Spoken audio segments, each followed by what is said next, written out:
Um, Thank you all for being here this morning. Hang on 1 second.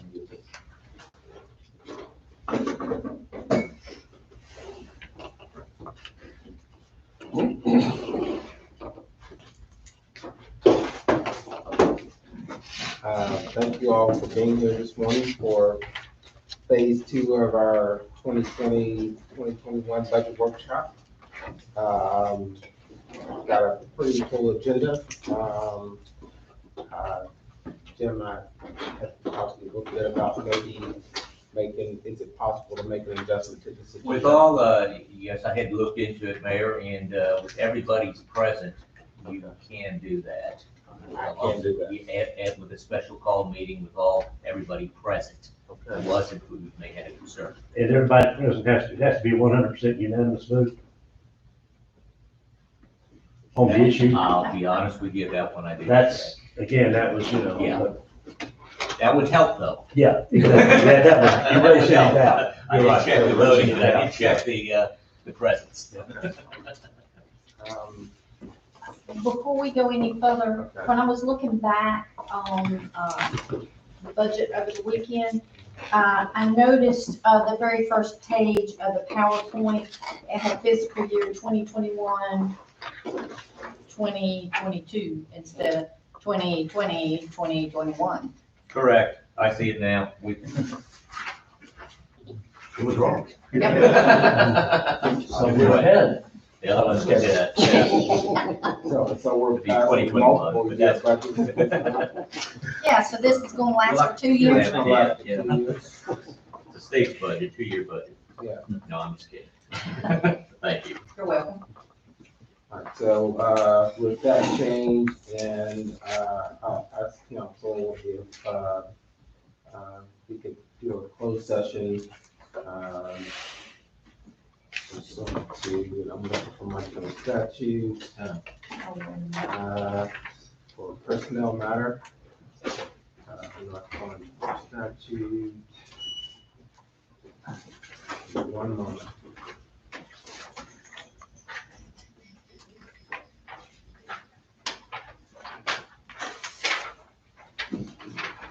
Okay, thank you. You're welcome. That's from the other night. That's right. Yeah, pursuant to General Statute 143-318, 1186 for personnel matter. If I could get a motion to make those changes to the budget document as well as to our agenda. I'll start with the agenda first. If I can get a motion to amend the agenda to do to address the personnel matter at the end. I'd appreciate that too. Absolutely. Motion's on the floor to approve our agenda with the addition. Is there a second? Second. Any other question or comment? Hearing none, I'll call for the vote. All those in favor say aye. Aye. In opposition? Hearing none, motion passes. So the budget document is to reflect 2020, 2021. We need a motion necessarily to address that, so we'll make note of that as we go through it. So, first item is general fund, and I'll turn it over to Mr. Sheila. Okay, I'll try to kind of keep this a little informal, hopefully. I'm gonna skip over the revenues for this time, mainly get the departments that hit. We have department heads here for, and let them get through their thing. So thought we'd start with George. And if you go to your general fund tab, it'll be page 5 and 5B, 5A, 5B, etc. But I'll just touch on a few things and then let you direct your questions if you need more detail. Everybody needs to be in the book.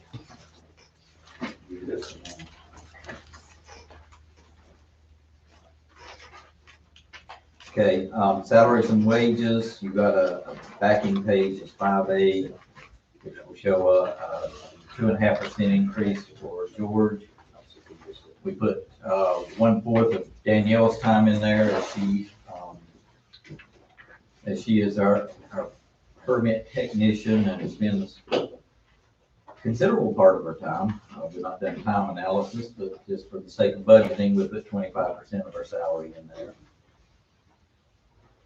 So we had intern salaries in there last year. Erica particularly liked to use interns.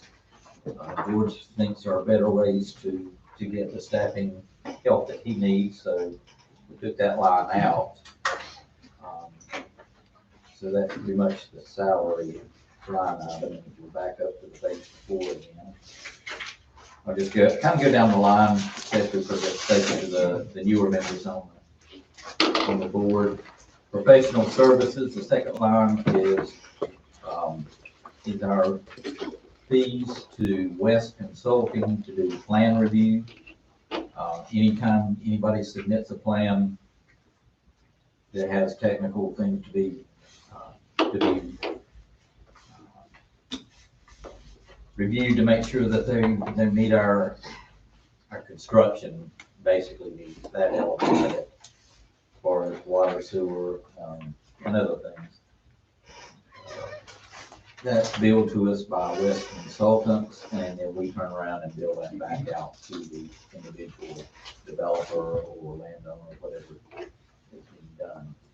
They also have an $800 a month retainer that's shown in there for things, answering questions and so forth that doesn't really apply to a specific project, which is general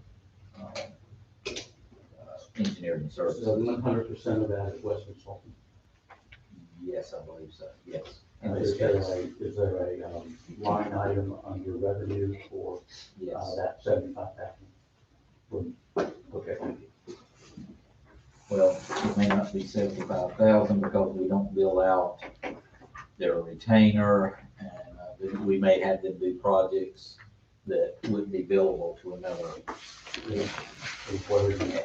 What are you projecting the revenue line? I billed 45,000, and I would hope, and I like to be conservative on revenues, and there are sometimes some that a project gets to fairly deep in the process, but then it's dropped for whatever reason, and sometimes those are kind of hard to collect. Once they've decided they're not gonna do it, they're not interested in paying for something that they're not gonna follow through on. So I don't want to bill 100% of that. I don't want to budget 100%. See, let me ask you, if you have somebody like that, and they come back a year or two down the road, do we? If I bill them, I hang on to it. If they come back for something else, yes, I will keep going. Okay, good. Okay, the next three lines are just fringe benefits on personnel, FICA, group insurance, and retirement expense. Retirement expense includes both local government retirement and 401k. Distraction. Training expense will be for George to attend perhaps conferences, perhaps some training for Danielle as she progresses along the different parts of planning and zoning that she's involved in. She is interested in that aspect, and perhaps further down the road, she might even move more into that department. But that's that. Telephone expense is for George's cell phone, and I believe you have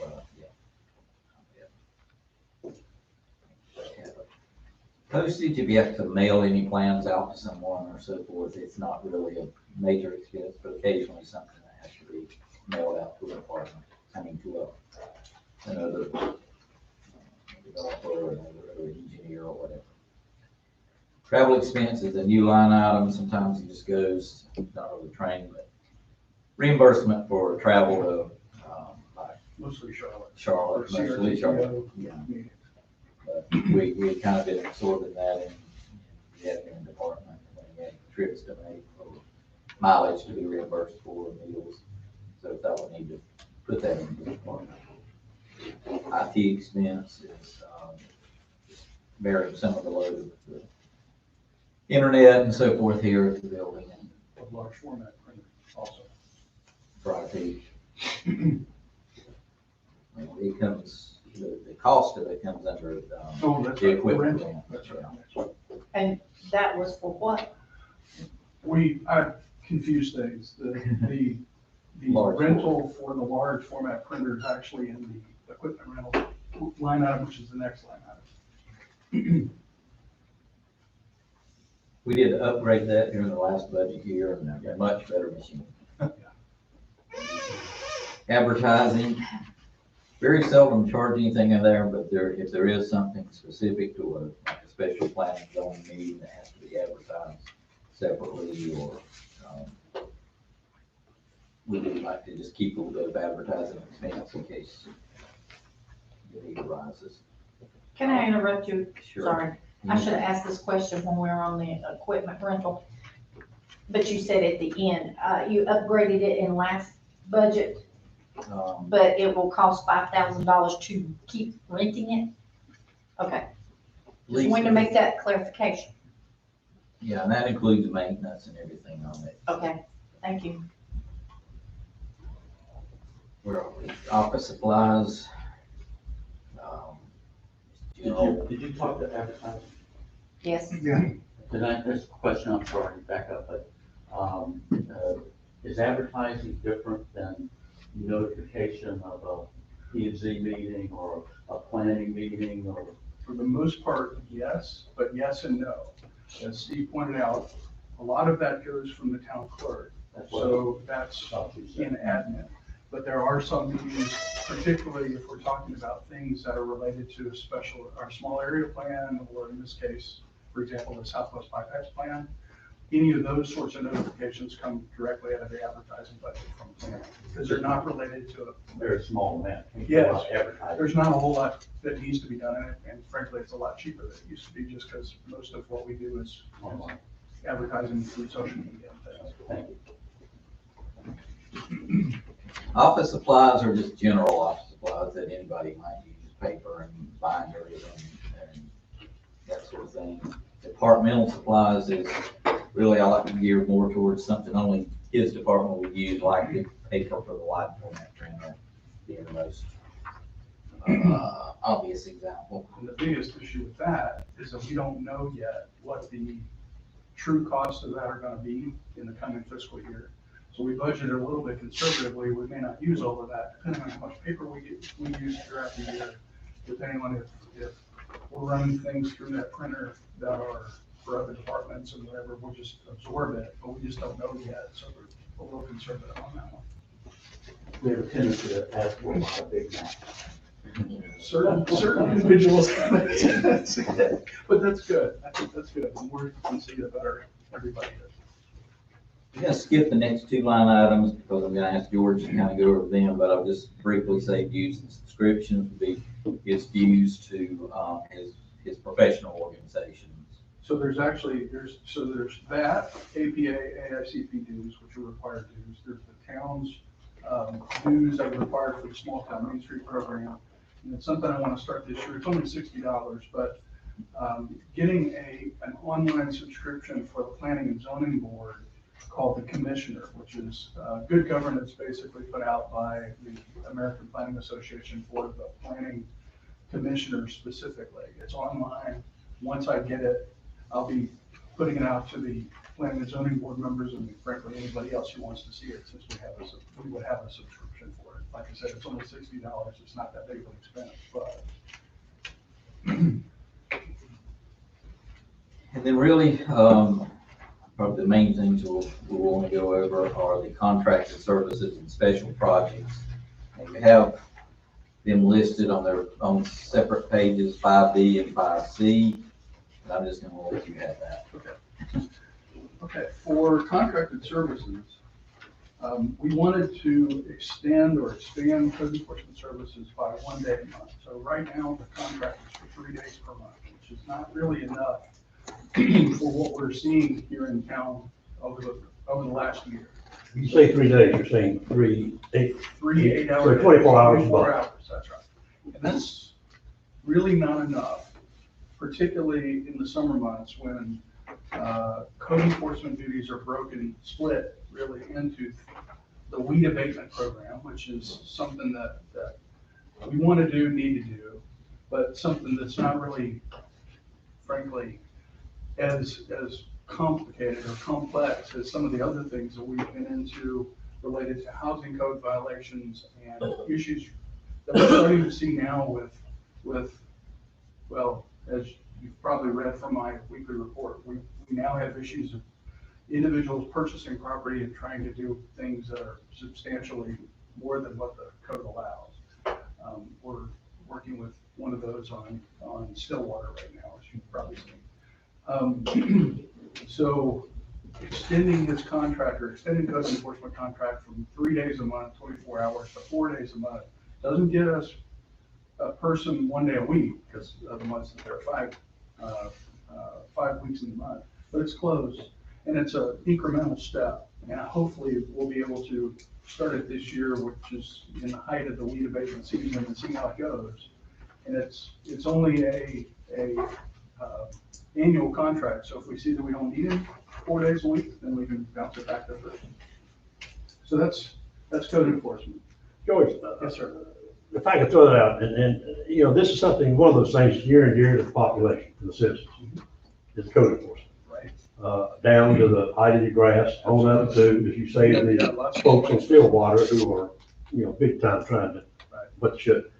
As you get into the summer, if you realize that even 4 days is not enough, that we need to maybe just for the summer, we kind of like you know, certain times of the year, we have leaf pickup and we have it a bunch. Maybe certain times we have street and we have it a bunch, but, you know, depending on the time of the year, ebb and flows. So this summer, if it seems like a person's getting overwhelmed, this part of the job's not getting done because of that, I'd appreciate if you'd come back to us. Let's discuss it and maybe make a temporary change just to cover those warm weather months when the gentleman is probably the busiest as opposed to the cold weather month. Well, and it's interesting you bring that up because I've discussed that with InFocus's business manager. The simple fact of the matter is that our code enforcement officer, John Gaines, working for InFocus, is working around the state, basically. And we talked about the idea of, during the summer months, having somebody else, a junior person, come on board for a less expensive, not necessarily a contract, but really a month-to-month thing, and seeing how that went. In the interim, however, and this may be something that we can talk about later, with the current situation, as you all are probably aware, Paxton, who's a part-timer for Parks and Rec, is we're trying to figure out how to get him some additional hours.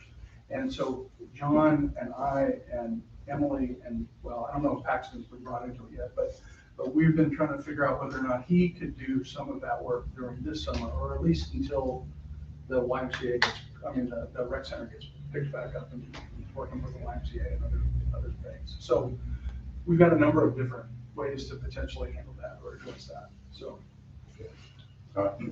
So, George, real quick, this is 28.7 for 2021. Yes, What was the budget for 1920?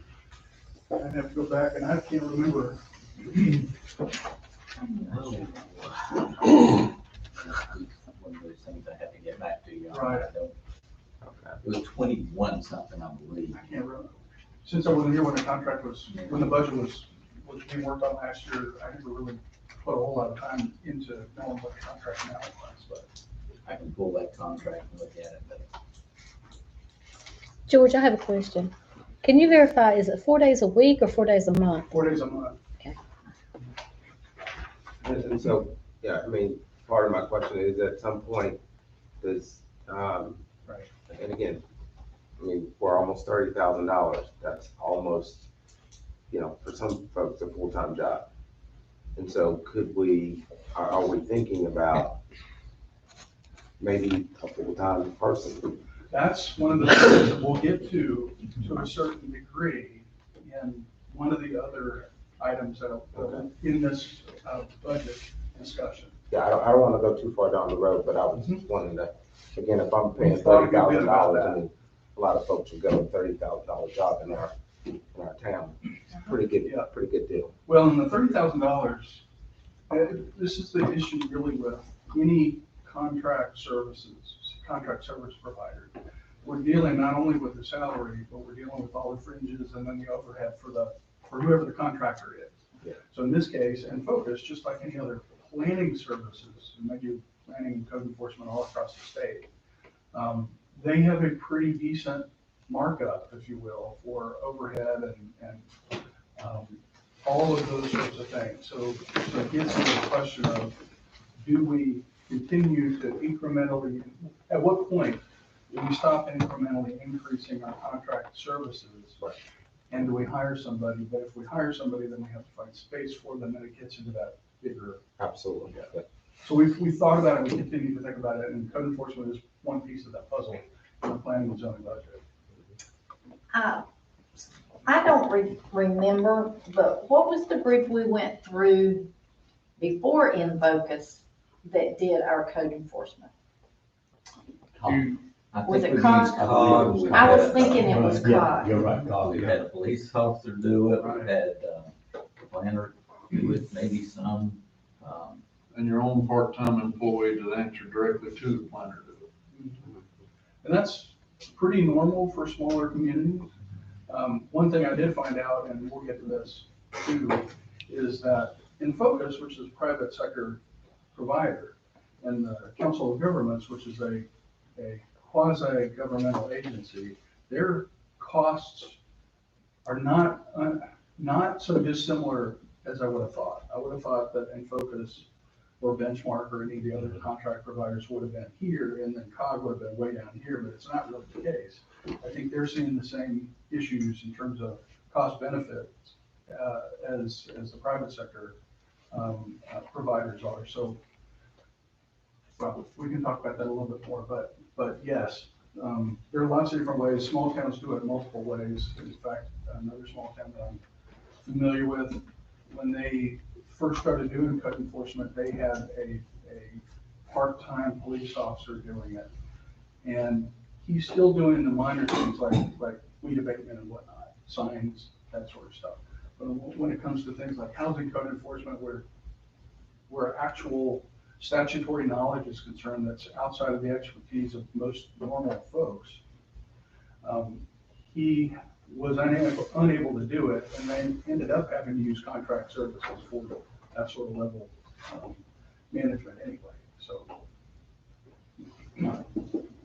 Just a comment on, should we consider a full-time person? Certainly. Well, and I say full-time, but, our own employee is really what I mean. So, yeah, it could be The part-time. benefits really drive the cost up. Absolutely, And, yeah. I mean, it could be a $21,000 job and with benefits, it ends up being 30 or more. or more, right, but, so.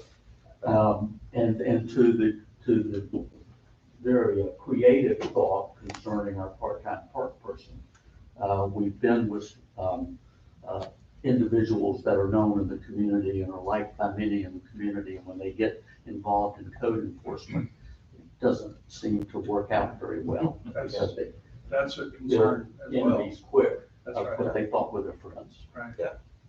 You're right, and that at least was alleged that one individual that we had, and, knowing the individual, I can certainly understand it. I'd be the same way.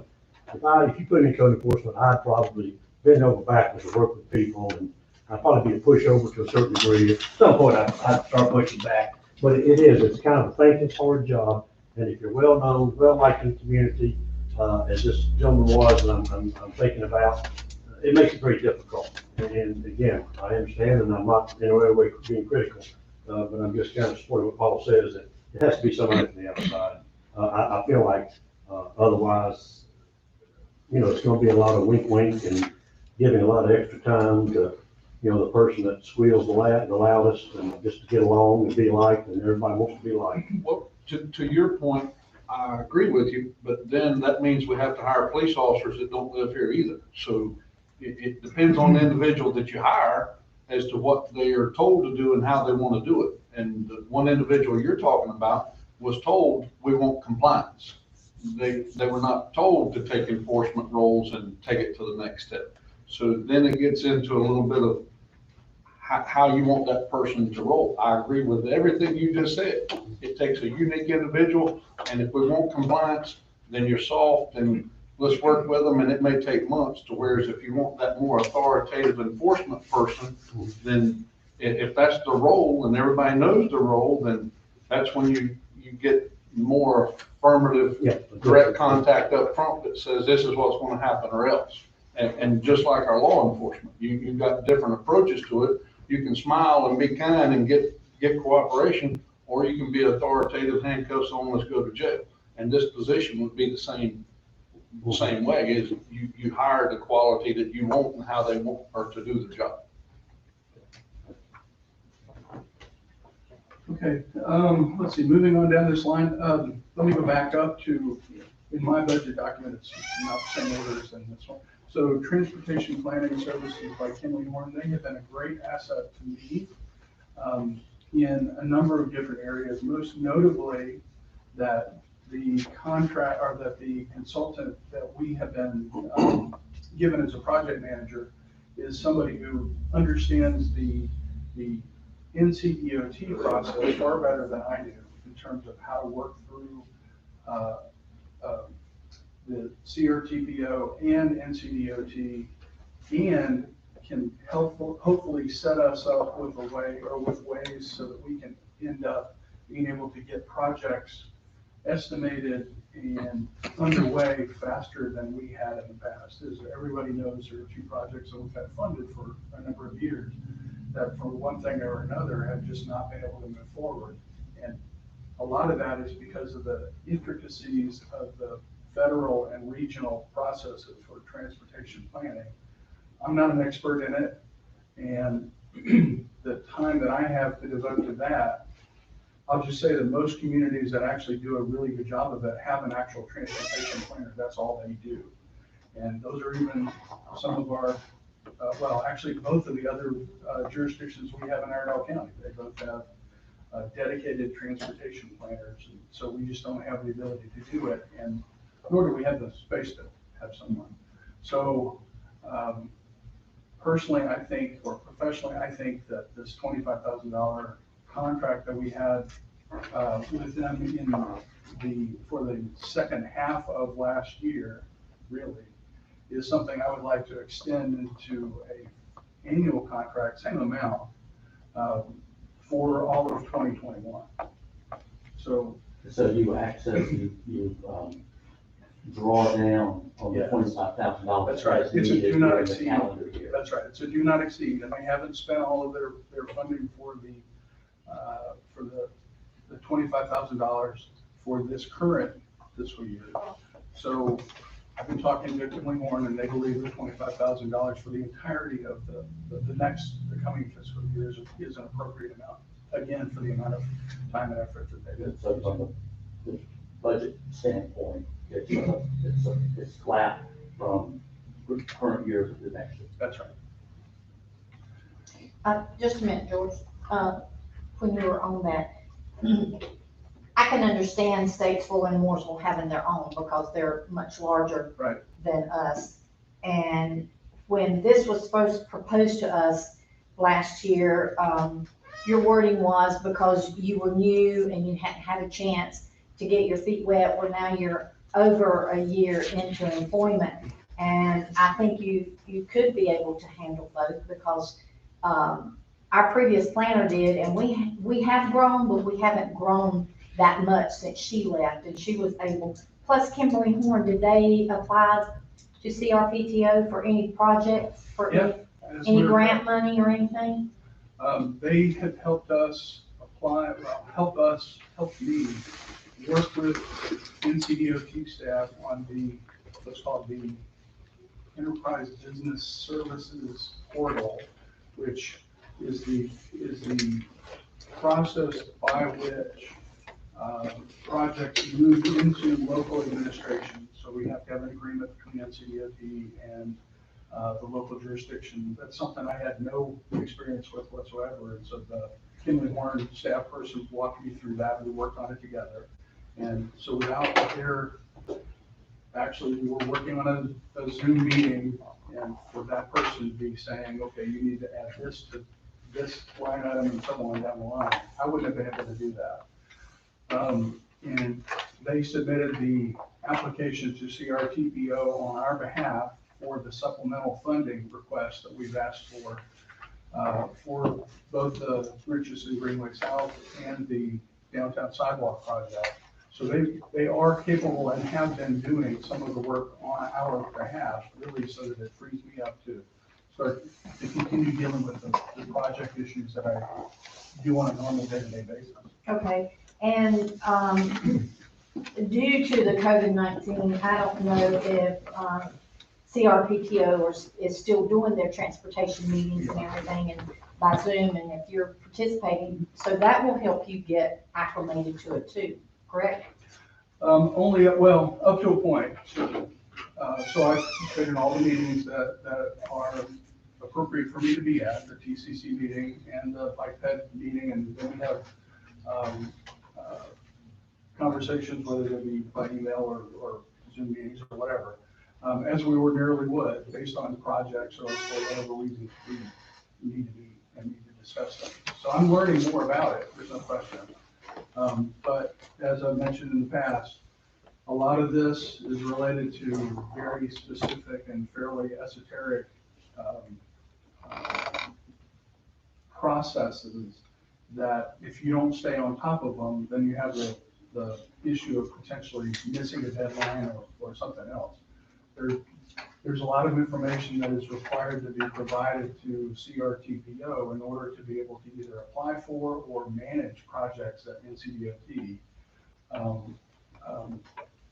provide us funds for. And as I say, I think that having Kinley Horn on board has been helpful to me in the past 6 months. I think it would continue to be helpful to me going forward in the future. Thank you. So the next item here is a 25-hour-a-week, and Can I ask a question before you move on, George? When we went over the budget Friday, there was nothing in there about CRTPO projects, and you just said that these folks were helping with CRTPO projects and getting funding for those.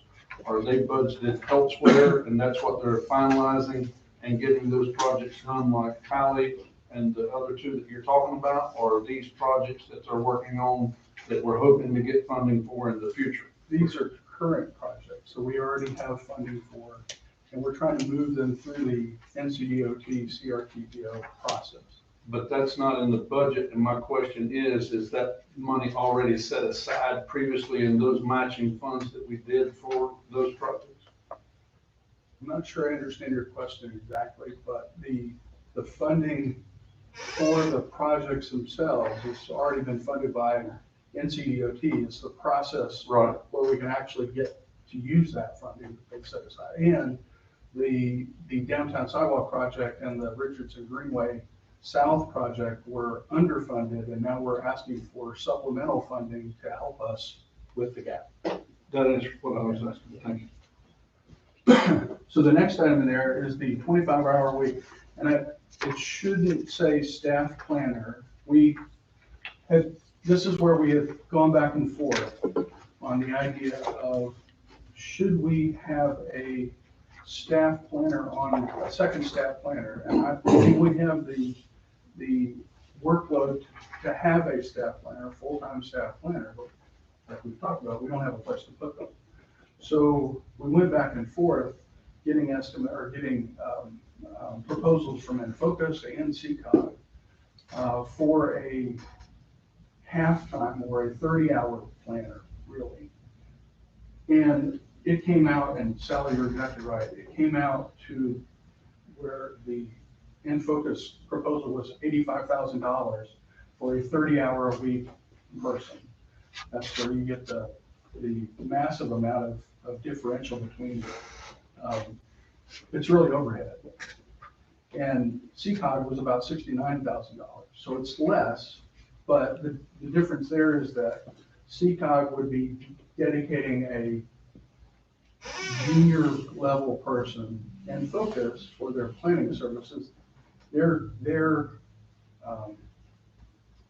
firm's experience level is higher because ordinarily with a consulting firm, you want to provide experience. Your job in planning is to provide the experience, not the bodies. So if you think about it, they're trying to provide people that are at this level of expertise and seniority and experience. And CCOG can do less of that. They can provide a planner one, let's say, or a planner two, rather than a senior planner or a planning manager level person. So that's the difference between same hours and the different proposed amounts. So when we got those, we sort of punted and said, well, we don't really have that kind of money. We don't want to ask for that kind of money for someone just to be doing part-time work. And Steve and I started talking about, okay, what would the cost be if we hired a part-timer, a staff employee, hopefully, that would be part-time, not have an office here. So would be working from home or wherever. And what would the cost for that be? And I asked Steve to give me a salary and fringe calculation for 25 hours a week. And I don't remember what the hourly rate was that we did, but it was the total cost was 29,000 and something. And so I rounded it up to $30,000. And what we would do if the council agreed to fund this position is I would be working under the assumption that the total amount was $30,000, and we would search for a person who could fit the criteria that we need. So basically the level of a planning technician. So some GIS, some things like code enforcement, things like working on sign code, just permitting and that sort of stuff, taking some of the workload off of Danielle so that she can concentrate back more on some of the finance duties. And we would have them come in as needed, but they would not have an office here. And the idea also is that it's an incremental step towards the eventuality that the town will need a full-time second person in planning to have an office at town hall. So this is, in my way of looking at it,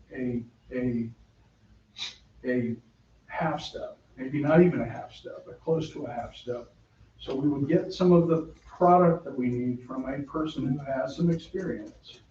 One of those people who's not just fresh out of school, but maybe have a year or two in the workforce as a planner, but may not be looking for full-time employment. And there are those around. I don't want to use the normal cliches for that sort of stuff, but there are people who have been either on the front end of their career or on the back end of their career who are kind of interested in part-time planning work. And having them work with us, and then that would free them up to either finish retirement or start their retirement or work on other things, whether they be childcare related or what have you. So there are a number of different people, and a couple of towns that I've worked with have had great success with that for a period of years, knowing that it is not a full-time job and it is not a permanent job per se. Good question. As a part-time position, 25 hours, why are we considering fringe benefits for that? The only fringe I consider FICA a fringe. I mean, it's something tied to salaries. And that's the only thing there. There are no retirement or insurance. Just So, yeah, just the normal things that are required by the Fed and state. Yes, sir. And I'm sorry, were you gonna say something else? And I believe Steve said, last week or he told me that you consider anything under 40 hours part-time. Our personnel policy is written so that a full-time person is 40 hours a week. anything less than that is considered part-time. So, Right. Well, I mean, 25 hours is definitely part-time. Yeah. Yes. Does that beat federal law? You were talking about that the other day. It- 1,000 hours a year, 1,000 hours a year total for retiree benefits, it meets that part of federal law. So it depends on what category you want to plug it into, and Steve can tell you a lot more definitively what his rules are, but 1,000 hours a year for a retiree to qualify as part-time if you're going to use one of those, for example. It's like I said when I taught school and we had to do way back, a certain program that you had to do weekly goals and everything with your classes and everything. And I said, anybody can manipulate. You can manipulate numbers, you can manipulate anything.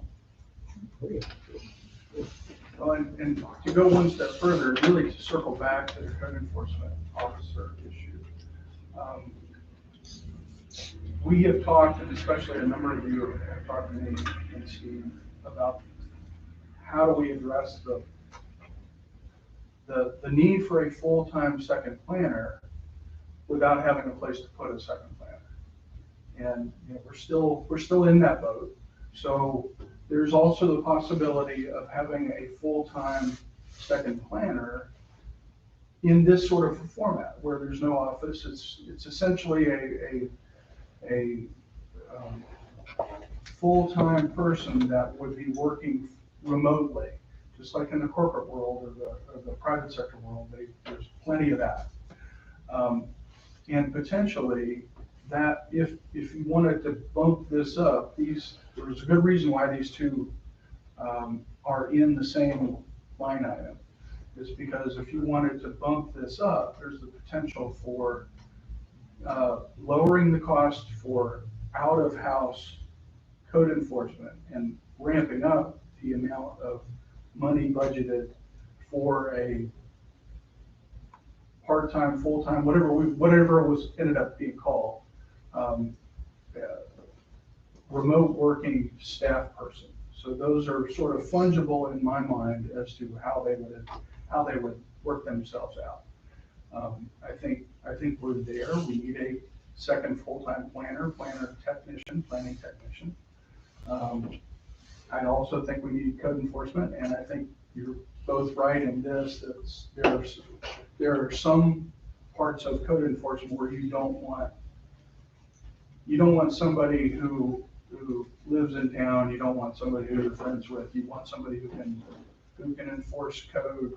I can do that fine, but I think there are some things where you need somebody. I mean, the simple fact that John Gaines is a former police officer is a good thing.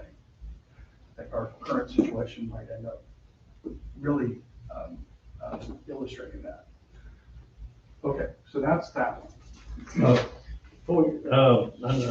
One question, we've been talking about possibly the addition of the 25-hour planning technician. Page before that, 5A, the intern, 10,000. What is that? You may have covered that, and I'm sorry. That's taken out. We're taking that one out. It was removed out, okay. Check the question. To give you a look at, when I was looking at it, you had code enforcement, and then you look at this other guy, it's 25 hours, he could do code enforcement. At least some part. Has like a lower level planning. Right. The more technical part of code enforcement, right, George? No, actually the less The grass guy? Yeah, probably the grass guy. I hate to, minimize it. Yeah. Saying that. I'm kind of looking for the guy that's going to do with building Right. code enforcement. I don't, I mean, not, Well, I'm just building talking as me. enforcement- I mean, I could do grass, I can't do a building. Right, I think, so there's a difference between building code, which the county does for us, and housing code, but also issues related to heavy duty zoning code and UDO enforcement too. So those are, And you're saying we could get that out of that person for the 25 hours? we could get the lower level stuff in addition to other planning type duties.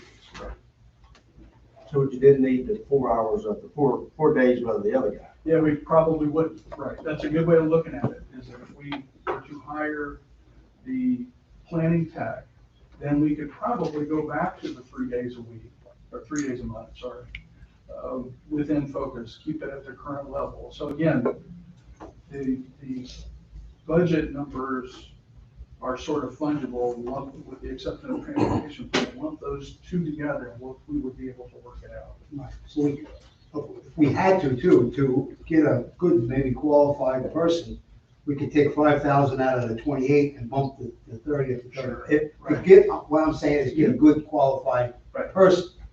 You know, I don't gotta worry about paying the guy inspecting my grass too much money. Right, exactly. That's right. I mean, I'm not trying to be No, that's exactly right. So, we have between code enforcement and the 25-hour part-time, over $50,000, Right. almost $60,000, very close. not including any fringe benefits to speak of, other than that. Okay. I'd like to encourage council to consider a full-time person that has the qualifications to grow in the job and get to know our town, to assist our current planning director. And who knows, maybe our current planning director aspires to do something else within town. And that person then could have learned on the job and know what's going on and be able to assist or step in where necessary. As I mentioned the other day, we have 13 projects at varying degrees of completed on the books today. We've got, that doesn't include the CRTPO planning, that doesn't include Lake Norman transportation planning, and so on and so on and so on. There's a huge amount of stuff going. I think we're all optimistic that our current situation is going to evolve and come to hopefully a positive endpoint where we're back in business full time. And the telephone is ringing and there are meetings taking place weekly for major developments that want to come to our town. And the one-man show, which is currently was our planning department and is our planning department, we need to think about the tripling of our population and the very positive impact that that's going to have on commercial and industrial growth in our the band I look at every day on the map for coronavirus. That blue bar in the middle, which is perceived to be Troutman, and that we need the resources in place to take advantage of that and manage it properly when it comes to that. Now, whether that's June 1 or whether that's January 1, that's going to depend on what occurs with beyond our control. But I think that we need to plan for continued growth and excessive demand on our planning department to manage that in a responsible and smart way.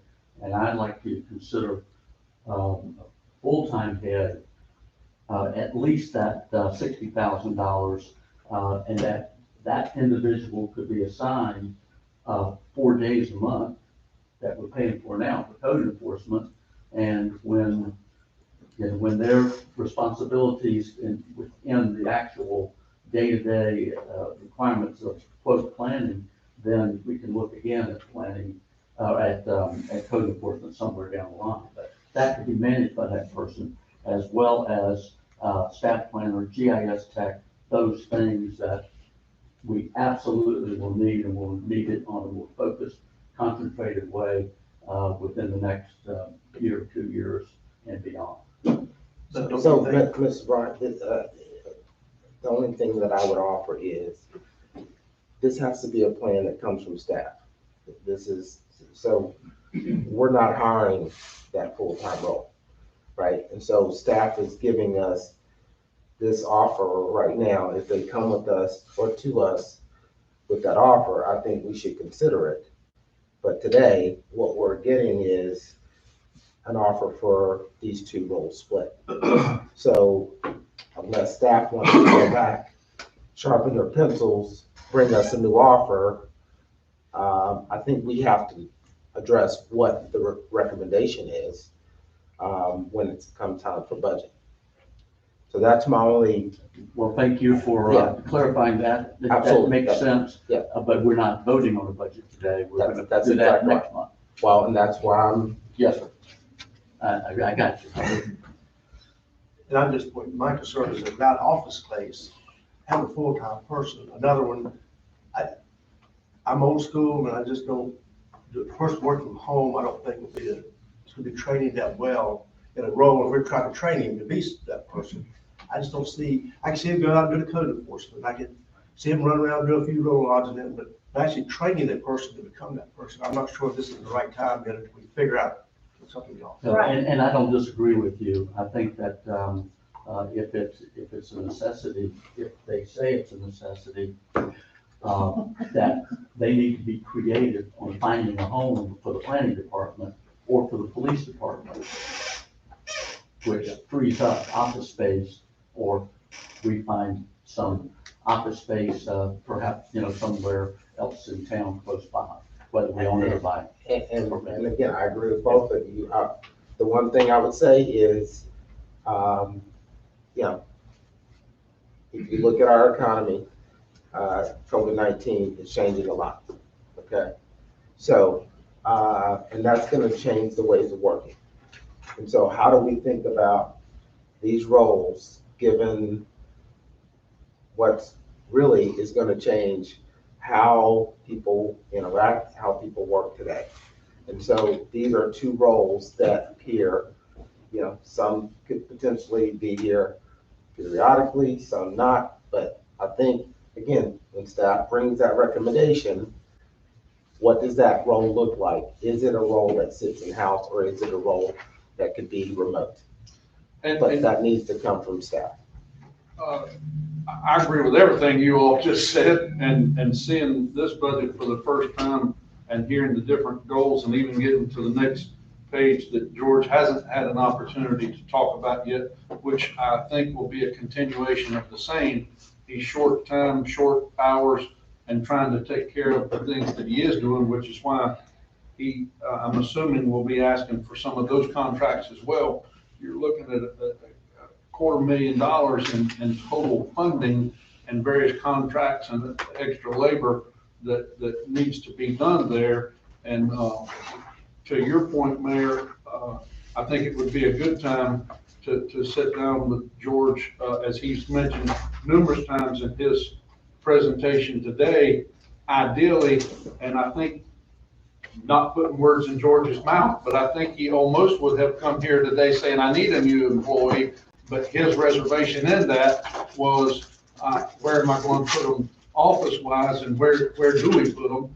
But give us a little bit of time to be creative on that and make a better presentation to council as to how we accommodate an extra person. But I agree with everything you all said, including Mr. Bryant.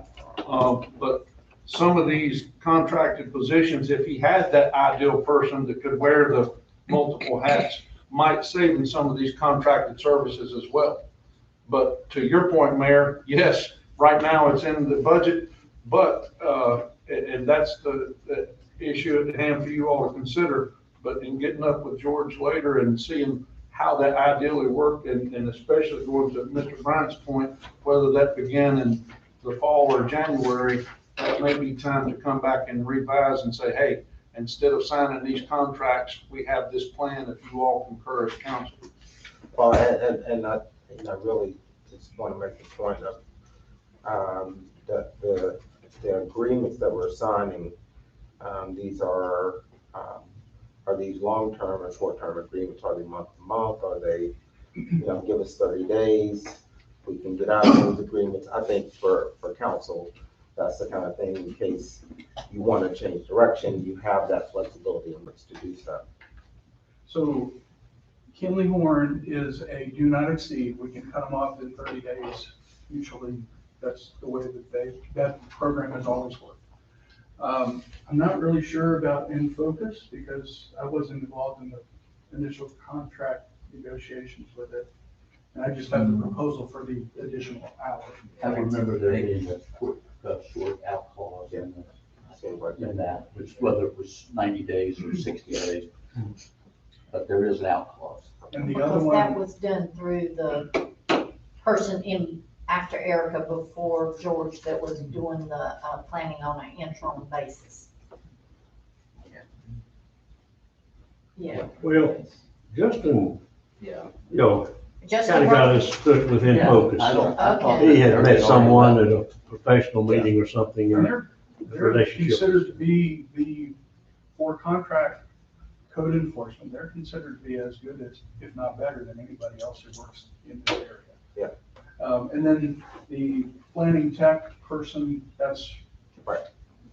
up in the air. at this point. Okay. But I think that the point was made pretty effectively that all of the contract services that we do, with the exception of things like small area plans and whatnot, where we ordinarily would use a consultant anyway, are as a result of not having the facility.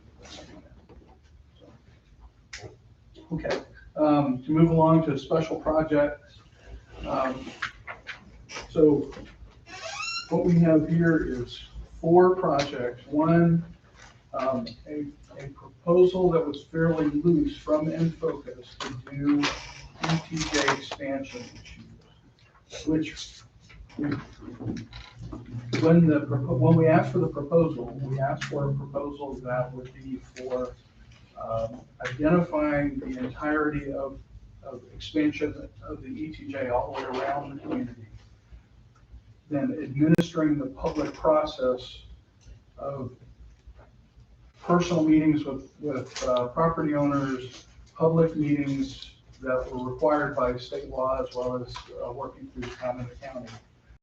Working with the county staff and making presentations in front of the county commission and everything else involved in it, including mapping and administration of the entirety of the process.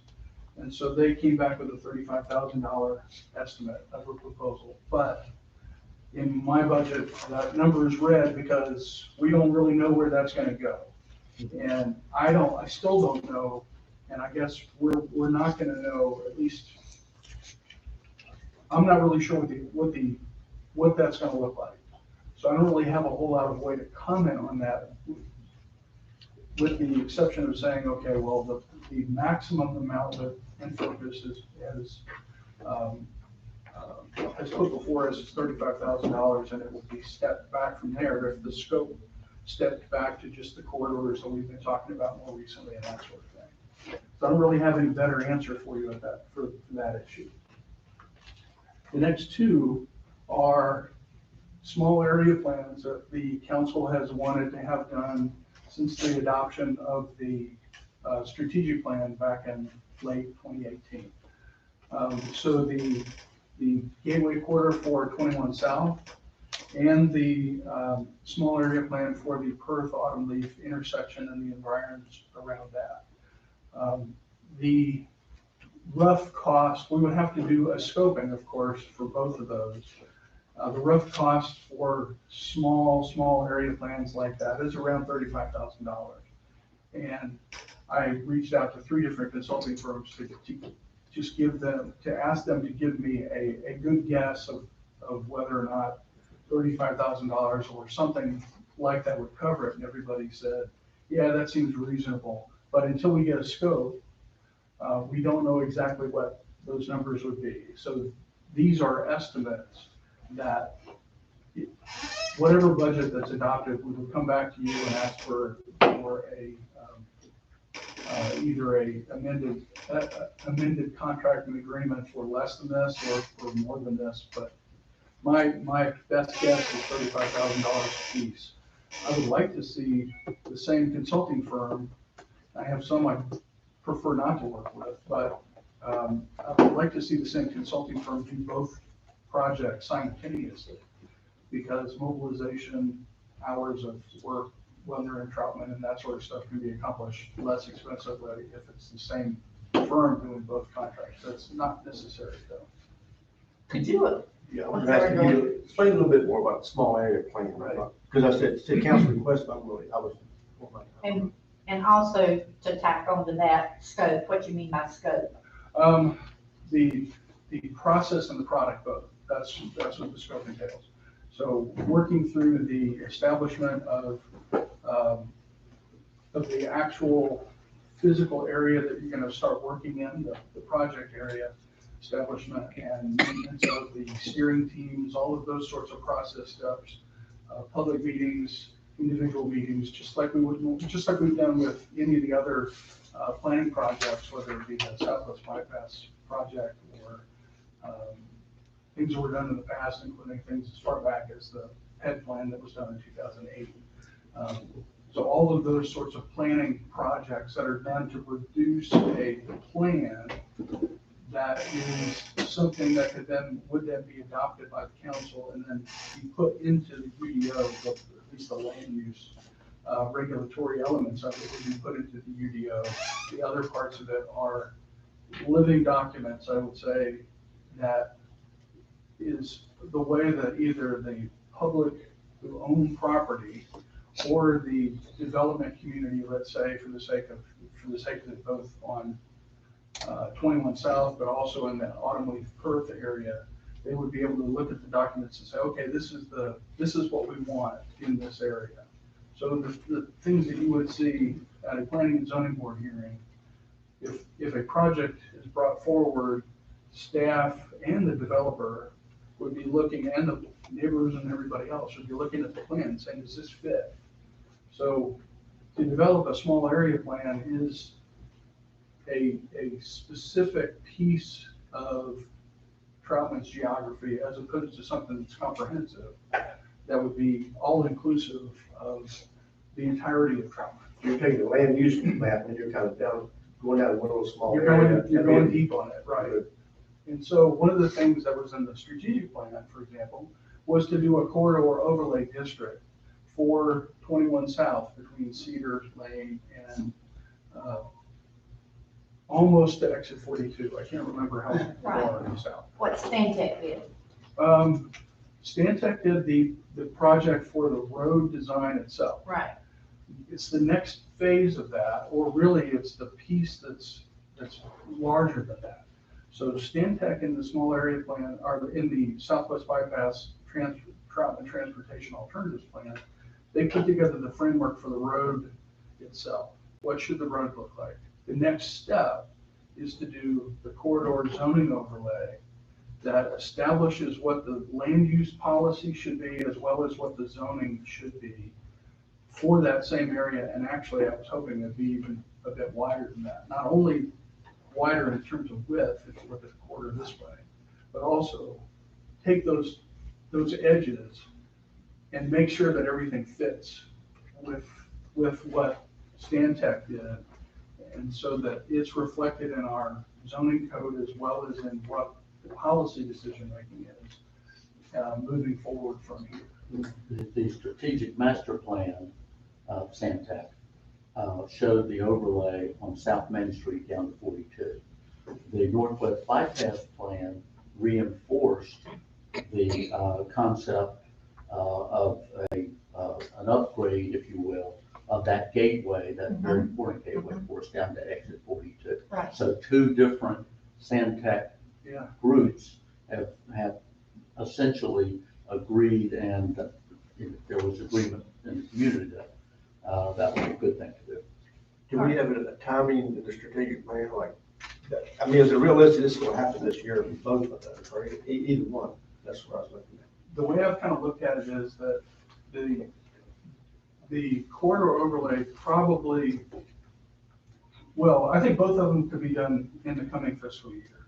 Again, they would both be done by consultants, and the time and effort from staff is managing the consultants, making sure that the public meetings are advertised, making sure people come to them, organizing things on the local level so that the actual consulting firm, whoever that might be, can actually do the work.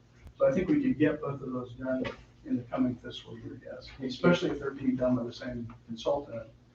If I may add, correct me if you disagree, that the ETJ extension is really a part of the small area plan and the Perth Autumn Leaf overlay, because as you go down Main Street, there are gaps and spaces in our ETJ authority, versus county authority. So just along that right of way down there, so we don't have any zoning and ordinance enforcement capabilities for a fairly significant percentage of that property.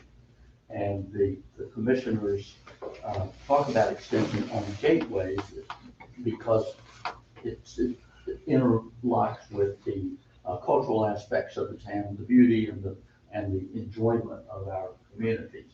The second point is that the Perth Autumn Leaf intersection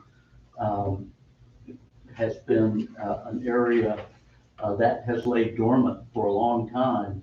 We've got 1,000 houses, neighborhoods, multiple neighborhoods, either under construction or planned to open within less than a quarter-mile walking distance of that intersection. Currently, it's zoned for very intensive commercial use. And the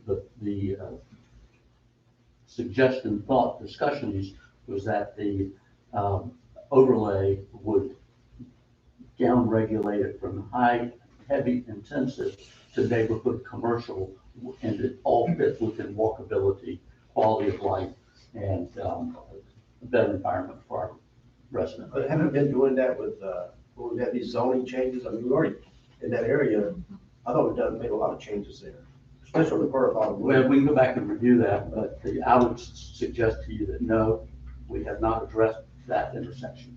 Yeah, I would add to it that one of the things, and this is a similar situation to the Old Mountain Road, US 21 North intersection. So the area, most of the intersection is zoned highway business, which allows a great amount of land uses that at Old Mountain Road and 21 are probably appropriate. It's very intensive, highway-oriented businesses. A lot of the properties at the intersection of Perth and Autumn Leaf are zoned highway business as well. And in the minds of many members of the public, and in my mind as well, that's not really the best land use category for a lot of the properties at that intersection. Certainly commercial is, but at what level? And so what a zoning overlay would do is it would restrict it provides restrictions on some parcels, but also provides opportunities for other parcel property owners to do things that are in the best interest of the community of a small area. So it takes a zoning district, let's say, that's applicable across the community and changes it slightly so that it can be addressed in a more contextual, from a more contextual point of view. Okay, the last one on here is the bicycle pedestrian planning grant that you all adopted a resolution of support for last Thursday. And the average for the range for bike ped planning grants for communities our size, we've been told by NCDOT, is anywhere between $25,000 and $35,000. So to be conservative, we put the $35,000, 90% of it would be reimbursable by NCDOT, and so $3,500 is what we would be getting. What we would be left with is our 10% match. That's it for those two. Wow. Okay, I just want to ask you right up front, what in this, I pretty much agree with the contracted services.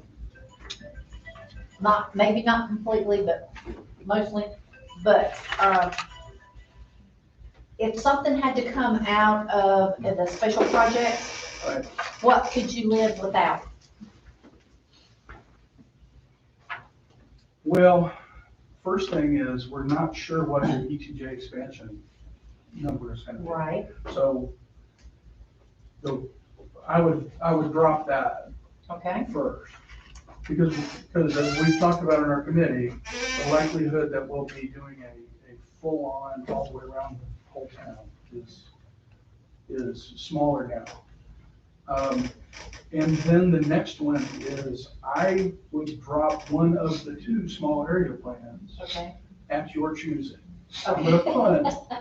I personally think, and I know that there are feelings in this, I personally think the US 21 overlay district is more important than the Perth Autumn Leaf. I think that's important, don't get me wrong. But US 21 was in the strategic master plan, so there's community support, council adoption in that. And everybody, including the county planning director, thinks that that's pretty important for us to pursue. I think Perth and Autumn Leaf is gonna be one of those areas that's gonna pop pretty quickly, as is all of Perth Road. I think that's gonna be one of the next growth areas that we have, and we're seeing it now. We've seen it in Troutman, but between Mooresville and Troutman. But if I was forced to give up one, that would be the one I would give up and put off till next year, because it's the one that is probably least. Can I ask a question a different way? Sure. Same. Right, well, I thought. just wanted to, before you do that, I just wanted to tell you my rationale, is because we discussed fairly intently on Friday. We have no idea what revenues I will look totally like. understand. And Steve mentioned Friday, he had to take $40,000 out of the general fund to make the budget balance. And we might need that $40,000 Yes, later on. So that's my rationale for asking that. I'm totally comfortable with that. And so my alternative way of asking the exact same question is, of those four, which do you think are unlikely to really occur in the new fiscal year? Because we aren't able to move forward on these things until perhaps later in the year, third quarter, fourth quarter, or even into next year. And I agree with you that the ETJ expansion or extension is an important element. I don't know that we're gonna need to spend much money on it in the new fiscal year. But we need to continue the process and move on it amongst council and planners. So that could be, I think that rationale is reasonable too, is depending on what happens with the ETJ and the relationship between Troutman and Mooresville and Statesville. We may not need to spend a whole lot of time or effort or money on that in the next fiscal year. Maybe a little, and maybe, depending on how the contracted services goes, maybe we could do that in-house if it's a small, so we could knock that out altogether. But I think, the bike ped planning grant, there's only $3,500 in it, so that's negligible, relatively speaking. Right. So, well, $3,500 for us. $35,000 is what we have to budget, but 90% of it is reimbursed by NCDOT. Correct. So that one is, And we've already And voted we voted, to yes. support this. that's right. So that's negligible. It's the other three really. And I think that Perth and Autumn Leaf is the least likely to be, and I say this with fingers crossed, the least likely, I hope, to pop in the next fiscal year. Because if it does, then council will be put in a position to have to react to something without having a plan in place. But I also think that the ETJ expansion item could come out because of things that are looking like they're being narrowed in, necked in, and It's a 10-year or longer plan, ETJ extension. It'll never be 100%. Moving from where we are Sure. today to something more than what we have today in the ETJ. Thank you. So just, as George wraps up, there might be some other questions. I look here, we've got 8 functional areas that we want to discuss. If we take an hour and a half on each, I've got 12 hours. I had no plan to be here for 12 hours. And that doesn't include utility fund, by the way. So I want to make sure that folks know, again, let's make sure, again, we get the overview from the department heads. If there are some last minute questions, we need to ask them to present. We still have time to ask questions. And we, hopefully, if we need to plan a separate meeting to do a little bit more drill down, we can do that. But before George gets off the hot seat, any other questions for George? I'm good. All right, good to see you. Thank you. Likewise. Good to Let me add, talk to Steve on that, and what your concern's right, you don't know what's gonna happen 6 months ago. But on the other hand, you've got an account called a contingency account. And if these things are not that important, and you just go to the other departments, you might wanna consider putting that in your contingency account. These are the first to go, if something should happen, and then allow you all the flexibility. Well, if everything looked all right, why don't we take them out and go forward with it? So I'm just giving you another flexibility that you already have an active account in your budget. Thank you. That's a good idea, just move it to contingency, if things are going well, you say, okay, we're ready to move with this one, move that much out, back into the budget department. Let's, with y'all's permission, I would suggest Emily, go next. I know she's got a dog with me, Monday, probably not here. Can we pause for a few, for a bio break and let folks,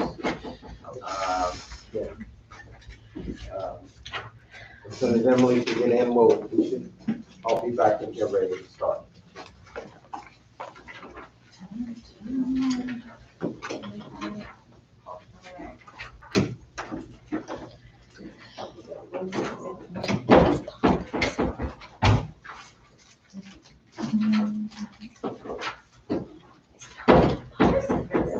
The problem is, I don't know. Page Emily 9. or Tina or In that Corey, I same really section, don't know. but page 9.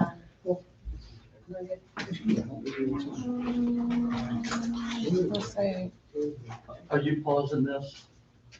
Well, we'll find out how we don't know how to put Put it. something over. You do that.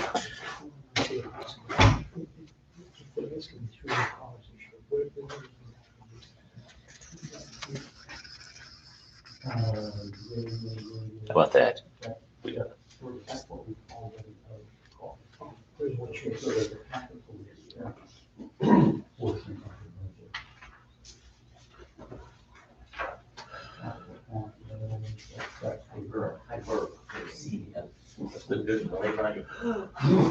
Crashing down. Don't worry. Hopefully the other one shouldn't be quite as long, maybe directing police, and I don't know, you just shouldn't reach through this. Council Mayor said, if you go this speed, you're gonna be here for a while. That's right. But another way of doing this is. Here we go. You can With your tax rate, Just confirming, you want to go and let Emily get some checks here? Emily, Oh, okay. And. I thought we got this. Don't decrease, we don't do this, they can have. I'm right here. It's another way to Wait, cut I'll through just the straighten while they take a look. You're right. I'm not 100% sure. I just text Corey. Yeah, well, we just got a block alert, so a stolen vehicle, so he's probably, if he's not, he's probably headed, to the interstate to see if he can find that vehicle. We're still alive. No, we'll try that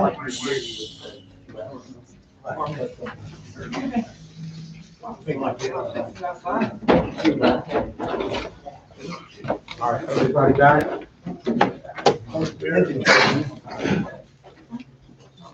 Sally. Yeah, Sally. All right. Since I like all this thing about Mickey Mouse. Good. All right, we're ready to get started. Cameron Tolan. Okay. All right, permission, I'll kind of do the same thing, just run briefly through it, and then y'all, let y'all direct your questions. But, I don't know if you found your place yet, is flip on down to page 9, and it's 40 pages. That's part of that. And salaries and wages, we got standard 2.5% increase for Emily. And then as we talked about Friday, we're talking about bumping up the part-time to give us some flexibility, both with Paxton and the potential helper in the office to work with events, sponsorships, whatever the need may be, but maybe give her some flexibility to use what she needs. Potentially some seasonal. FICA, group insurance, retirement, of course, FICA was all, but the others are training will be any conferences and that might need to go to, telephone events and so on and so forth. Utilities are at both at the pavilion, the depot, and the electronic sign can actually come out of that as well, but that's what the utilities are. Travel will be going to any meetings you might have, mileage reimbursement, meal reimbursement, that sort of thing. Maintenance and repair of buildings and grounds is basically upkeep on the park, fertilizing the fields, mowing expenses, some minor building repairs on the pavilion or whatever. That's fairly self-explanatory, but you need more in-depth. Automotive supplies, the new line item for that department, we did assign the red pickup truck to them so that they could have something to work out of other than a golf cart. Sometimes it just doesn't get the job done, so they're using the red pickup truck, and of course it takes gas and occasionally tires and so forth for that. Let me know if you can get it tired for Well, less than maybe $500 plus everything else. hopefully for the coming year. Office supplies, again, they pay this year, everything is used here. And departmental supplies is one of those that's, it's really hard to gauge. What, 2 or 3 years into this being its own separate department, we're still kind of learning what it takes, and as it grows, I mean, it's just, this is one of your more popular departments, and it's looked to by the community to really, That's inclusive of fertilizer, everything like that. not so much fertilizer, it's up in buildings and grounds, but, T-shirts and medals for races and supplies for your party in the car. Just all kinds of signs and signage for events and that sort of thing. Which also gets into your special events, such as cover your parties in the park, your front porch fest, your, help me out here. It's also been as we've taken on some of the duties that Public Works has historically handled.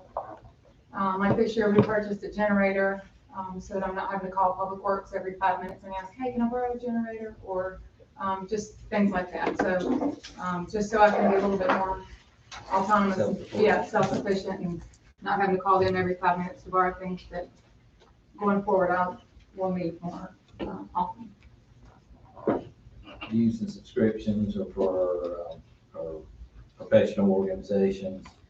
And park upgrades, you see a difference there. We try to put 20,000 every year in for, like, this year she added monkey bars and some more benches and umbrellas for shade. And this year we are expanding that a bit to include, as we mentioned Friday, but just to refresh your memory, a new tree for the park. Actually talking about moving it up to here potentially. But a new Christmas tree, some upgraded decor for the Greenway, and we have priced that, and we feel like that's a good number. Steve, now you're gonna be going down, Perth, down to the post office, goes back to our prior manager's time, and it was gonna be put in this year's budget.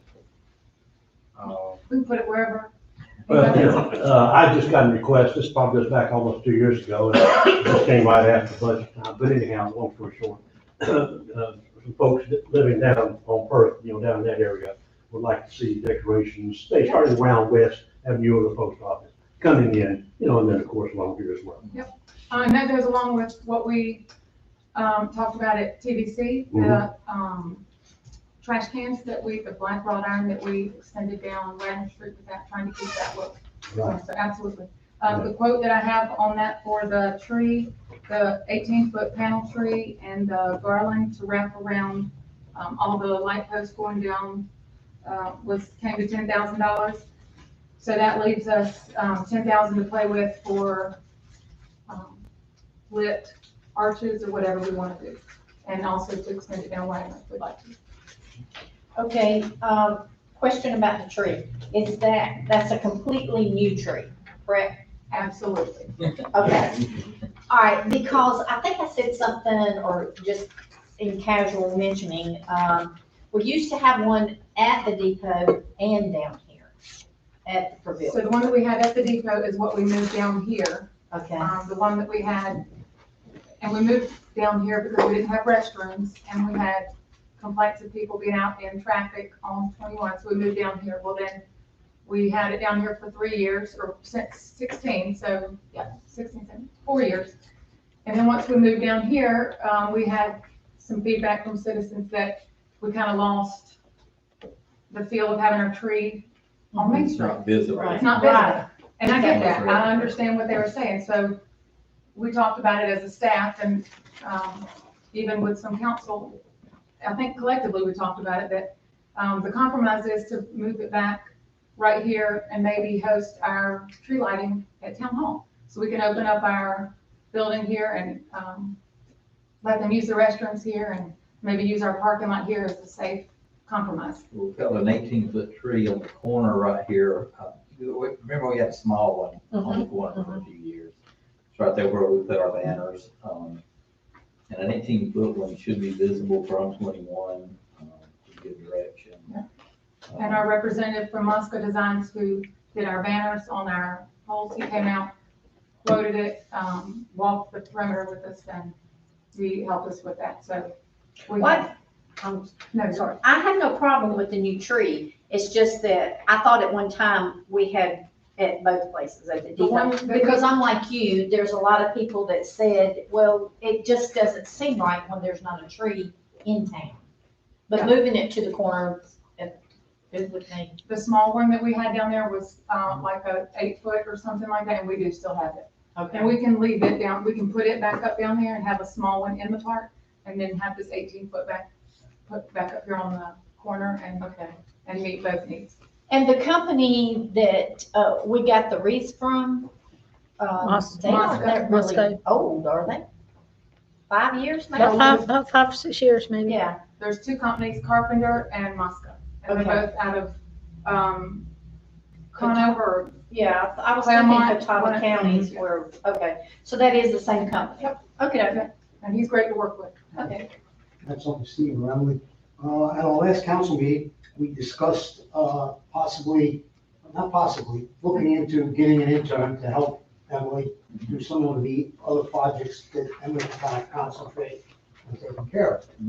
And I see, we took the $10,000, not that that's the amount we're gonna use, but the $10,000 out of plan, George doesn't want an intern.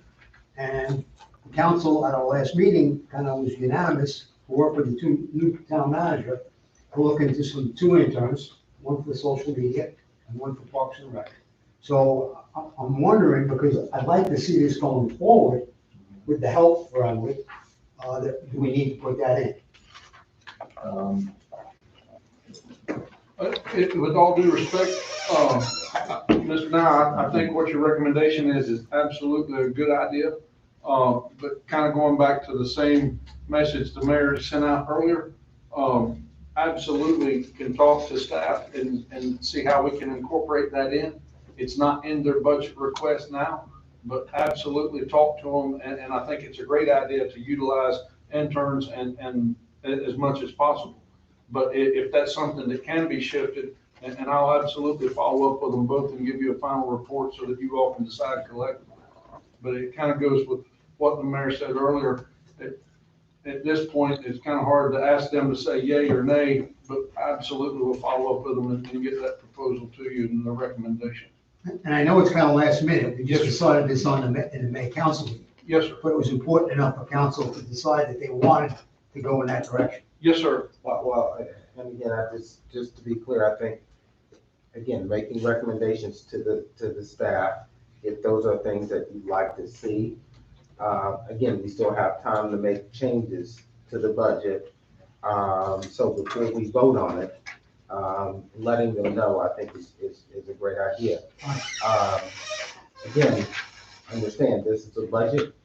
I don't know if anybody ever keeps up with how many budget amendments we do a year. But again, understand this is a budget.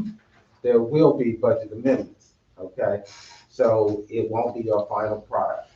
So just an FYI, but again, it's good to let staff know we'd like to see these kinds of things in the budget before we pass it. You know, and piggyback on what the mayor just said, and I think, Mr. White also commented that, you know, staff has come in here with conservative feeling, you know, dealing with this council and obviously knowing what may or may not happen to our revenues in the next 6 to 9 months. So I'm sure staff would like to have come in with a different attitude, you know, had time to look better, and we had given a green light to, you know, if you like that part-time, stick it in there. Full-time, stick it in there. I think George had made comments that during his presentation that, you know, he comes in conservative, thinking that that's what we're looking for, especially during these times. So, you know, as I say, the mayor, staff can look at this knowing now that we would be open to listening to the hiring of a part-timer or a full-timer and some of these other programs that may be a little bit more open and available to come with suggestions to us. So, yeah, I foresee that that happening. Because we're certainly sending, I think, the message out that, you know, give us your plans, even if you feel like they go beyond your conservative feeling towards us, you can still go ahead and present it to us, and we can make the final decision.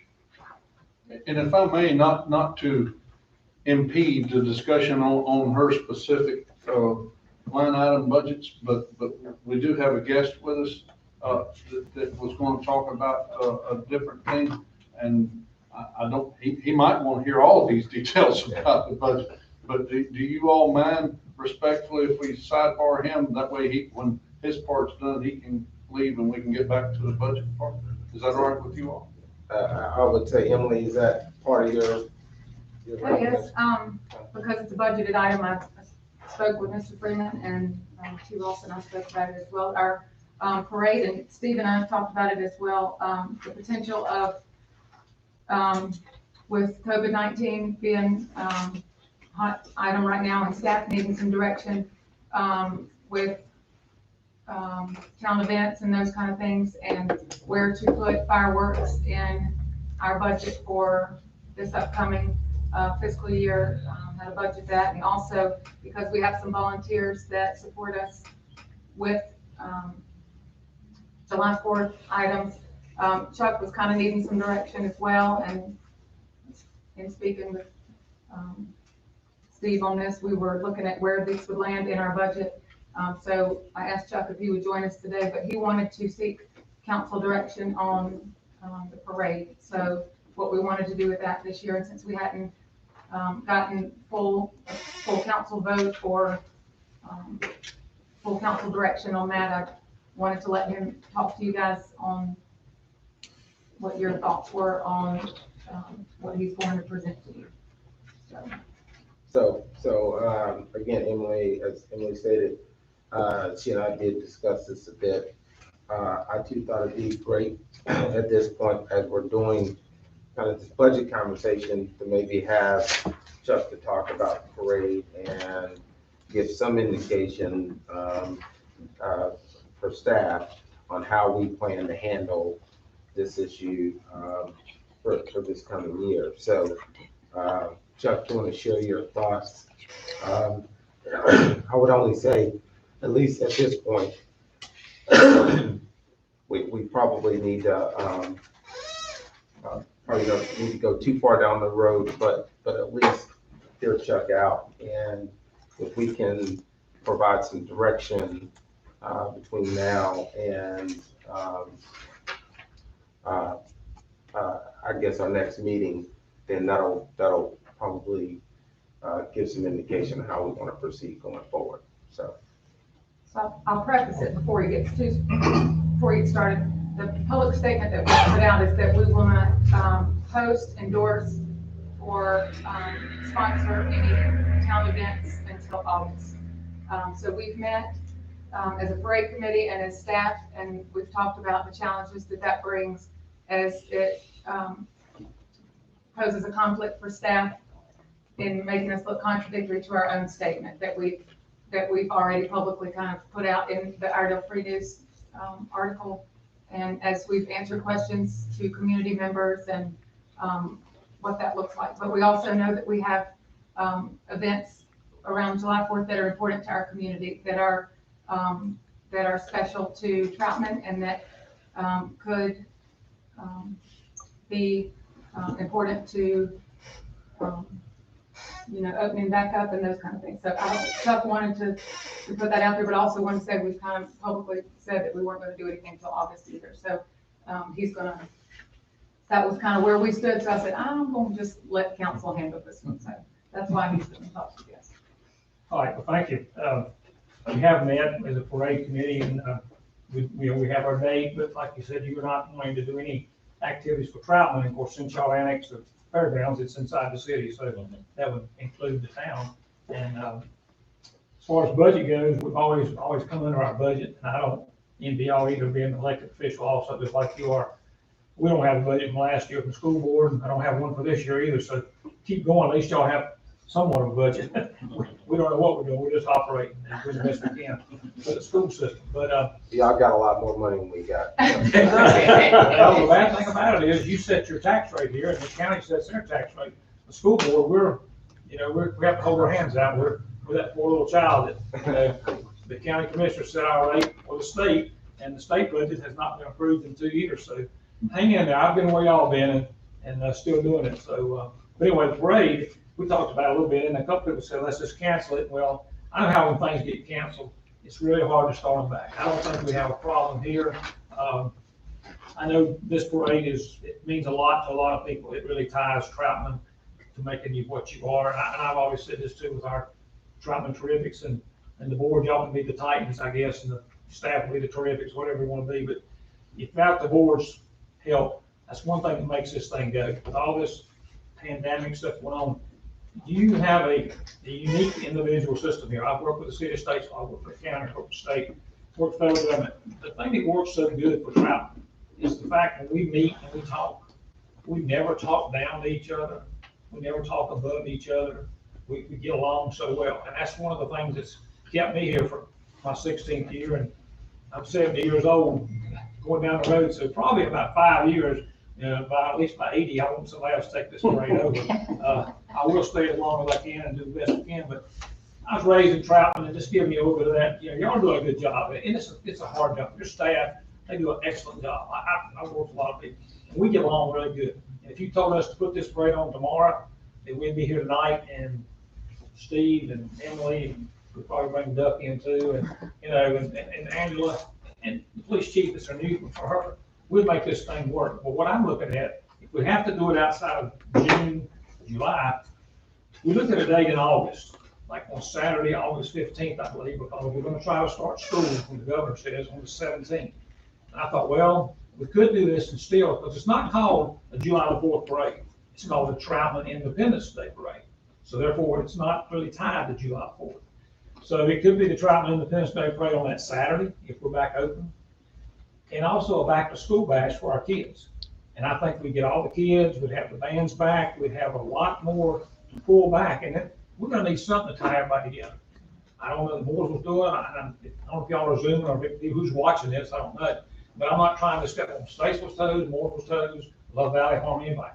But I know what Troutman has. I know that you have the tie here to do it. We have the staff to do it. The people here, it's not many, it's not my parade, it's our parade. it's the town's parade. And y'all have really made it here, the new board members here, you'll find out as you get on here that this is a very unique place to be. And when we do it, and everybody's tried to take the parade away from us a couple of times, and in Elbert's defense, bless his heart, he's gone, he said one time, they didn't want it when we started, and said, no, but hell no. That's what he said, you ain't getting it back. So we've got something here that's unique. So if we can have it back, I think come August, everybody's gonna wanna get together. They're gonna wanna see the fireworks. They're gonna wanna say, hey, we're back. This is America, we're back together. So whatever you decide, it's up to you. You know, it's our parade, it's our town. And what's your proposed date? So I looked at that, I don't know what we can do. I don't know what your calendar is about reopening, but that Saturday, August 15th is the Saturday before we're in school, Monday the 17th. And that will be maybe in the next phase where we can be outside and where y'all can do it, but it would be up to you to set the date. Well, I took our, chart that was sent out, by our, town manager, and I did the 4 weeks and 2 to 3 weeks in phase 2. And then I did the 4 weeks, and then I did the 6 weeks in phase 3. And if we even went to the 6 weeks in phase 3, that would be over, July 10th. Okay. And I did it. And I absolutely, agree that, as you can see on the news, when some states have opened up certain things, people have just mobbed. They have totally forgotten social distancing and everything. And it still says in our phase 3 that we need to continue safe distancing practices, but it's not been mentioned. And I think this is a way to celebrate, it won't be an end to COVID-19, but a celebration to the end of the phases and of the stay-at-home period. And it gives some entertainment to our citizens and celebrate maybe somewhat normalcy of the kids going back to school. That's the closest thing we could look at. And being in the Kiwanis system, I'm coming up as president again, we've got, in case y'all know, I think I told you last time we met, the county's taking the fairgrounds back over technically October 1st. And I think their plan, don't quote me, but I think their plan is like the recreation is supposed to are. I'm sure they'll work close with them too, to kind of schedule it. But every August and September in the future, the Kiwanis Club will get the fairgrounds for the Howard County Fair, which nobody's really even talked about that, but we haven't had a Kiwanis meeting in about 3 months. But I guess the fair is still gonna plan to go on in September, which will be, I think, the 5th through the 13th. But that was the closest date. I don't know about moving the fireworks, we probably can move them, but we can move. Part of my date goes on the fairground, I have no problem getting the fairgrounds for that date. And we can control it quite a bit, since we do have the gates, and we may need to have a little more security. But as far as coming in the gates, people coming in, they come in, kind of slow, and we set them up. And this is, you're gonna have veterans there too. You're gonna have people that the reason we're here and we're speaking English right now is because of all the people that's coming up there. We've got a lot of veterans that are here from Korea. By the way, I just lost my dad in March 18th, my stepdad. He was a Korean veteran, and we hadn't even been able to have a service yet for him yet. But the Korean veterans, World War II veterans, we still got them here, and Doug and I are both veterans, and I'm not sure how many other veterans we have in the room, but I just think it's a big thing with all the veterans. Gonna say, the reason that flag's up there is because we went through much more than this virus. They went through 10 times more than this virus. And so when that parade can be still held here as an Independence Day parade, I think you're gonna have one of the biggest parade we've ever had. And the kids are gonna wanna come back, they're gonna wanna flaunt what they can flaunt, and probably have all the bands back. And so, I don't like to move the date, but I think, in my opinion, for the staff and the town, it's probably our best way to do it, is try to do it on that date. So Chuck, any other dates? Sir? Did you look at any other dates, or was this the only date? No, we had police chief and some other staff were out, and we just sort of kind of got to that date, and that was kind of what we looked at. I thought, well, if we do it on that Saturday, it's right before school, and I think it would maybe tie the two together. And if somebody's got a better date, you can tell me. But July, if we do get this thing released, people want to go to the beach, people want to do what they want to July. And so, I don't think states was even doing fireworks. I believe we talked about States that. hadn't made a decision yet. The town calendar, there's not one open weekend because of rescheduling and other events that we have on the town calendar. From August 29th through the 3rd weekend in November, there's something on the Parks and Rec and town calendar every weekend. So there's not another available weekend from the 29th. 15th open on The the town 15th calendar. is open, but to follow suit with Statesville, and other surrounding communities, it's, I sat on a, conference call. We were all trying to, refashion ourselves. What our plan was to open back up the same way we closed. But they're not hosting, Mooresville either, endorsing or hosting any public events. At very earliest, Mooresville planned to, no programming. Was August, which was why that was in my opening plan. So, and so that was why we talked about August. And so, Tina was out of town. And so the 15th was the date that we had landed on. But the previous week was an option. So that, what would that be, the 8th? And then the 15th were two options. But anything beyond that is out of the question. But then, I don't know. So from a planning perspective, if we said yay or nay at the June meeting, would that give you all enough time for planning?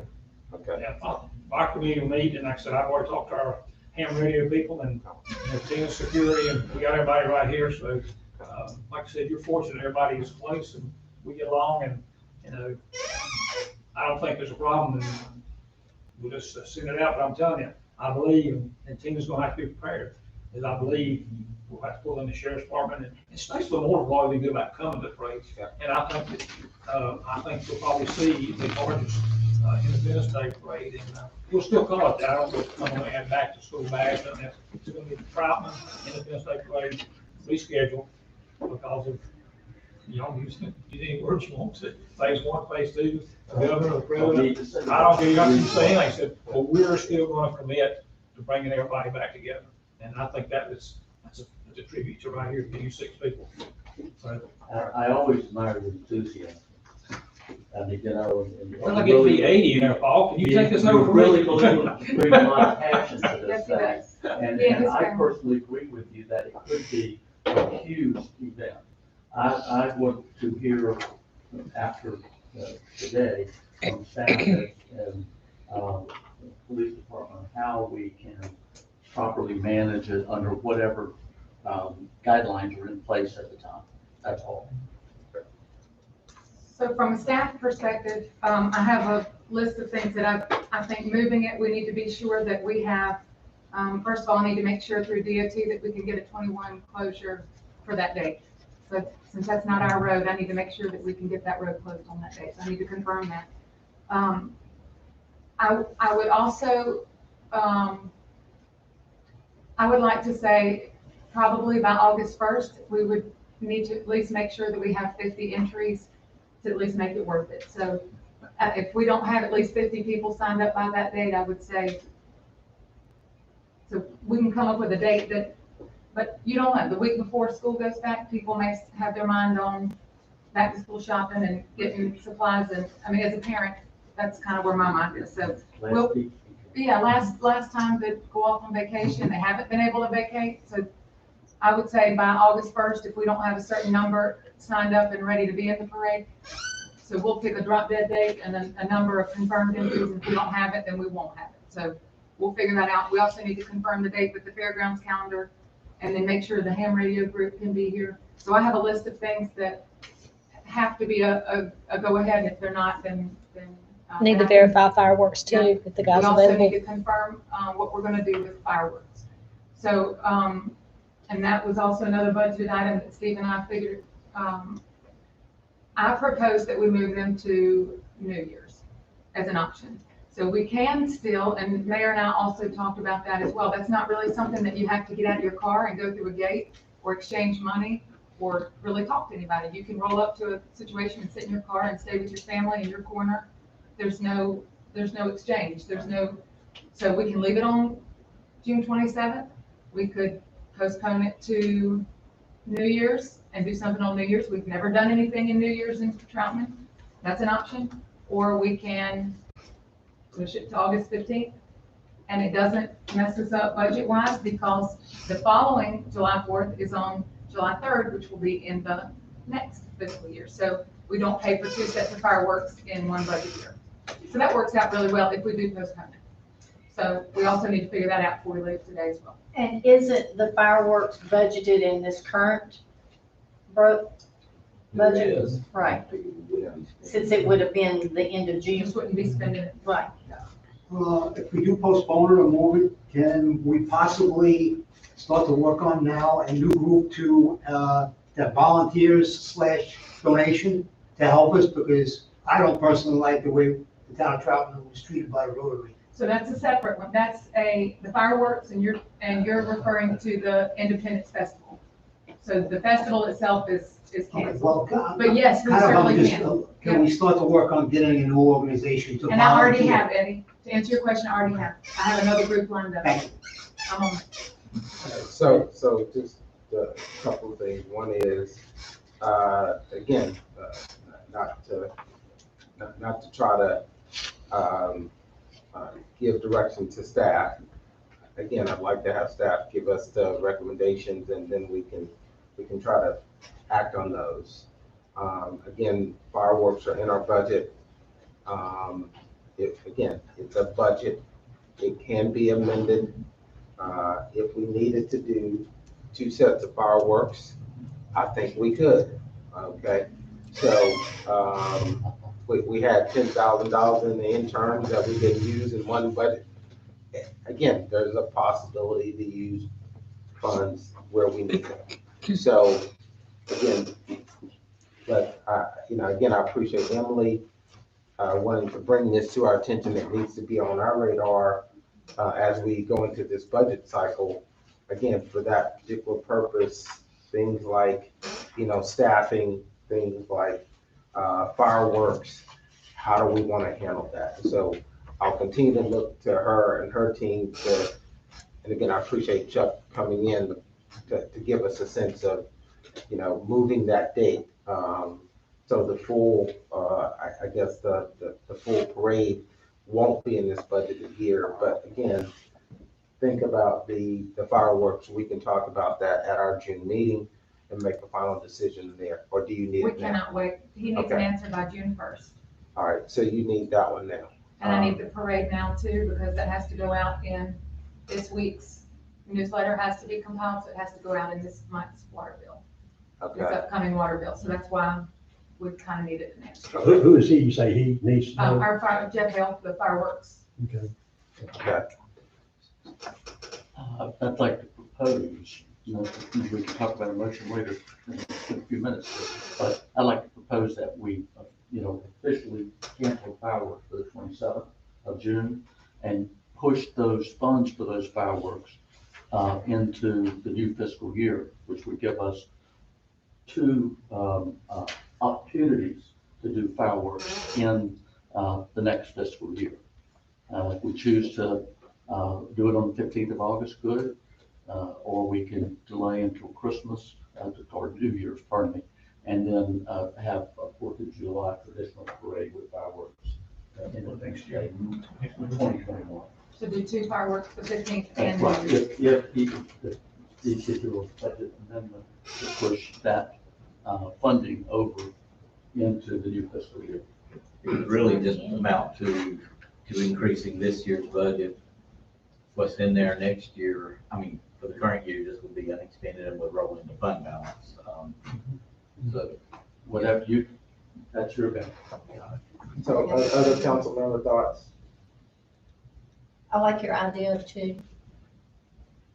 I think what we're currently going through and what we've gone through in the past 2 months, that'd be good.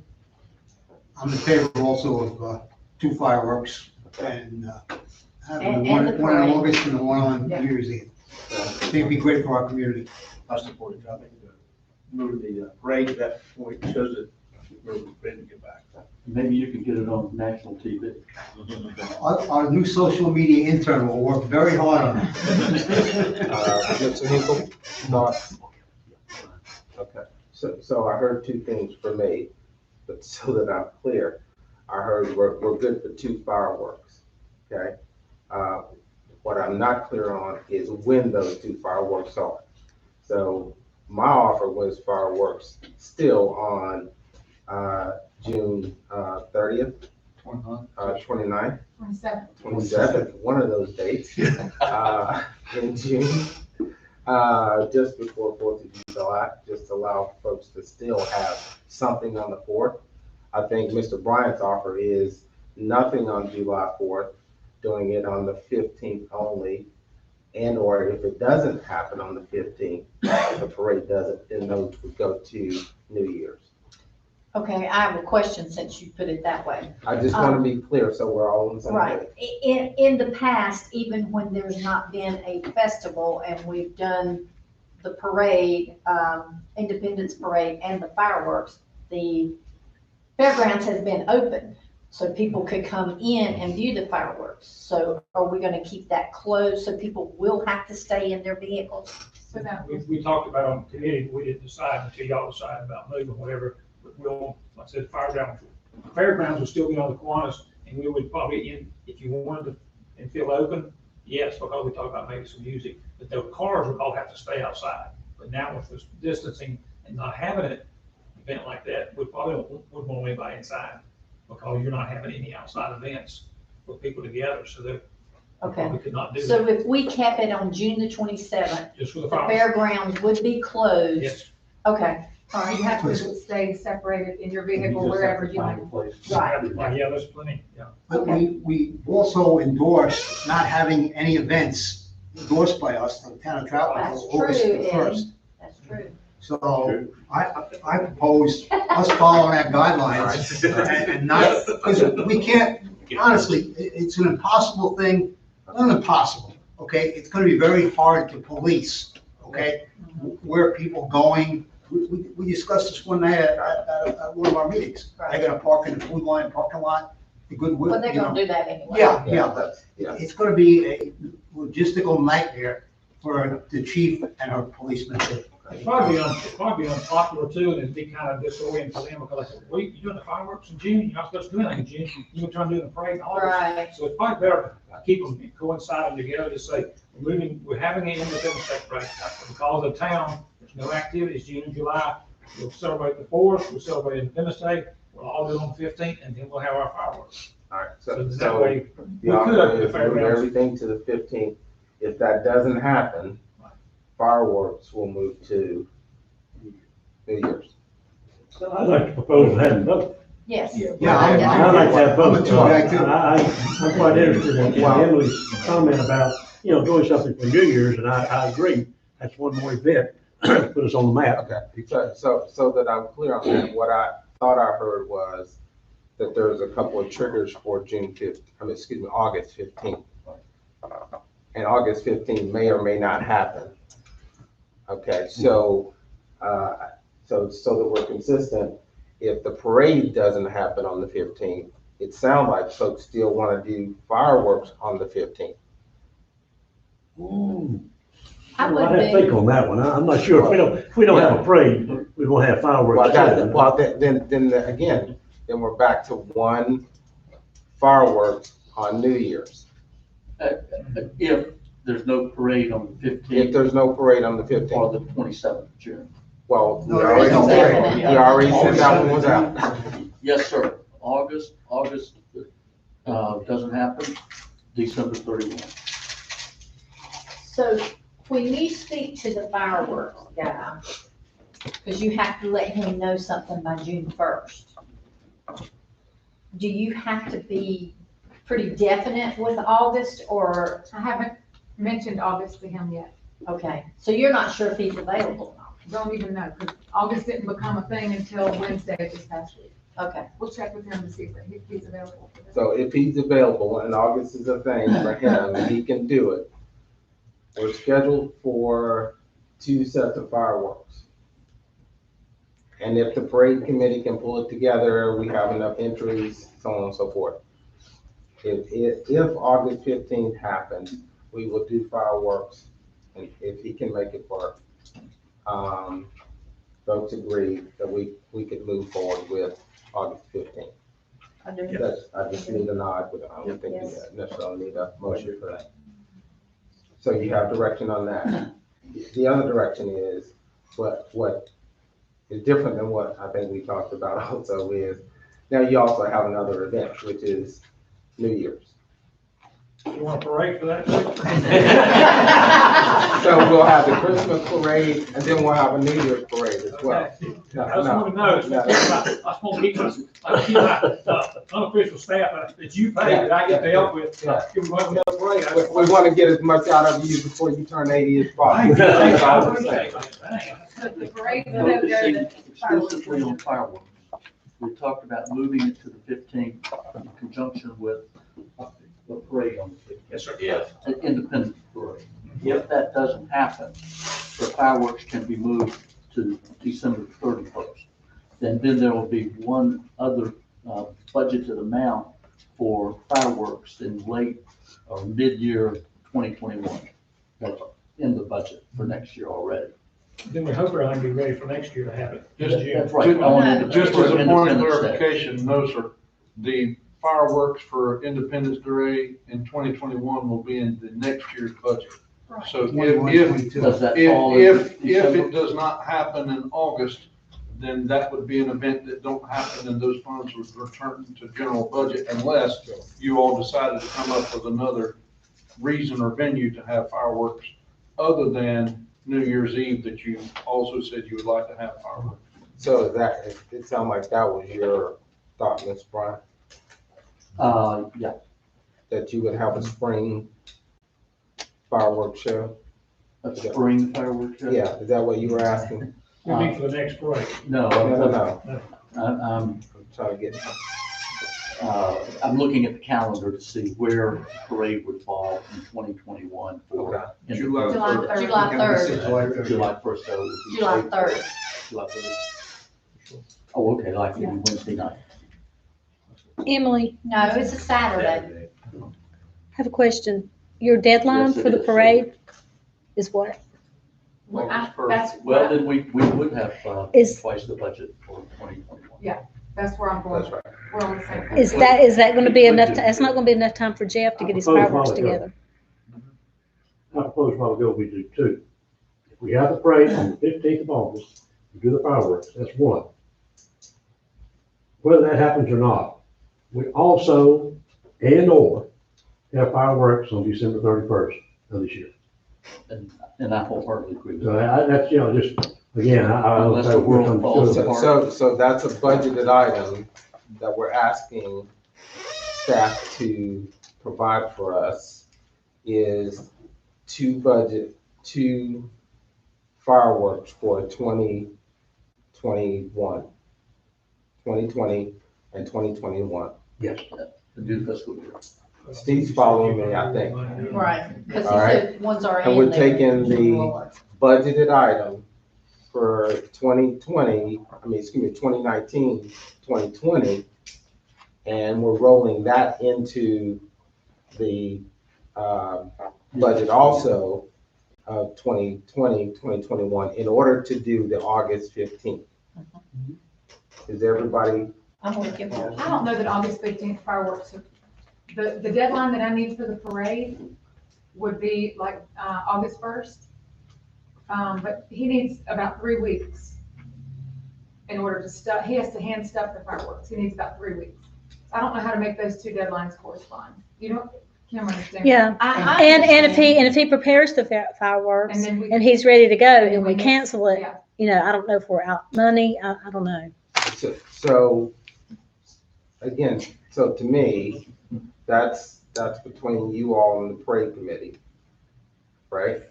Because we're giving you authorization Yep. to do, 2 sets of fireworks in that calendar year, in that Yes. fiscal year. that's correct. And if we need to back up the drop dead date for entries, just back it up a week so that he can get it done and clarified. I don't think with Corona, I don't think that we would be able to, I think we need to I don't think those two can hinge on each other, the parade and the fireworks. I think this is I think we either need to discussion. separate Take those place two or and bring mix it it. back. Yeah, That's my thought. yeah, okay. Can I let you guys take that offline? You can, Okay. offline and off your hands. We got it from you. Chuck, 10-4. in I- your previous experience, do you foresee that there would not be at least 50 entries? No, when you open it and you tell them, we can do it, Tina's gonna have to probably hire somebody. Yeah, it's gonna, I think it'll be big. I think I it'll think be there's a huge. lot of variables this year. I think it'll be huge. The kids will wanna go back to school. You see what everybody, I mean, they're doing 20, 30 cars and more of that in these graduations just off the cuff, you know. Right. I think it'll be huge. I think it'll be huge. The only other question I wanna ask you is, and looking ahead, we're still doing the Christmas parade on Saturday, December 5th, is that correct? Or Saturday, December? Y'all don't have any reason to change that, do we? Unless, Rona tells us otherwise, that's a little far out, and I don't think we plan to change. these Well, you know, we're talking about the reinvestation, you know, Yeah. also. There's so many variables. Yes. Yeah, exactly. So I can't, Well, like I said, December 5th is easier because we use school property and we come down east way, so we don't talk about DOT. It's all a school board in a Troutman town. We Yeah. do it together. And then, of course, I know there's election in November. I may not be on school board anymore. I don't know. Whoever knows, I'll still be from a around. budgeting perspective, I don't think we're changing the budget at this point, so sounds like we would be prepared to do. I'm putting it all in Lord's hand. I think it's That's gonna work right. out perfect. I think it's about time that you guys you're gonna see a wonderful time that day. I think it'd be great for everybody. Thank you for being here. Yeah, anything else, man? And she does a great job. I said, yeah, recreation's in my heart. My wife is Recreation County, so she does a great job and y'all are great. Glad to have her. And all your staff's good. Yeah. Appreciate what y'all do. Thank you and the Okay. family, we appreciate it. Good to see y'all. Stay safe. All right. You say, Any other item for Oh, you? sorry. Be through. I'm gonna leave. No, I'm finished, they're finished. Great. Any, other questions for Emily? I have one, and I may have missed this earlier in the conversation with Emily. Take it back to page 9, salaries, part-time, which current is $15,000, increasing to 40. Is that, can you give me a little background on that significant jump? So right now I have Paxton, who helps me part-time. Yep. He does, weekend support with rentals. He does evening support with mowing. He does, farmer's market. He does, maintenance. He mows half the greenway, weed eating, landscaping, those kind of things. Is that Paxton you're talking about? Yes. Yeah, oh, I know exactly. I'm Right. sure. But the remaining needs that I have in the department are somewhat administrative, seeking sponsorships, in-house things, some social media needs, I have some marketing needs, I have those kind of other things.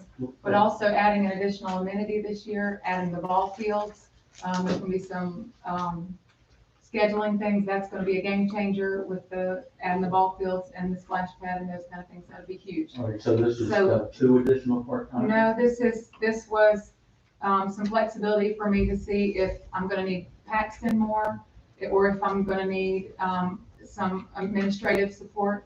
Also, it was just add some money in a pot and let me see what I need to do with it. It wasn't necessarily tied to an additional person or two. It was just put money in a pot and let me see what it needs to be. And I talked to Steve and I said, you know, with the uncertainty of not knowing what events and things will be canceled this year or what things will look like, if that number needs to change this year and then look differently next year, I understand if those changes need to happen this year. I'm happy to be Because flexible. it's almost triple what I you understand, yeah. spend this year, that's why I asked the question. Yeah. But adding 2 large amenities that are all night and all weekend long, and then also the scheduling and the grooming of other things as well. I mean, that's, Or close it does. it does. That can't be But- all night. But to be one person handling things that run, you know, all night and all weekend, and people can't recreate until they get off work. No, But- I'm not arguing it, Yeah. I'm trying to understand it. Yeah, yeah. So, thank And then you. handling, rentals, which are continuing to increase and increase and increase. That's hard for one person with 10 and 15 hours outside of myself. Between he and I, handling that together is a lot. Mr. Now, was this one of the part-timers you were thinking of when you made the Parks and Rec recommendation? My Parks and Rec recommendation was for an intern. However you. And to be honest with you, I feel that $10,000 is way too much money to pay an intern. Okay, that's another thing I want to say. Yeah, I understand that, yeah, you would like to get one significantly Less. funded in a different way. My feeling was, like she said, some money, if it's, you know, if it winds up being 3 people just a few hours a week, if it winds up being 1 person more hours, if it winds up being an intern This paid could cover it. I mean, $7 an hour. Yeah. It's whatever. Again, I think the goal here is we Let's get her some established a help. She needs budget. If you want to give her $1,000 and tell her to spend it, however she wants to spend it, intern, part-time, whatever, still gotta meet minimum wage, whatever. And my So, first question but was the for goal, clarification. yes, the goal here is to, I think, council directionally being asked to support some additional funding for staffing for Parks and Rec. That's what we need to decide. And additionally, daily Parks and Rec is taking things off Public Works list. And that's because ultimately they make sense to be in my department, not because Public Works isn't doing things that they should be doing, but they make sense to be in my department. So sometimes it's awkward for me to call Public Works and ask them to handle things that I should be able to handle in my department. So when I have Paxton here and he's handled things that need to be handled, you know, on my list, but then they also make sense that we should be able to handle them in-house. That kind of goes back to that line item that we've increased, the departmental supplies. It makes sense that I should have the items that I need to handle them, but also have the people that I need to be able to handle them. So I don't have to call somebody from another department to handle something in one of my facilities that I should have the people and the supplies to handle. But if you were here, you'd be able to see what I'm saying. But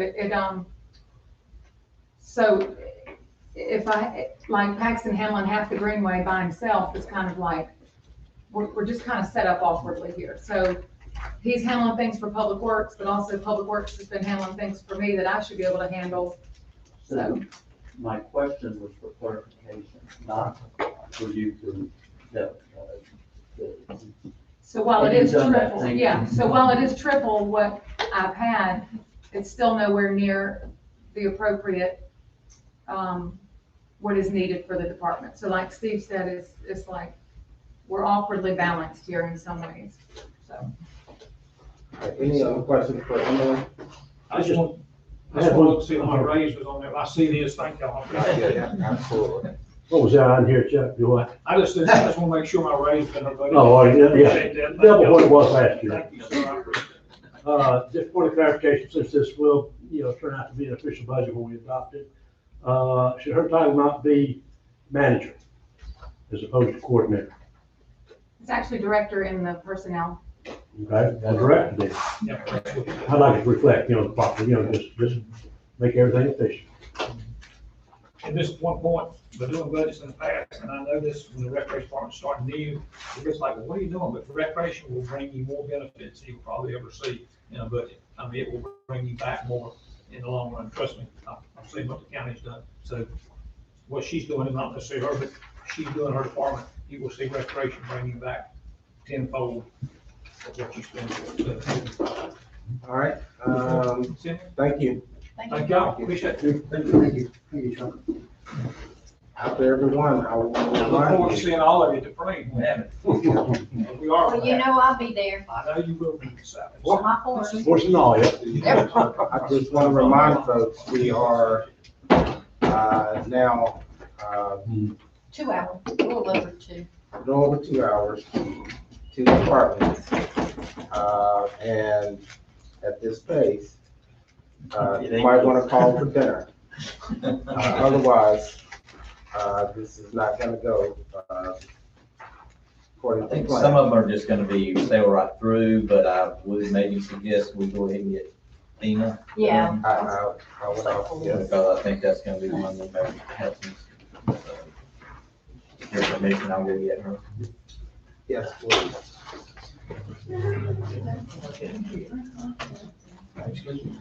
And remain.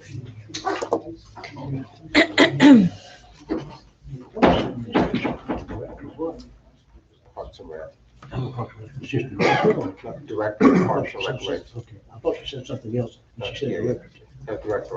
Okay, I wasn't trying to be a smart one. I just want to make sure the officials are there. And she's still got us coordinator, which was. I think that's what Steve said. So it's the system issue. And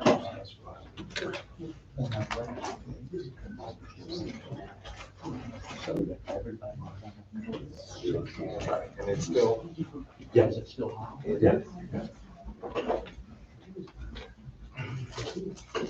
Can't do that. They don't know.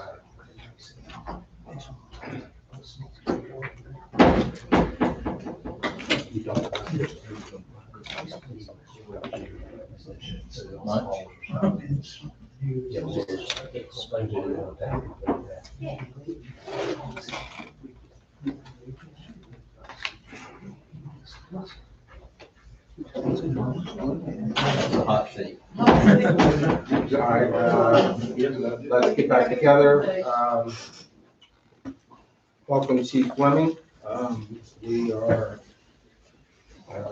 again, going a little out of turn, but, let's go ahead and pass our attention over to Steve. Just as he's, finishing lunch. Okay, if you'll look, turn to page 6 in your general fund budget, and Tina, I've been just sort of running briefly through most of the line items and then letting them direct specific questions. Can we pause for one moment? Yes, sir. I think we're missing our clerk. Yeah. Okay. And I'll change my mind. Certainly.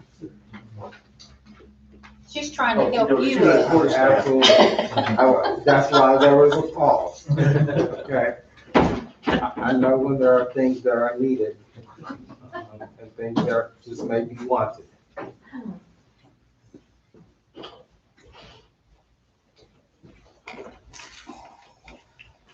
All right. Okay, salaries and wages, you have a breakdown, 6A.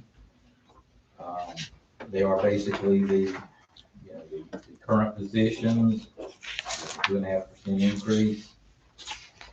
We do have a vacant patrolman slot there that's yet to be filled. When we moved one of our officers into the second SRO position at South, that has been covered by part-time people since then, but. And then the position for the additional SRO is in there. I realize that still discussion going on there, but important, I think, to have it at least in the budget as we proceed. Items bottom of this one that may not be in other departments. We have an officer currently receiving, former officer receiving separation pay that has to be budgeted. Incentives for any certifications or increases due for going off the probationary periods or so forth. We have part-time help. Some for special events, like bringing in people for the parades and party in the park and so forth. The road officers receive holiday pay since they are wind up working on holidays. They actually get paid additional pay for that. And then small amount for overtime. Most officers do use comp time for that, but occasionally there's a need to pay out some overtime. So any questions about the proposed salaries? Okay. These salaries represent just the 2.5% COLA? Yes, sir. Okay. And then flipping back, you have, of course, your FICA, group insurance, and retirement expenses that go along with those. Training and travel would be for either the chief or any of the officers that have to go for training during the year. Telephone expenses, for the cell phones that are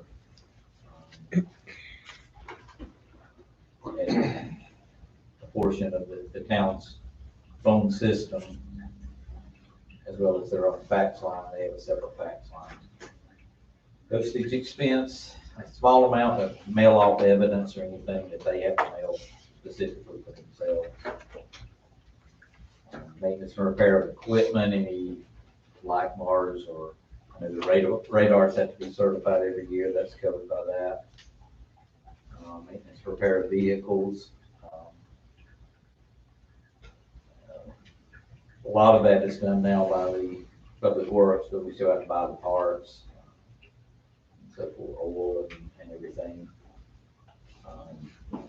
That number has, even though our fleet is somewhat larger than it was a few years ago, that's stayed down because, for two reasons. One, we're doing a lot of it in-house, plus we're keeping our fleet a little more up to date, with the exception of a couple of old Crown Vics that are going off the road shortly, or already off the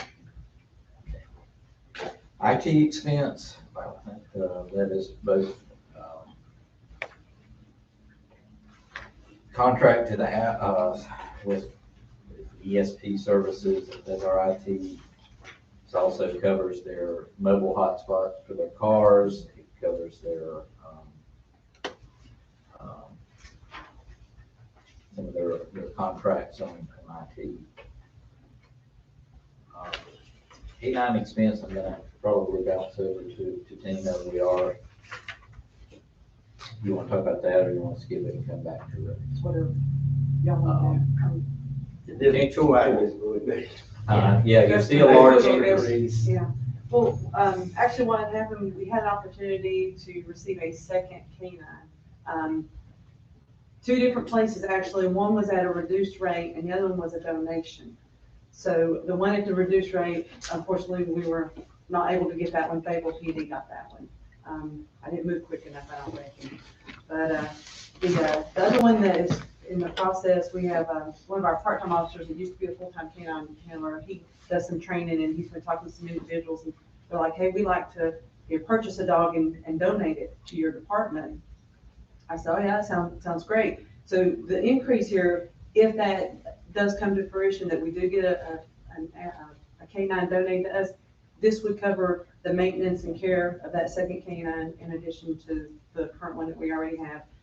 It would cover the cost of in-home or the home kennel, because they have to be kept separate from any other house pets.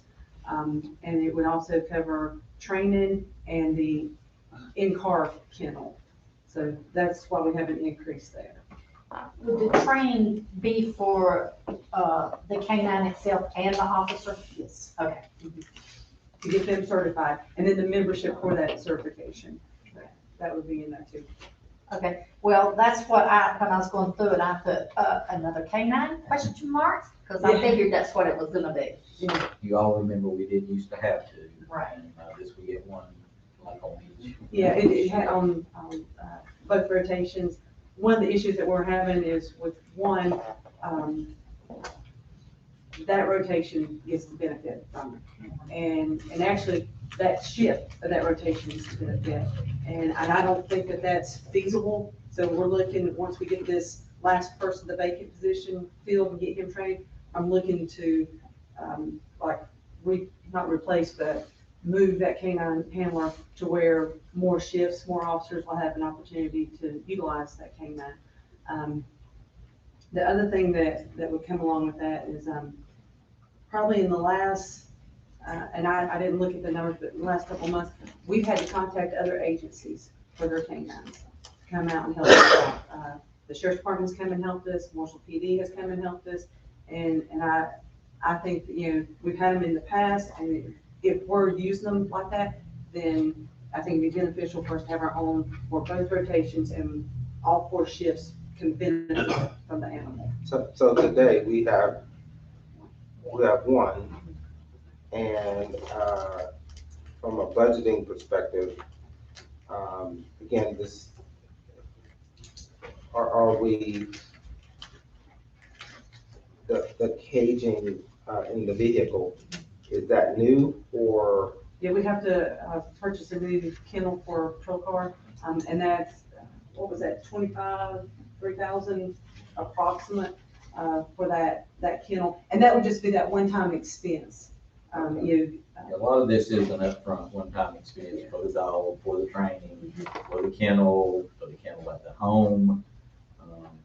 So that was A lot my of question. startup costs. So that, $30,000 addition to our current K-9, once, it's been trained and equipment's been purchased, then next year we should see something in the neighborhood of 6,000. Yeah, we should go back Right. down where it's just That's where the care and maintenance, like the vet visits and the food and things, things that, the items that you need for a canine, bags and leashes and things like that. How much does a kennel, getting a kennel made at an officer's house, being they're kept separate and apart, how much does that cost? What, you had about The 1,000? pad is usually about 1,200 or so, and then you have to vent, put fence.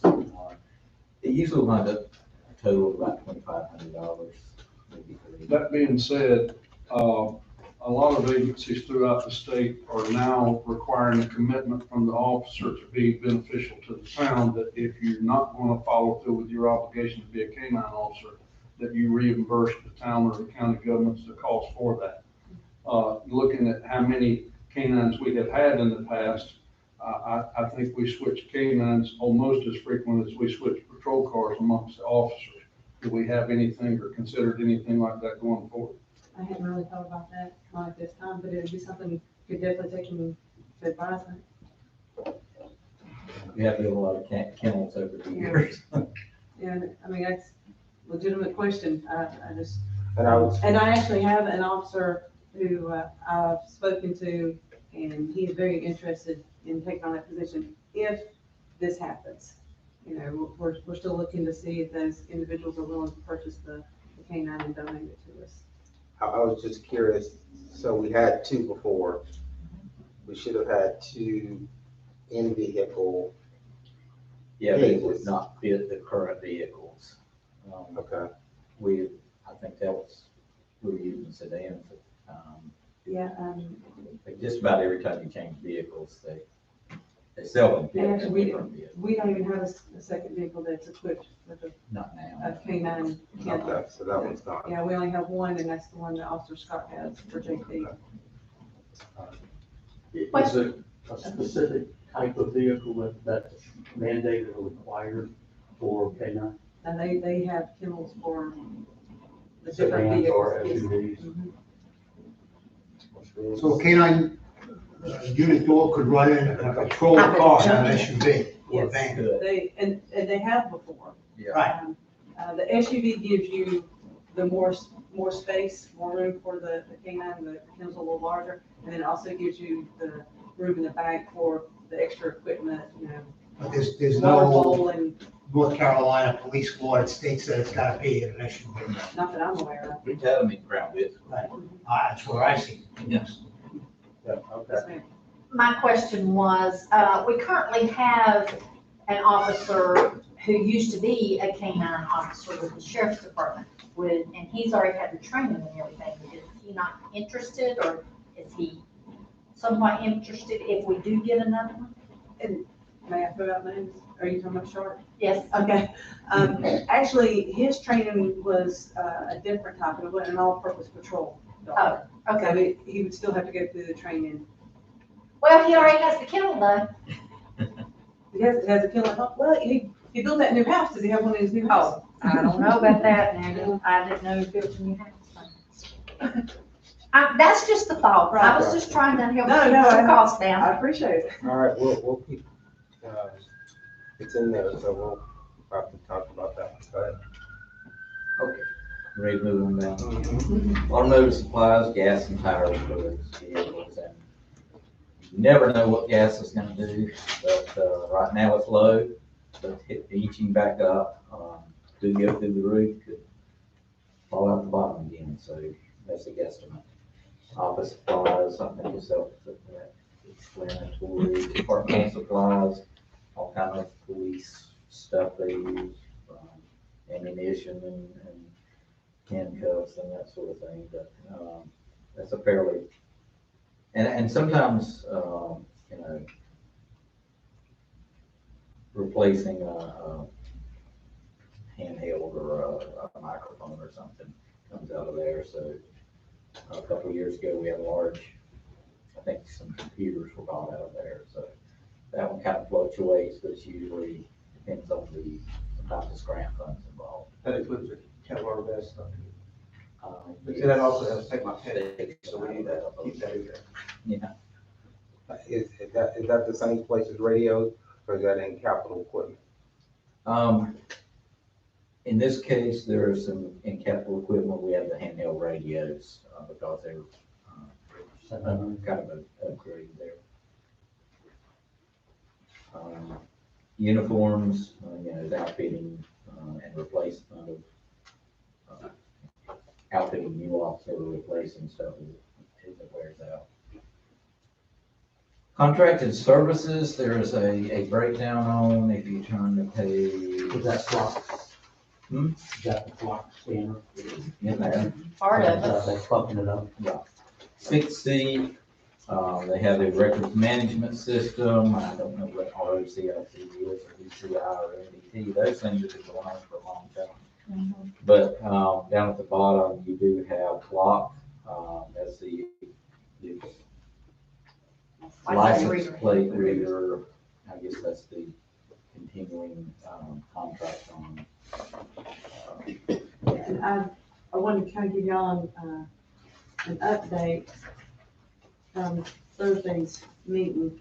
On Friday, we got an alert of a stolen plate. It was confirmed. We located the vehicle. In addition to being able to recover the plate, the individual was in possession of methamphetamines, in possession of drug paraphernalia. It was confirmed that he had 7 warrants for arrest, 3 felonies for breaking and entering a motor vehicle. Out of Mecklenburg County, 3 misdemeanor larceny warrants out of Mecklenburg County, 1 felony probation out of Iredell County. And I just want to throw this in. His comment to the officer was, "This is the last time I come to Troutman." And I was like, that's a good thing. The county's also helping deter our criminals from coming to our town. I just want to give you a little update on that. Get out. Yeah. We'll promote the criminals quote in our next newsletter. How many cameras was this for again? It was for 14 cameras. Yeah, I had that written down. Does that include the 2 that we currently have on a trial basis? Yes, ma'am. Okay, and you mentioned Thursday night that will cover all entrances and exits to town. Yes, ma'am. Is there, how many entrances and exits do we have? We have 14? I would say more than that. Do we? Well, you have more than that. I would think so. Oh, because you have to put 2 cameras at each Yeah. exit and entrance? I could only find in my brain 10 versus 14, but I'm sure she's got other hot spots. On Sally's question, how many we need at each entrance? And exit. And Is it 1 or 2 cameras? Well, if we're going to do the 14, that would get them coming in and going out. So it'd be 2 cameras. 2 cameras. Seven, So that'd be it's 7 entrances. entrance exits. Coming in, yes. Okay. And I have a map of where those would be located. Oh, we're gonna switch. Pass it back to class. Yeah. So, Just let you know. Oh. I asked. Yeah. You said. Since we're talking about, well, the LPRs, but also I want to ask on the radios, we started this discussion on Friday, and the mayor wisely suggested we wait and do this, talk this today. I understand we've got some handheld radios that are terrible disrepair. Well, actually, the one that I'm carrying, the XTS 2500, they are becoming obsolete. As of December of 2019, they're not able to be repaired. No more parts contract has gone out. If my radio dies today, I do not have a radio. And there are 5 full-time officers that are carrying this exact same radio. And all my part-time officers are carrying it. so is that in the budget under capital? Going back to my earlier question, is that under capital outlay equipment, or is that under departmental supplies? I don't want to take it wrong. That is under capital outlay with we propose to buy some in the current year, and I forget the number that we're gonna go ahead and get. in this current 5, to get our full-time guys, so that all full-time officers have the radios. And then replace them. How many does 14,000 get us? Let's see, Is that 4 more? I think you'll Yeah, get yeah, 4 'cause next year and 4. 5 is 17,000. We're gonna go ahead and, out of current funds that we can move around, we're gonna get the full-time officers new radios. And then you've got 8 part-time radios, I believe, and we're gonna get 4 in next year's budget and 4 in the following year. And that will cover all the officers. That'd get all of them. So current year's budget, we have enough to cover 4, 5. And in the budget that you're asking us for, in that 14,000 is 4. And in the future budget, you'll be coming back for a request for an additional 4. You know, based on that, immediately speaking, 5. Yes. To Eddie's comment the other day, I don't want any officer out there with a defective radio, one that's good chance of becoming defective in the worst time. So those 5 will take care of are going to leave our most vulnerable radios replaced. I'll put it that way. 5 we're talking about replacing for this year. Yes, on the top of that way. Yes, one of these will replace this one. Yes, I'm talking to 5. So the 5 that are in the most deplorable state are about to expire. They're taken care of. Well, actually, they are expired. They expired Okay. December 2019. So again, though, we're talking immediately, almost immediately, 5 replacements. And then 4, starting July 1st, quickly. So we've got at least 9 of the, whether they're in disrepair or expired. That 9, starting the first of the budget year, will that take care of the ones that you have described that are either in disrepair or expired? Yes. I'm not really, I think I'm understanding. Yes. The 5 will take care of our full-time guys that have the old ones. Okay. So they will have brand new radios that, if they break or something, they can be fixed. Right. These cannot. So the 4 that we're asking for this new budget year will be given to the most active part-time officers. And then the 4 that we're gonna ask for in the following budget year will be for the rest of the part-time officers. So again, so just a point They of, have this. so point of clarification, so that we make sure we can move forward on this. All expired radios will be covered in the 2019-2020 budget.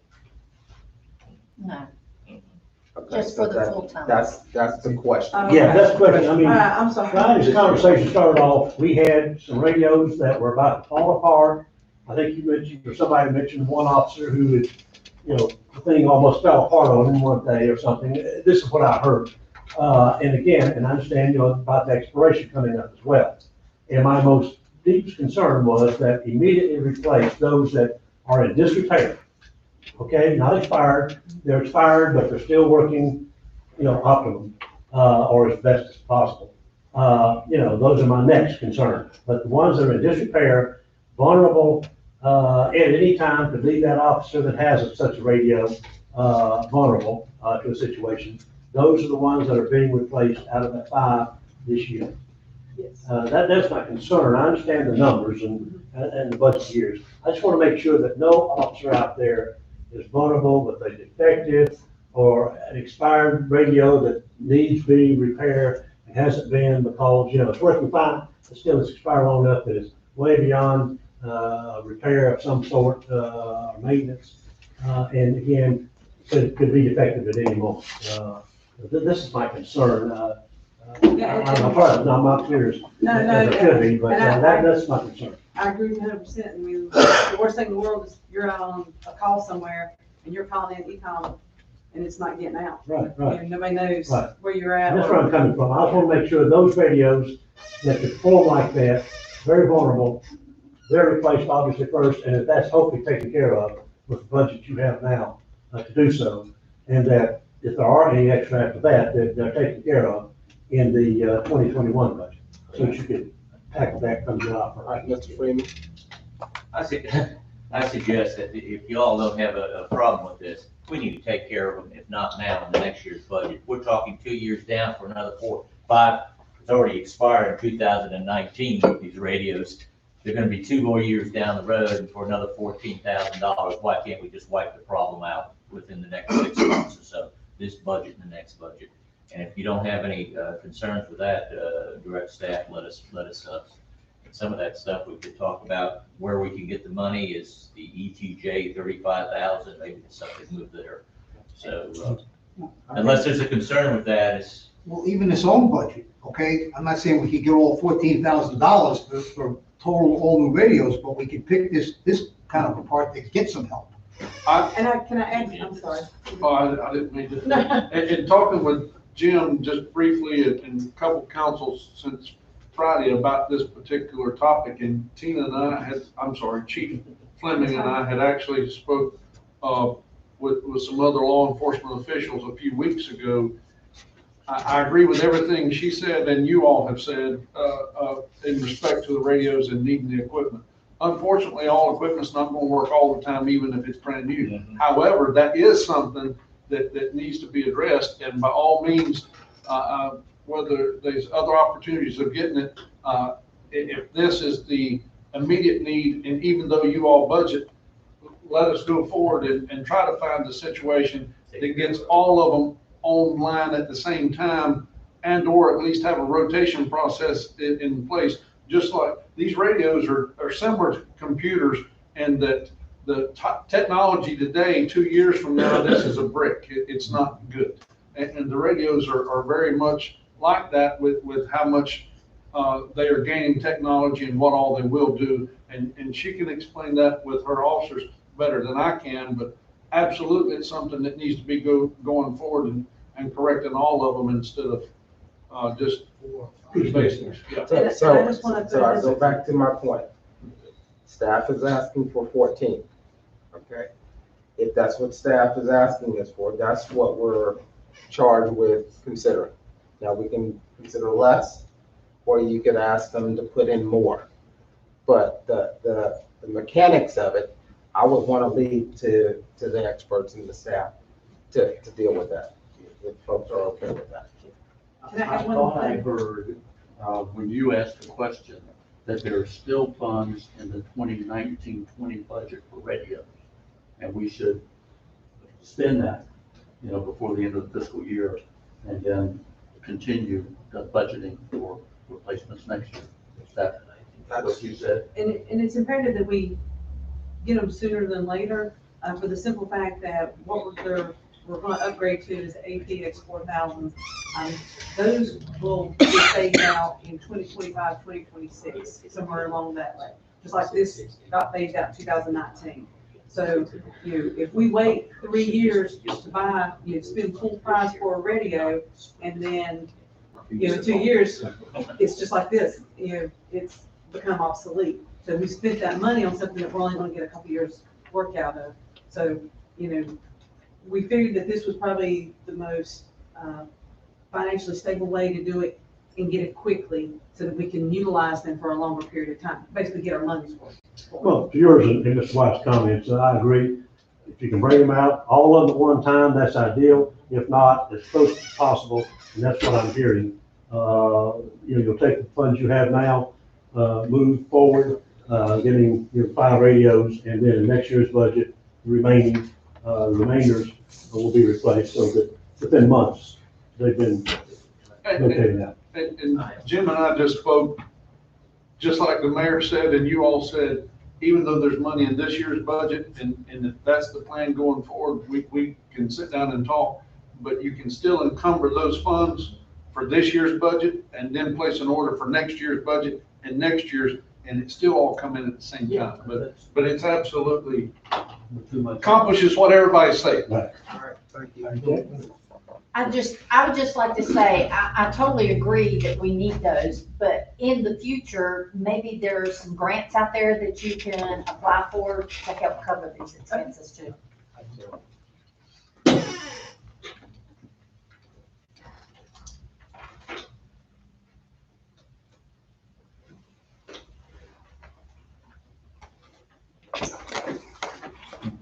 Yes, and you.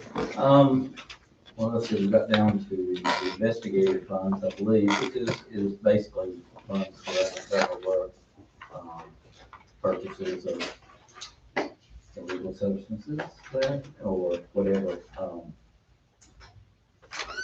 Dues and subscriptions again is professional organizations, miscellaneous, background checks and drug screenings on prospective employees, typically it will come out of there. And then we've already touched on capital outlay equipment.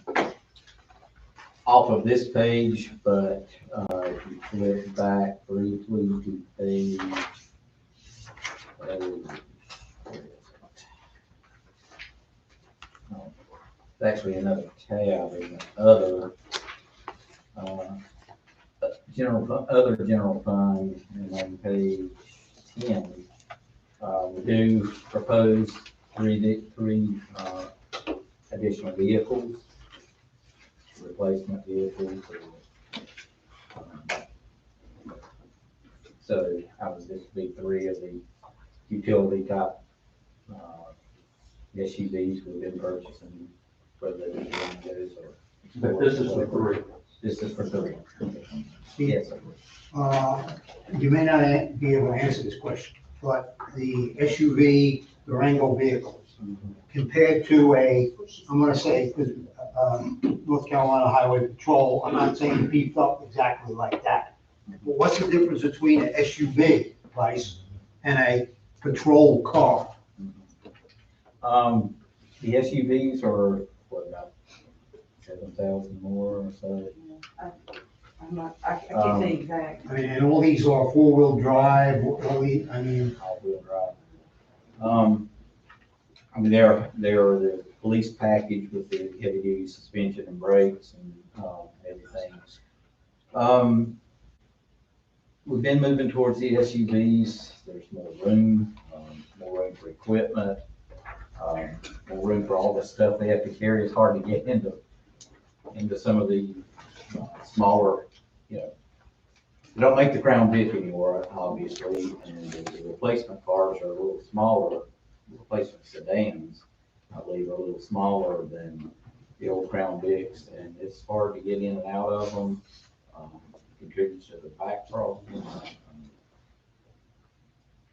Tears up like the way the seat is contoured with the seatbelt buckle, it tears up, if you're right-handed, it tears up the holster.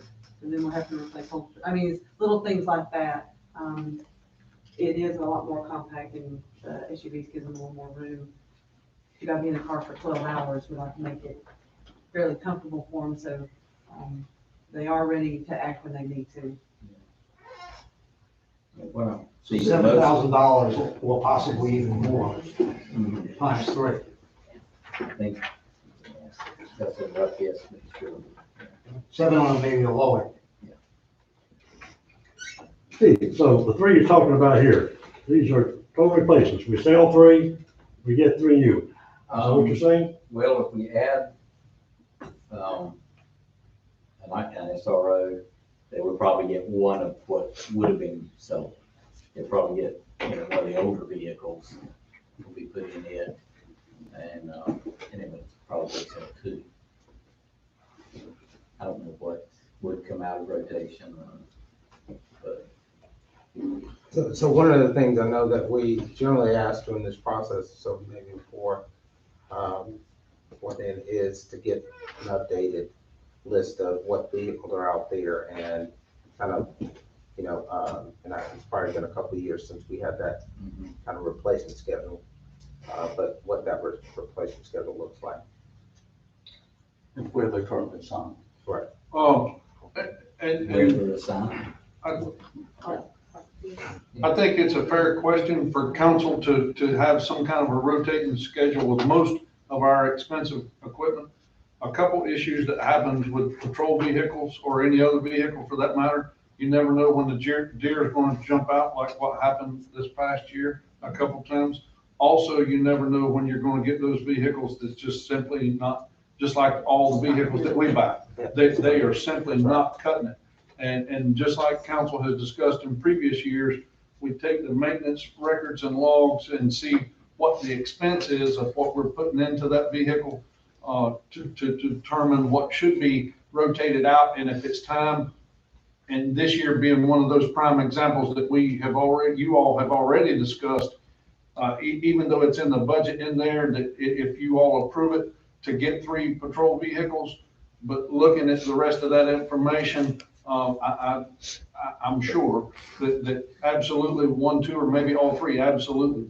But again, until the vehicles are costing more to maintain them and or replace broken parts versus buying new, adding to that part, as Chief Fleming can tell you, the manufacturers have also contributed to this problem of vehicles, and that Dodge, for example, oversold their Dodge patrol vehicles and then couldn't deliver everything that they promised. So then that left a lot of agencies scrounging around trying to get vehicles. So that would also tie in, once the town decided, hey, we're ready for patrol vehicles, to see what is out there. We have our own maintenance staff that is maintaining and doing the general servicing of the vehicles, of things that are in their expertise to do. Well, if our fleet is Ford products, then we wouldn't want to go out and start buying Chevrolet products, because now we've got to buy all the tools that goes for them to maintain and service that type of stuff. So it's little things like that that need to go into that also. But absolutely, to your point, Mayor, a rotation schedule is needed, but it also could be one of those vehicles that we need to sell it at 80,000 miles instead of 150,000, because it's just not cutting it. And you may have a vehicle that, it's 5 years old, but it's still running very well. But one of those Tahoes out there, I think will be here past all of us. Yeah. So again, I think We that's. have a rotation schedule. Typically, we wind up just out of necessity, keeping them past their recommended departure date. But we do try to keep, the road officers in the more current vehicles. And I'm just asking that this point of information, whenever you get that out, just keep us updated on that. Yeah, I'm not sure. And again, doesn't mean that vehicle goes out of service, just means that, maybe they're the oldest one, but hey, it's still running well, or it's a new one, and it turned out to be kind of like this was, it's less than what we purchased. Are there any other hidden costs beyond the $45,000 per vehicle that you asked for here? That's after-market add-ins or upgrades, customization? That should carry, we try to build that into that cost. That includes the equipment and the striping and the lights and everything. So The cost of install after it comes here? that's in that. I'm sorry, what line item is that? That is on page 10, capital expenditures, In the about the middle other, of the it page. says other general fund, other tab. Got it. Yeah. That is such a large cost, and it varies from year to year. I moved it out of the departmental budget several years ago, just so it wouldn't be fluctuating up and down so much. Some years we buy 3 vehicles, and buy one year, and so. Okay. Looking, expended so far, February 28th, 84,000. Does that indicate we just did 2 this past year? I mean, 84 versus 135 is being requested. Projected is. I understand that expend is not at the end of the fiscal year, but. Yeah, we have bought one since or paid for one. It was on order for a long time, but we have expended. It'll be roughly 129 by the end of the year. So that, but I didn't get full, is that 2 vehicles in? That's 3 vehicles. No, 3 for the 84, No, 2 for the 84, 3 for. 3 for the 129? And these are straight buyout, they're not leasing like they're taxed. Correct. And these are the SUVs with the voice package. Yeah, we're drawing it. I think they're all 3 drawing it. And when we take delivery, do they include, that's the question before, radio and video cameras? Not always in there. When we take delivery, we have to have it, we buy that separately and it's. Where's that in the budget? It's in there. It's in this one? Yes. 35?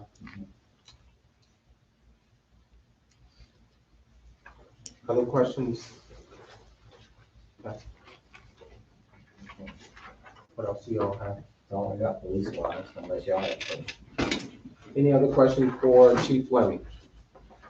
So we're putting this in, and then at our next council meeting, we'll make a decision whether we're buying now, right, for this year. This is Or for it next would be year. the three, yeah, Yeah, for the, requesting. well, that would be the 14th, right, the council meeting. You're not radio. I think you should back on radio. I thought he was still on the call. I did too. Oh, I was looking at flock But you count. don't get us 14 cards? I was like, I was looking at I your love last this thing. So that Hey, George means, likes you. what I'm saying is that, we're putting this in for next year, then next week we'll decide whether we buy Exactly, these. right. Okay, that's all I want to know.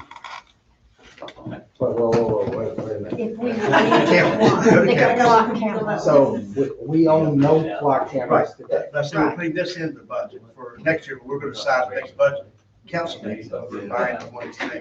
These have to be bought this before July 1st. So Tina, so that I'm clear, because I think he said something different than what I understood.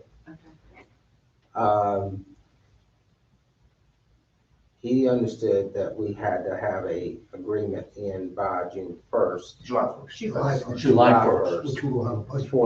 For the cameras that we have now. Is that your question?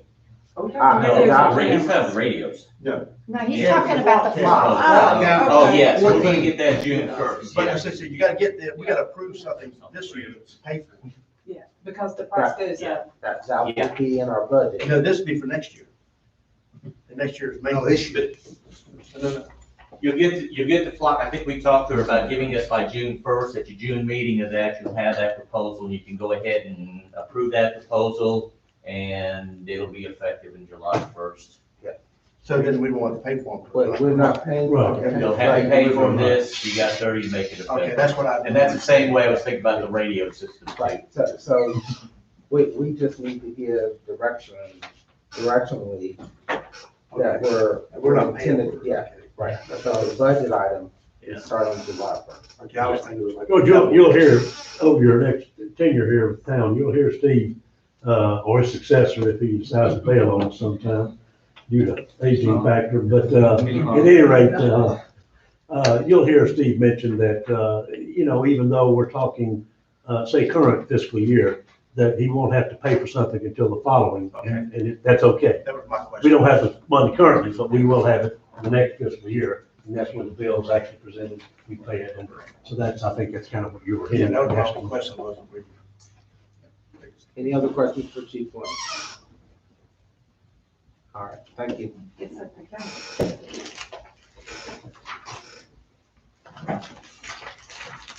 Still on our time frame, hour and a half, hour.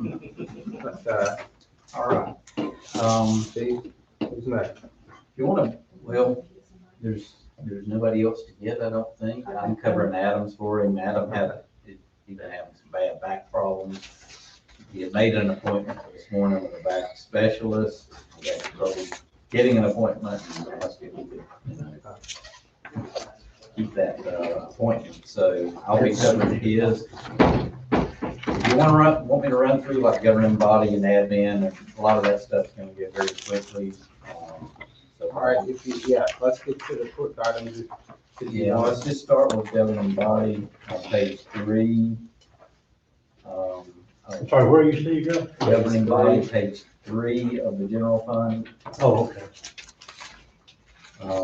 There's really no change in there other than an increase in professional services, and that's just the cost of, that is two things, just our town attorney and our audit. Our audit's not increasing, but we've just been having Gary come to a lot more meetings, and prepare more legal documents for us, and of course he charges if he has to.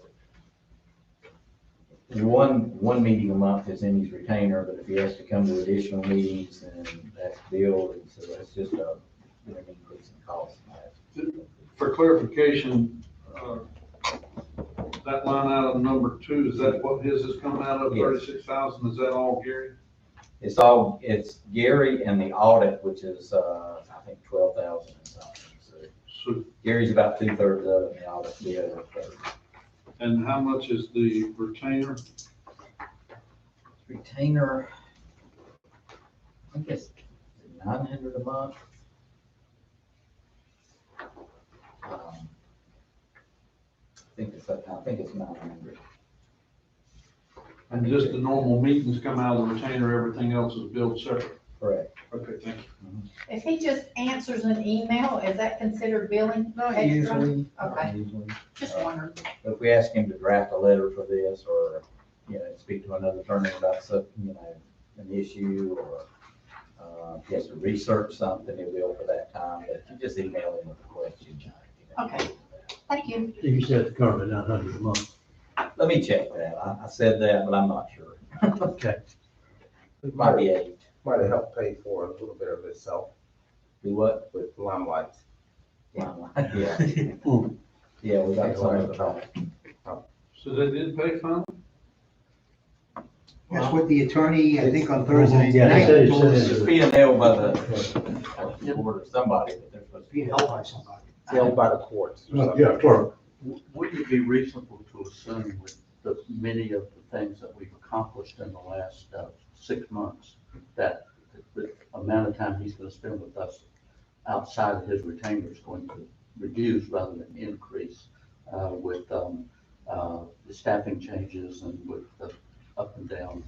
That's just gonna be less going on in that area. But we're still just making that comment, so we think about it, we won't spend it if we don't need it, right? Right. Based off of what you just said, and based off of what's happening with some of the planning and zoning issues, I think his time may increase instead of decrease.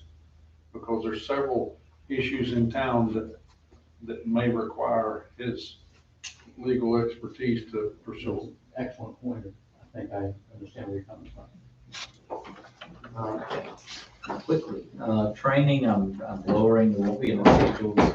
No, without an election, we shouldn't have to, anybody can into it. But we do have the clerk schools and training that she goes to. Advertising the same, Department of Supplies, it's a little less, because we're not actually spending what we budgeted this year. You said less? Yeah, Department of Department Supplies, supplies. less than we budgeted. Okay. This in the current year. I increased special events a little more, but, we did a little more on our volunteer dinner this year than we had in the past. Much nicer meal, lots of compliments on it. It cost us a little more, but, I think everybody enjoyed that event and it was well attended. And, that also goes towards the sort of, what do you want to call it, a grant or whatever you do for the library, where they have special projects that you pay for. So that's what comes out of the special events line there. Contracted services, I believe there's a breakdown of, but it's your municipal code, upkeep.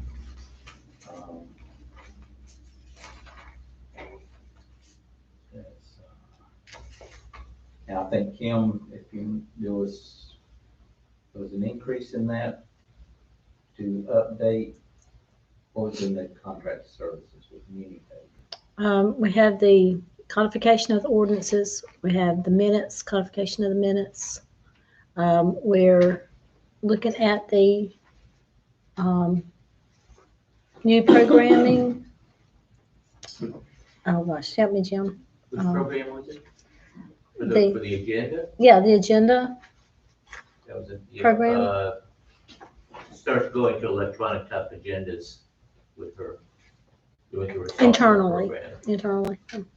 What would that, can you explain, can you That was elaborate? $2,700. What But I is mean, the- exactly what does that do? Each department head would have the capability of sending items electronically and it automatically going to agenda instead of me sitting there typing in the agenda. It prepares the agenda automatically. And then they send their items. Research can be done off of that. Also, they have what's it called? You want this? A bank, a history bank. Yeah, you want to tell them a little bit about that? What it does, it basically makes it a lot easier for her. Everything's going to be transferred electronically from the departments and that, goes directly to the code, matches things up. She can also archive it or making changes real quickly on there.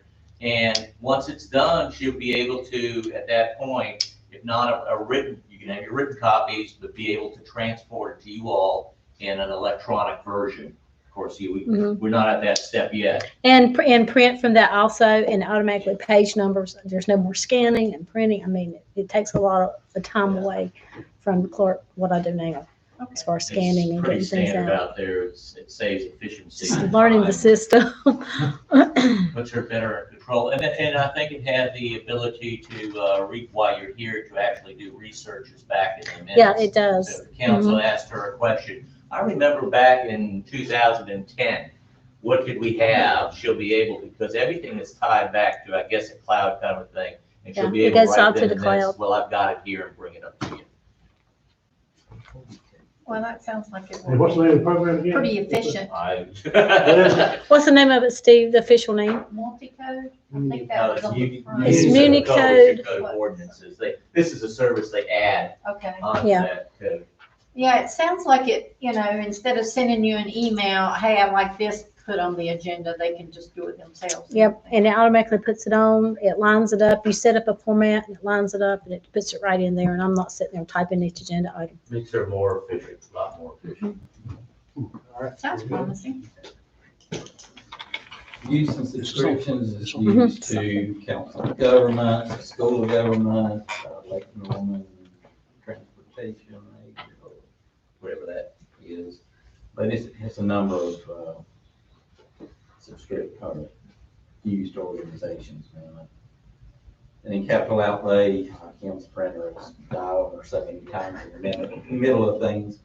Got the maintenance people on the speed dial, that's what they're keeping the road hot, they're trying to keep that thing alive, so 2,000 for a fairly heavy duty printer. That's pretty cheap, I think. Steve, question. Experience some of us had here lately, especially with the COVID and the restrictions and a lot of things remote. Is there anything in here, or has there been any discussion among staff, Jim, about, come July 1, we get professionals here to upgrade some of our, and bring us into, the year 2020, or 2021 even, as opposed to still using 1999 and all that. Specifically what technology? Well, I'm just, be it the sound system, speaker system, when someone's addressing us, and I know that's been worked on, don't misunderstand me, but I'm not so sure that we're there yet. In addition to being able to hold remote conferences here in Town Hall with another municipality, with a Stantec type group of consultants or something, and it be done in a way that everyone sees everyone hears everyone, something clear. It's not buffering continuously. It's not in and out, et cetera, as well as, our town meetings, the new normal type thing. You keep hearing, this may not be the end of that. Are we prepared next time, fall or whenever it is, we have to do remote again, that, our meetings will be done professionally and something on the line of stage 4 or Charlotte even, or what have you, something that's just acceptable to people who are interested in keeping up with town affairs. Well, that's not specifically addressed in here. I'm not the technology person I understand. to know what to even look for, but perhaps we could, want to include some funds for maybe a consultant that could come in and tell us what we need and give us some direction. Well, I mean, this is something, especially when Paul came on, and I guess I just kept quiet till he came on, and when you get somebody else to vote with you, But I mean, some of us folks, we don't hear as well as we did when we were 21 and some other things. And there are a lot of citizens like that. Typically, they can say, well, we need to get rid of them all. Well, you got a lot of citizens that are, our age range too, that are having the same situations. And I just want to be able to do things, whether they attend or they listen remotely, that are clear, sharp, video, audio wise, not something that we've all used from somewhere else or something, as I said, a little bit tongue in cheek, this 20, 30-year-old technology or something. And if a consultant that will come in, that, will give us good advice on what to do, how to set it up, maybe set it up, so that, when it's all said and done, it's not piecemeal, thrown together, and still doesn't give you the results you're looking for. So again, I think the offer or request is that we build something into the next budget to start to look at, are we technologically prepared for kind of as I said earlier, new ways of working. And again, I think staff is already doing some of that. We talked about Zoom, we talked about Teams, those sorts of things. So maybe you guys can huddle in between now and the June meeting. Maybe that's an item that we can slip in here and go, okay, that's why that item is in the budget. Yeah, but it has started. It's not all in there. George has been on it quite extensively in that. In fact, at one point, we haven't done it yet, but it's the next step. George knows the town of Davidson and was going to arrange with the clerk and myself and him and that to go through their processes, how they were doing in the equipment and stuff like that. So that's still open. Another good idea is we work with Statesville, work with Mooresville here. They helped us out on the video and just having to sit down exactly so we don't spin our wheels on what we really need. So yes, the process has started, but it's nowhere in the budget in terms of going forward. Something to do. Well, And one more, I think you're all gonna make it, now that we're streaming, you're gonna make it, when we get out of this emergency thing, I think council's gonna be faced with a decision, do you wanna continue that? Do you wanna continue, it becomes more important on that. I mean, you're not obligated to do so, you're just obligated now because of the health hazard, but that's a decision that's coming up soon. Yeah, and I wanna make sure, I think we piecemealed a few things. Yeah. So, we finally have a conference phone. Yeah. That we never had, right? And so, how does it work with our intercoms and that? So again, just assessing, what we currently have and how we can move forward. Again, I think, plugging something in the budget to begin to look at that would make sense. This has been a discussion for at least 2 years now, and finally, this is in my, humble opinion, this is the year we start the ball rolling in some way.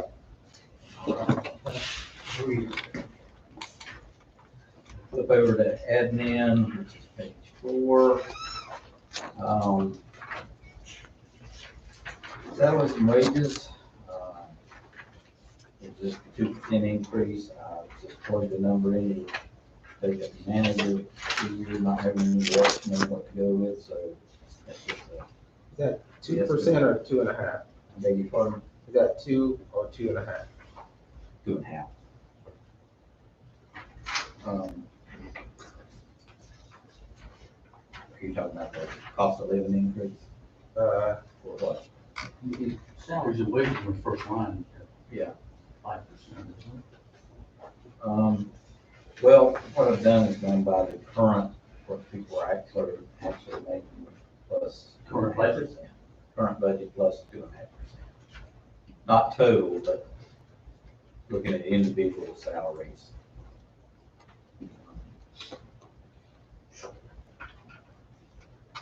And then maybe a change in the manager's salary. I don't get anything to go on there. So I just plug the number in on page 4A. So that isn't, current budget of 198.5, and proposed budget of 208.7. 5% increase. It may be, again, I guessed to the number on the manager's salary, which is in that code. So it may not tie directly to a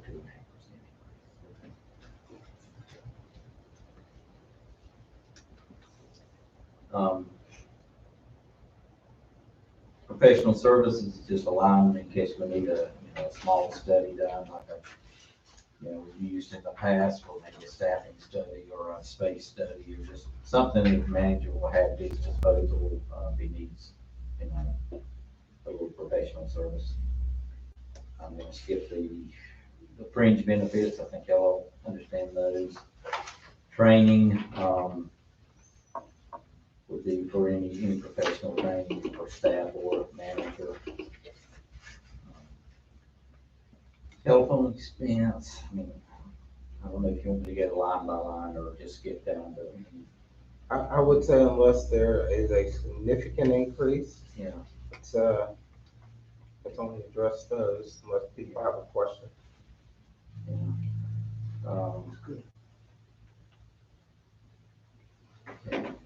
I realize it's the same price, same amount for the current budget and proposed under, IT expense. Mhm.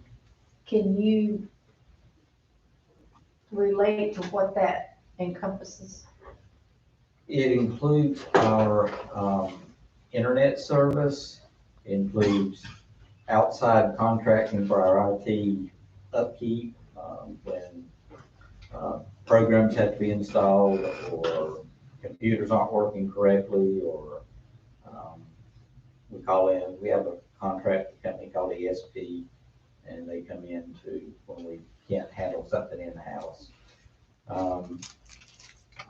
But it's mainly the internet service and just IT needs. Okay, thanks.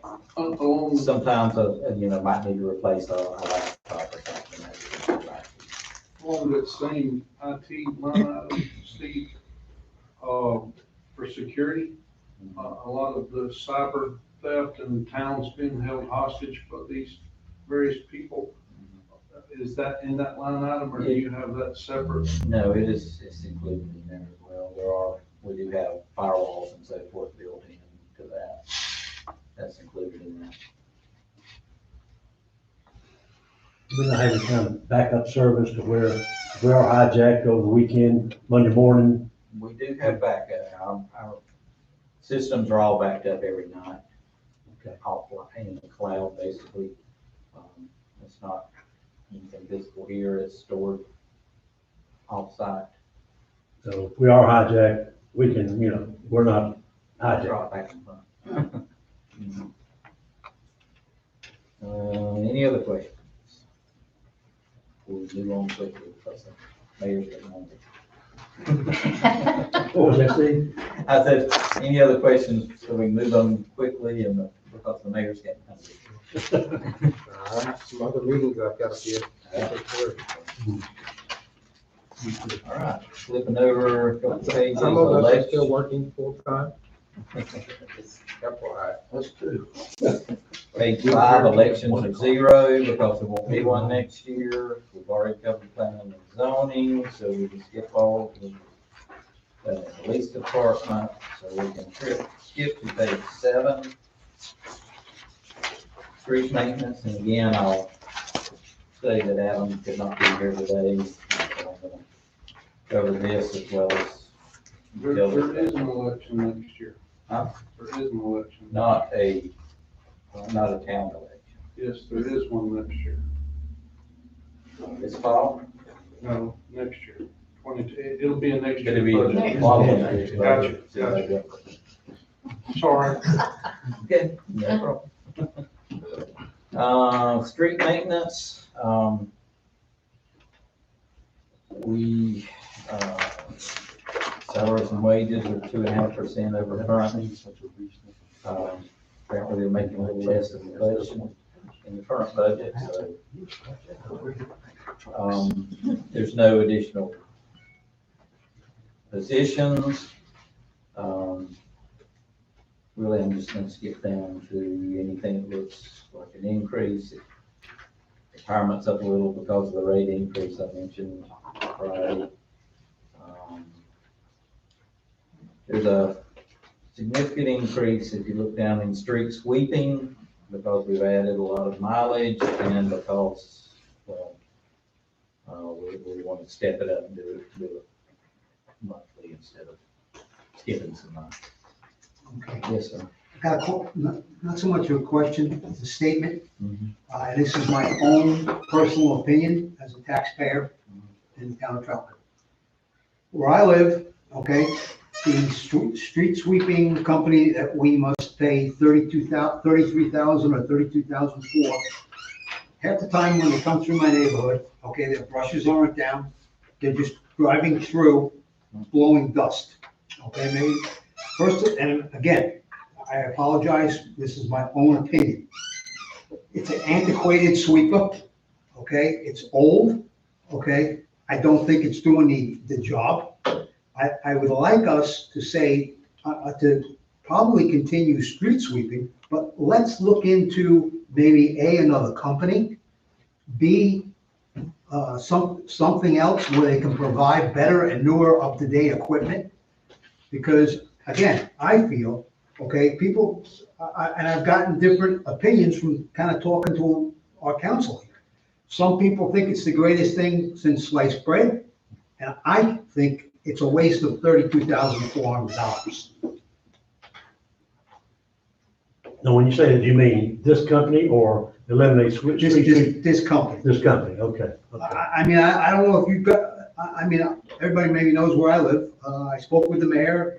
I mean, they got some issues where there's new construction and the street sweeper comes in and takes care of dust and new construction dirt, okay? Where I happen to live, okay, there's no new houses getting built. I know where George lives, I know where Sal lives. I mean, I don't know what the job is when they come down the street right here, okay? But good percentage of time, I mean, is it Adam's job to, I mean, he can't possibly ride around and make sure this guy does what he's supposed to do 90% or more of the time. But I know the difference of the sucker being up and the brushes being down. Sure. And that's not being done where I live. Well, $32,000 is a lot of money. yeah. And this is the first complaint I've heard, so we can certainly address it with. I've said in the past that, in my neighborhood, I've seen the sweeper twice in the last 3 years, for whatever that's worth. And I'm usually home a fair amount of time. That doesn't mean I haven't missed them. What is the requirement of the street sweeping contract we have? Is it I've heard once a month? It's once a month. We have skipped a few months in the current budget because we didn't budget it every month. We used to be every other month, and they're supposed to do every street that has curb and gutter. They don't go along streets that are, like down in Parkwood, for instance, that aren't curb and guttering. Or Thomas Street that doesn't have it. Right. So they are supposed to cover every street, every time they're here. But, if I may make a suggestion, if you all are so inclined to leave it in there, now that we're aware of your concerns and or others as to whether the frequency of what they are doing and the quality, that's something that staff monitors, and if the complaints continue, then that should be revisit the contract because they're not performing as to expectations. I think you said some word, that's exactly where I was headed. If we can ask staff to take a look at that. And now, building into this budget a more frequent schedule, I would assume that, folks can expect to see it monthly. They kind of, Ms. Bryant will probably be on this porch. You will know when they come by, and we'll have a sense of how that's working. But It's generally early in the month, right after they do the limb pickup, because that leaves a little bit of, they get most of it up as they chip the limbs, but then they come along just a day or two later And unless your house is soundproof, you can hear it Yeah. coming. And Eddie, I hear you, and I'm like Steve, this is the first time I've heard, this about them. And I'm astonished, I believe you, I certainly believe you, and as Mr. White said, going forward, Steve, we'll keep a close eye on these folks, and they'll either do the job, or we will find somebody else. And 32,000, and with frequency picking up, that's more reason for them to start doing a much better job. Now, hearing what Paul says about seeing him once or twice in 3 years, I see him every month on my street. I've seen him when he comes down, because I'm living where a creek runs in my backyard, and you got a little bit, and you've got the grates. I've seen the guy stop, back up 2 or 3 times to go back to make sure he cleans those grates. I mean, that's how thorough he is on my street. Now, to hear him that he's down your way only. You must have had a talk With the him. upscale of your neighborhood, and upscale of Eddie's, surprising to me that, my street, it seems to me. I mean, hers is clean and yours is not, No, our street is, I got neighbors that are very finicky, and they love it, they My comment was not a scientific study. Yeah, I mean, the tree and limbs is like, Yeah.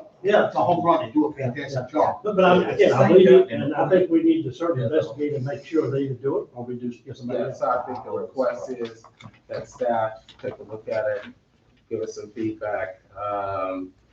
Maybe even survey some of the citizens to kind of get a sense of how they're doing. And like any other service in the town, give us a little bit of feedback on that. Spot check. And also just make sure that he knows where Mr. Now lives. And Mr. Bryant too. I'll wink at you.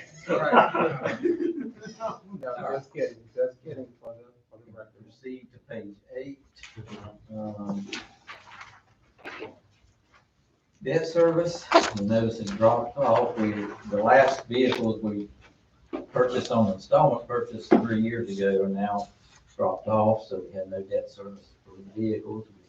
As we noted earlier, we are buying them outright now. So now we have 3 debts that we are paying off: the Englewood Street loan, Litton Patterson, and then the one that's currently underway. So that's the debt service. And on the debt service, and you might want to tell me real quick or no, the payoff timeframes of these 5-year, 10-year, I know they're all staggered. They're all so- 10-year loans, Okay. and Englewood is down to just a couple of years left. I believe Litton Patterson, we've been paying on about 3 or 4 years. Mhm. I've got a schedule on my computer. You say approximately 3 to 4 left, or you've been paying on 3 to 4? Litton, probably been paying on 3 to 4. Yeah, it's 2016 when you did Patterson, and then if you lived will, if you don't mind, Steve, when you do the final budget, will you make a note on there so that everybody will know what's left on that debt service? That would be great. Sure. And I think you've done that before, but Yeah. be great. And then the current one, which, again, they're all 10-year loans, so. And we just started on the 2018 project. Since 2018, we really didn't start on it until 2019. but. Sanitation, that is our leaf and limb pickup, garbage pickup, recycling. That's the best estimate as we grow, of what we expect to need for next year. Parks and Rec. Turn the next tab. We get to page 10. We've got economic development at the top. We haven't been spending what we originally talked about, some sort of contracted services or websites or something for industrial recruitment. It's just not been happening, so I left it out. Unless you got some firm plan of what we spend it on. Downtown enhancement. We're putting 15,000. Drawing a blank specifically what that's for. Isn't that Just Doesn't that go along with the Main Street Yeah, improvement? I think it is. I think this is where the, Troutman Business Council had also came in and provided some plans in the past, murals and Right. cleanups and that sort of thing. Tax grant incentives is our reimbursement on the CR Onsrud for their expansion. That was a 5-year program. We paid the first year this current year. So, continuing that. And we know what page. Oh, Yeah. yeah, okay. Bus service is a shuttle that leaves from, down behind Arby's, runs down to Charlotte. And that's our portion that we pay to the county for that service. Iredell Economic Development, that's their annual dues that they had given us a number for. And then last year we had the,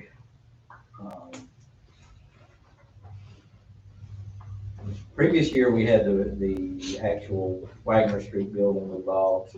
This year we budgeted just in case we wanted to buy that West Church Street house. We didn't, but I moved that money into the capital reserve fund for basically the Litton Street project or whatever. Where have you got, where is that, where you got that under? Capital outlay land. Last year. Okay, all right. But there's nothing proposed for next year. Right away development over there, that happened to come our way. Right. But with the goal being that one. Okay, we've already touched on the police vehicles, insurance and bonds, our workers' comp, our property and liability, auto insurance, bonds for the clerk and finance director. So forth. So Steve, can I go back real quick? Yes, sir. Economic development. So, as I look at that 20, on the downtown, and I know there's been some discussions on the building that we own, there on Wagner, thoughts of doing some renovations and that sort of thing to that, to either get it to a point of sale or not. Was there any conversation from staff on that piece? We've not had any,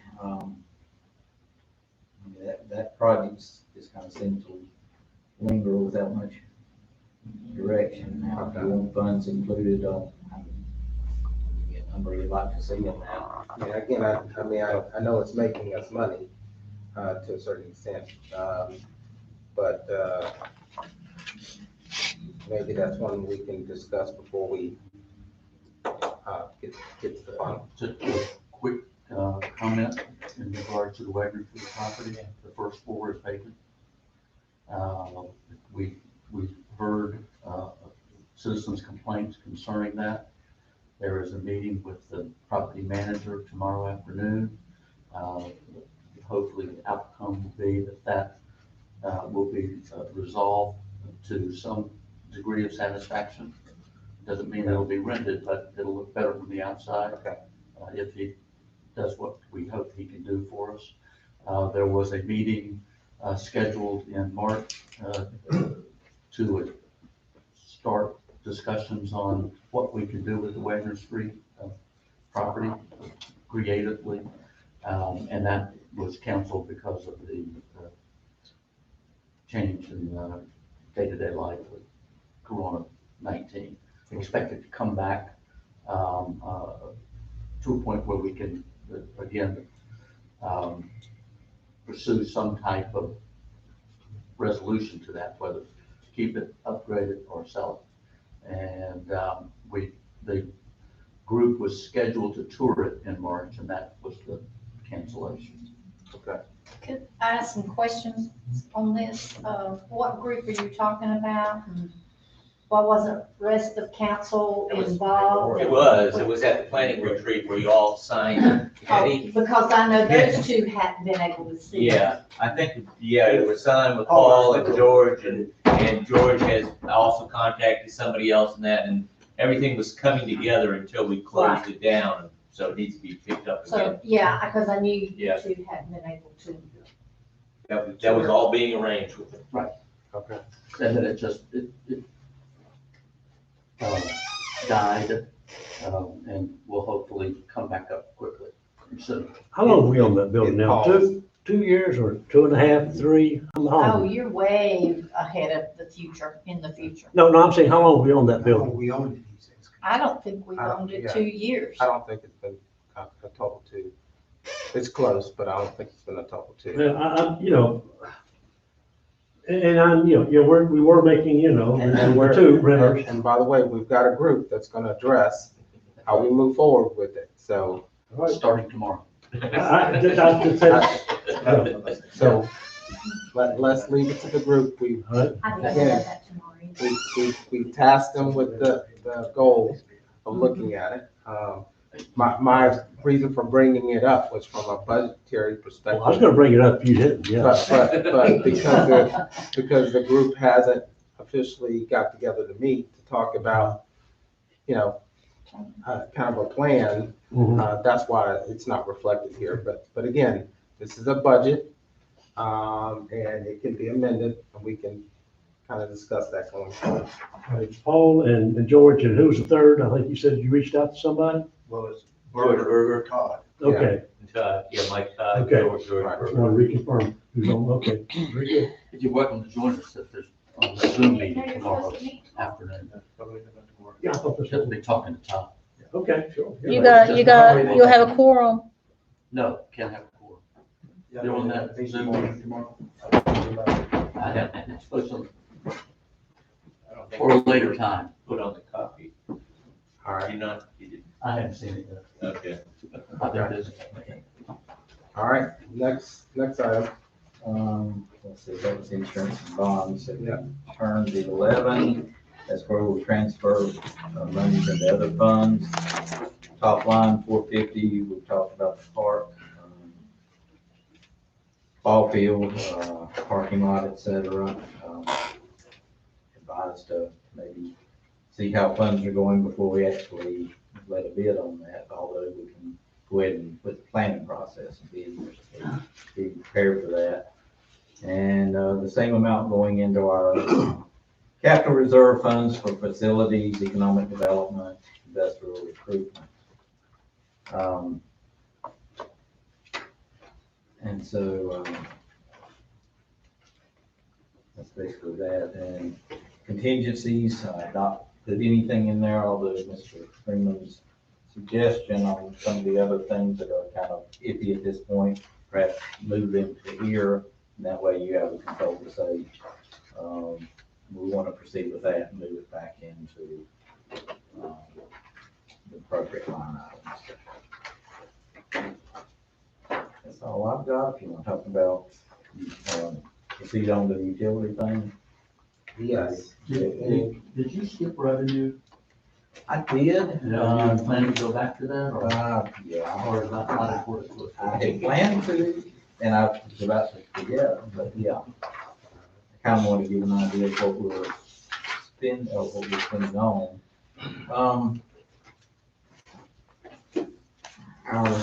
Our red one, going back to With page you. 1, I guess.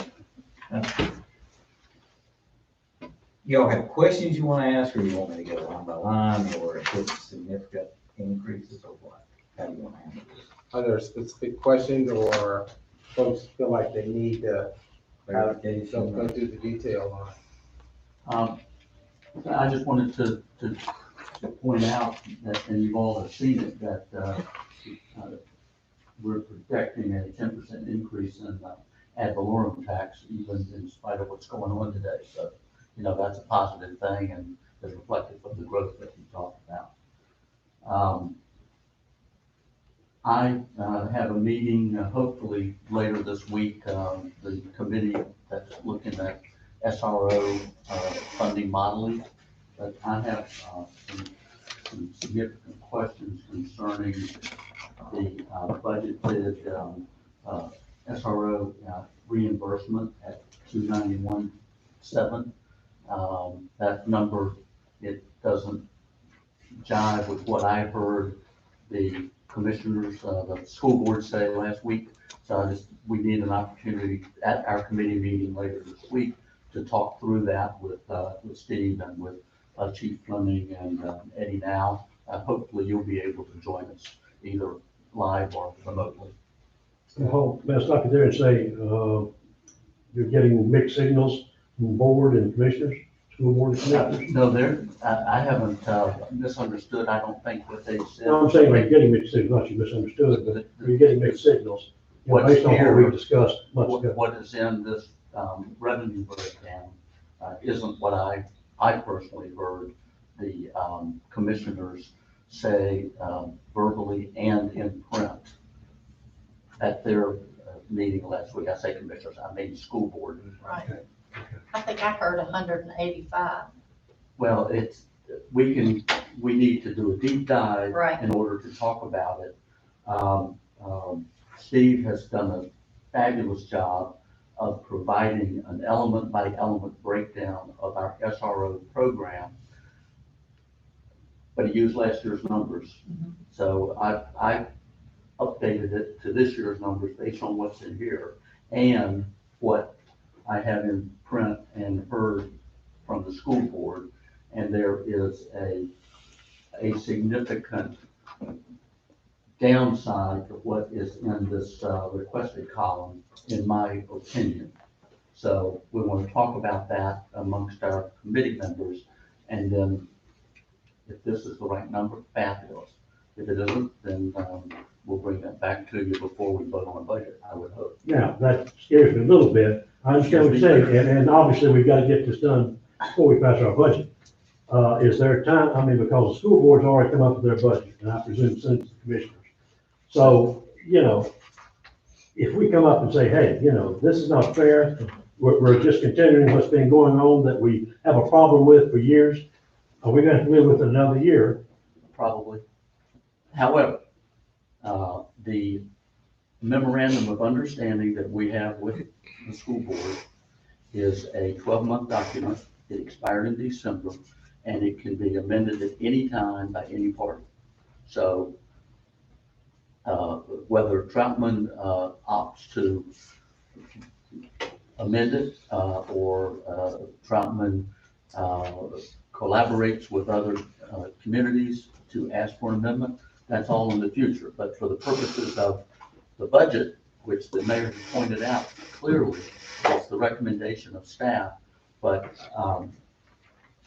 the 291 number seems to be many thousands of dollars higher than what the school board said that they were going to give us.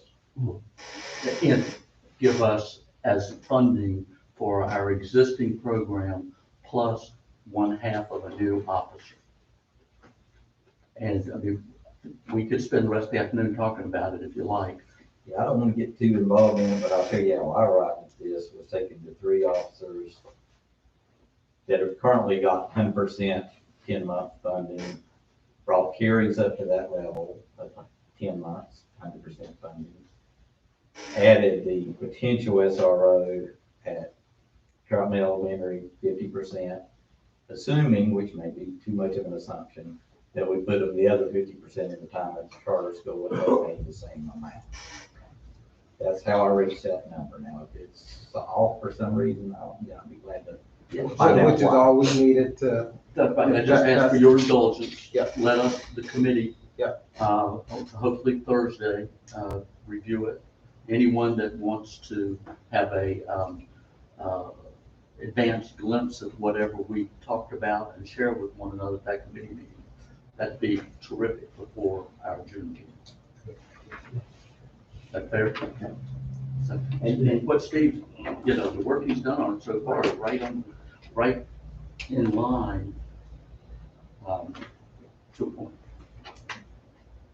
If you would like to send the information as a result of the meeting we had this week, you can get that to us, or whoever's interested, let you know, or whatever. I'm sure I'd like to see that. Because he's our recording secretary.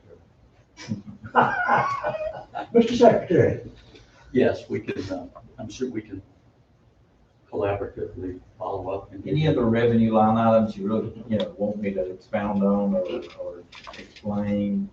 A couple of things went away, a couple of things been added, but basically it's not a lot of change. Trying to be a little conservative on some of the sales tax type figures but feel pretty comfortable with most of it. I'm curious to know why wine and beer tax is down in the new year by a couple of $100 compared to actual. Or just being much conservative, just trying to be conservative. Well, the news is full of when everybody's staying at home, they're all going down to the ABC yet. Well, But the bars are closed. Yeah. That's the bar tab, right? Now, wait, Just beer and wine and just beer beer and tax, wine and beer tax is actually up. You Yeah. see, from 11,500 to 12,000. Right. So, Now, that's That's That's food, conservative. brothers. yeah, Steve, it's this- always better to get more than you budget, Steve, real quick, and this is just, something from local sales tax, 0.5%, Article 44. Yeah. $4, $5, 0 requested. What is that article called? That was one that the legislature took away several years ago. They did away with it, and that's why we get one just above that called hold harmless, they hold harmless. Right. They did away with that sales tax. They said, we're not gonna let it hurt the town, so they give us that money. The $4 and $5 is little amounts that just keep trickling in because people are still going back and making payments on old stuff that they're refiling with the state. So we get a few cents here and there, or a couple of dollars this month. I don't budget it because eventually it's gonna go away completely. It just keeps trickling in from all that things that people have made on their sales tax accounts. Have to put it in there, but to make it balance, have some place to put it, but it's just a tax that's been repealed, it just keeps trickling in a few cents at a time or dollar.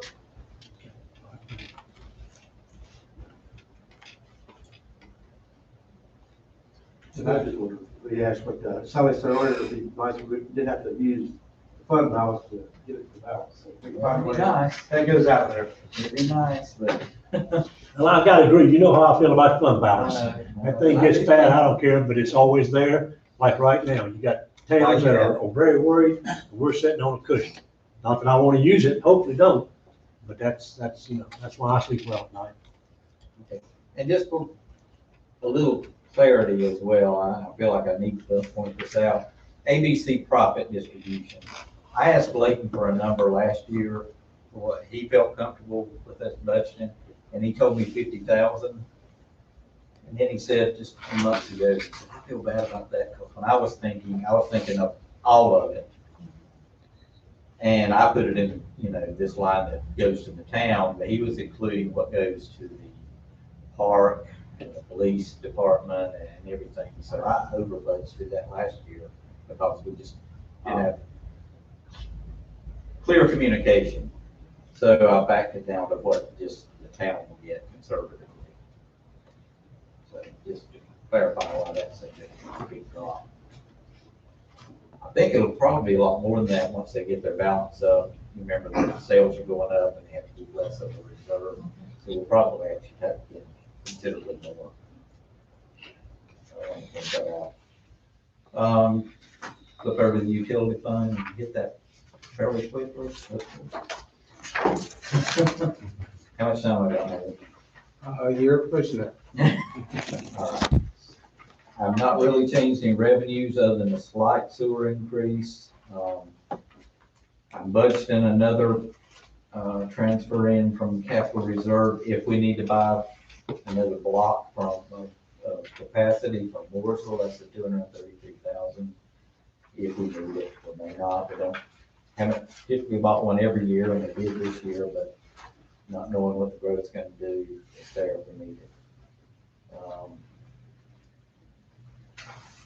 Everything else is fairly well in line. Reduce the reconnection fees because it'll be probably a few more months before we can start charging that again. as well as the convenience fee, have been running well above what we budgeted, but, We need more cellular towers than that. we do. That's a nice little, perk to have. We don't wanna put one out on, We've asked them, they said, I Another don't tower? need it, Yeah, we've tried that, because that's, Didn't again, work. it's but easy they money. say they've got coverage in that area, I Yeah, think. it's better, but still not great.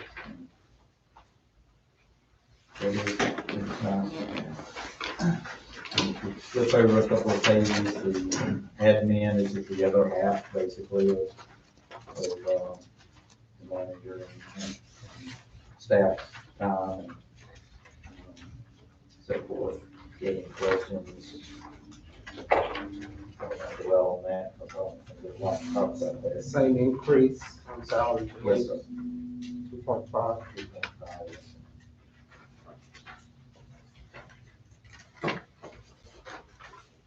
Yeah, page 15, there's the actual purchase, we have the revenue on the other side. Purchase of capacity if needed, if we don't hit that next threshold with more than 75,000 gallons a day, then we won't buy it until we have to. Equipment, significant drop. Adam felt like y'all have provided him with a lot of equipment lately, and if you flip to 15A, you'll see what he's specifically requesting. Repair new finish the roof, and I'm sorry, I'm not yet found out what kind of roof. I feel sure it's metal roof. I mean, it's. is that at the Massey Street location? So you just now said coating, so is it coating the roof or a new roof? Well, I don't know. Okay, He just said, our roof's leaking, I need this. He's leaking it. right. So, when you find out what kind of roof it is, or next time you talk to Adam, would you ask, just as what Mr. Wyatt said on Friday, check to see if, an insurance adjuster has checked it to see if it has been, storm damaged, and insurance could possibly pay for a new roof. Thank you. And I'll have to back up what she says, because I had that, I was getting ready to pay for new shingles on my house, this several years ago. The guy got up there and said, no, and I ended up, and it was legit. Right, You know, right. that did take place, and it saved me a lot of money. Right. We actually have a commercial roofer here in town that we wouldn't have to call if you need somebody to look. I mean, it sounds to me, $1,000 for lockers, and that's no problem, they do. But, I mean, in our area, Mooresville, Statesville, is there any schools that are maybe getting new lockers that aren't antiquated, that we could just take them and say thank you and give them to, Adam?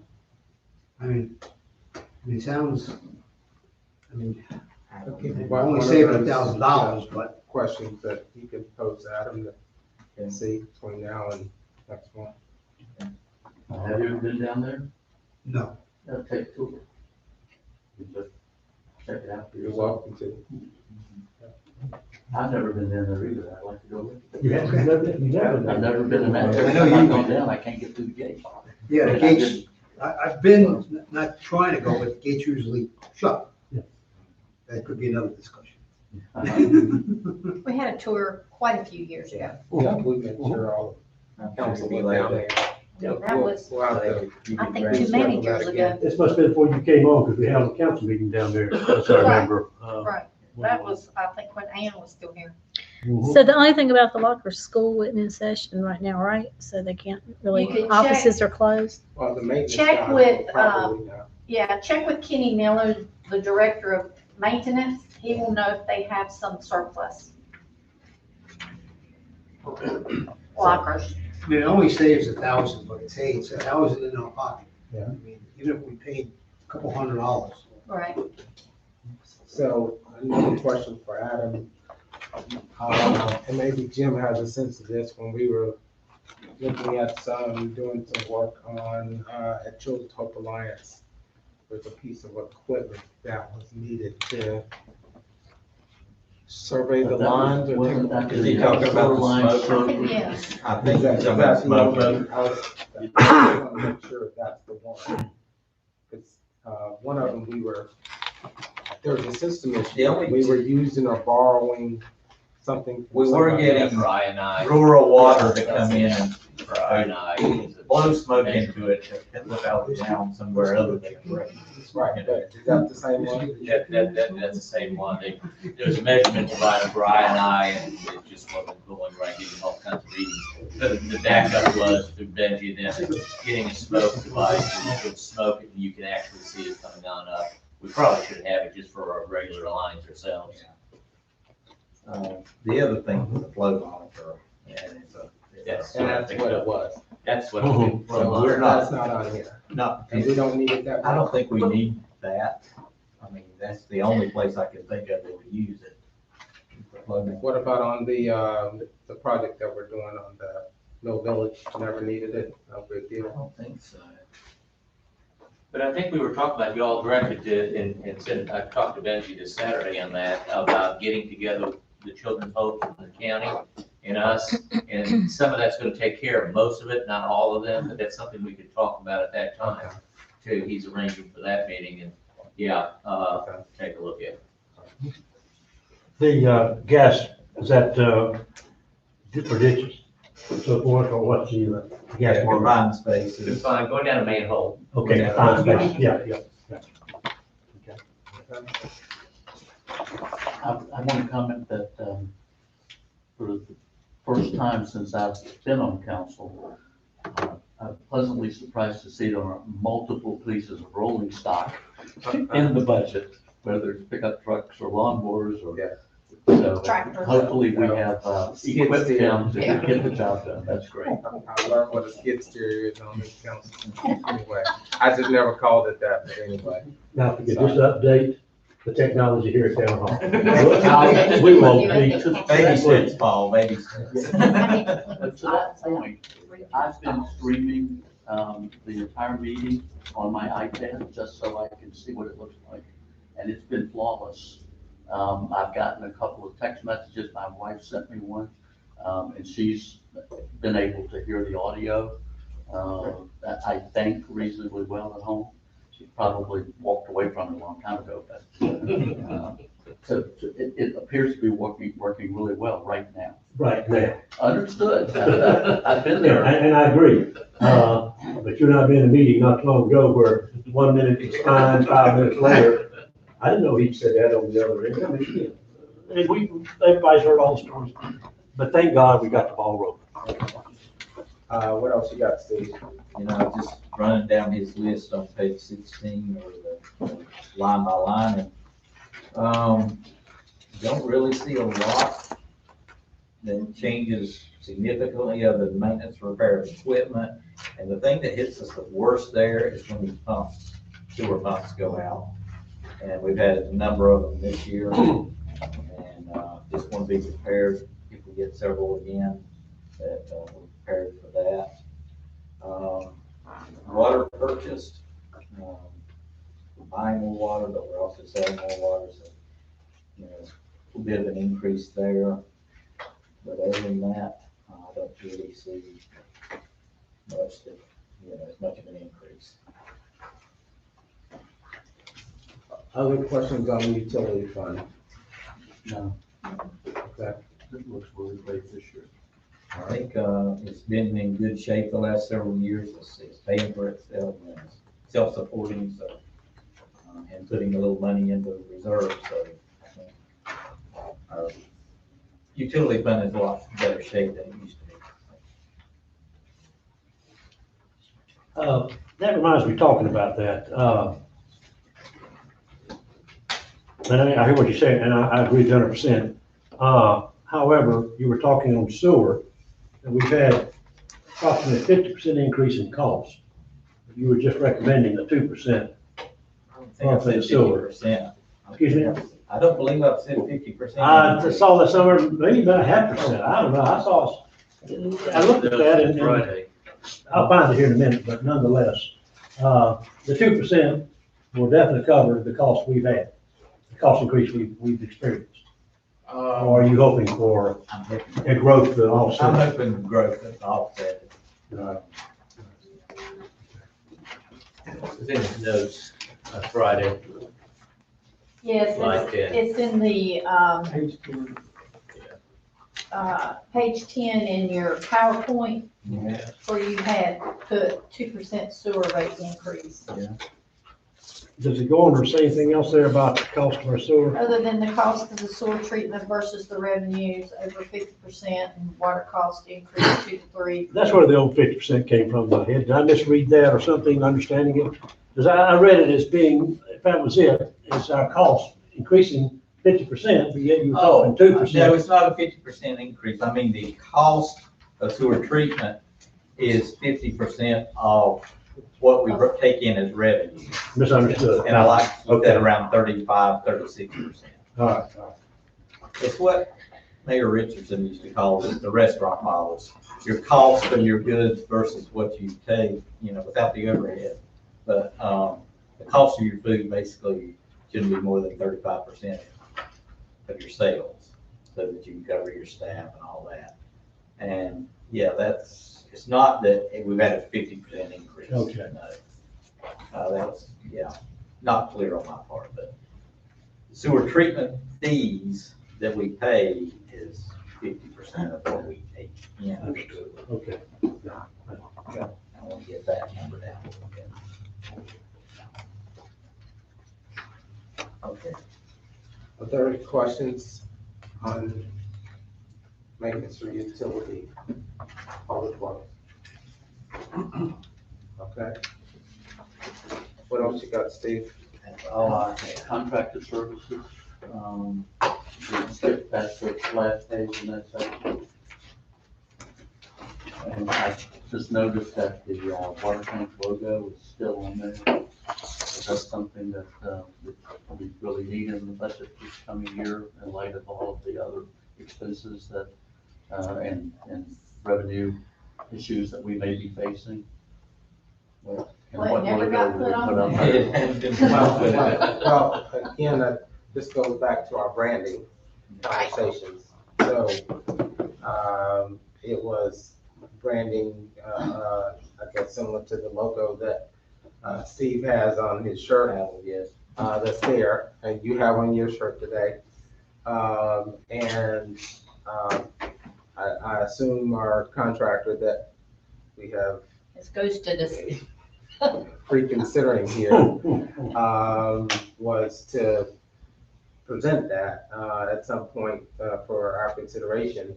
It's a budgeted item. It doesn't, if we don't use it, again, it doesn't hurt us. If we find a new contractor, he may or may not get around to doing that. But, we don't know what our budget necessarily will fully look like. I would offer staff to put it in there, let's leave it. If, in fact, we need it at some point, we'll come back and we'll make a, line item adjustment and use it at that time. Fair enough. I mean, we would need at least that much or more to educate our citizens on what, what the marketing plan is. Well, I think we've got some marketing documentation out there, but we need that. Social media. Yes, exactly. And Eddie's got that handle, so I don't know why As an intern. you need to let that go, because Eddie's got that handle.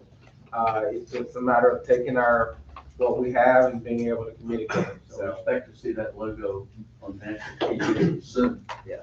It will be on, I'll be Right. Well, news tonight. Keep parade. maybe. Working on somebody into a marriage proposal by our logo and, great. Oh, we verify it's our logo that he didn't borrow from somebody without permission. No, we haven't done that yet. That's sidebar. Anyway, any other questions, comments on the budget? Besides the budget, under economic development, did we not establish a fund several years ago? In fact, it may have been in 2016, that we had a fund set up that we would contribute to each year, build, and use as needed for economic development. Yep, we did. And am I missing something here about C? Yeah, it's on page 11, Okay, transfer to capital reserve economic development. So $70,000 is going into a fund that's building, I didn't bring my other stack of papers, but yeah, that's been building for several years. So there'll be 70,000 going into that fund that can be used for economic development.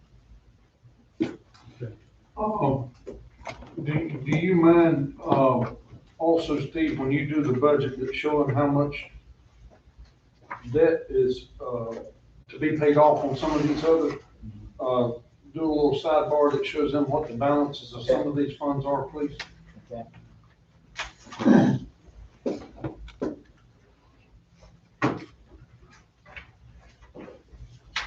Okay. Anything else for Mr. Shealy? Thank you for covering our budget. What I did. Yeah. If there's nothing else on the budget,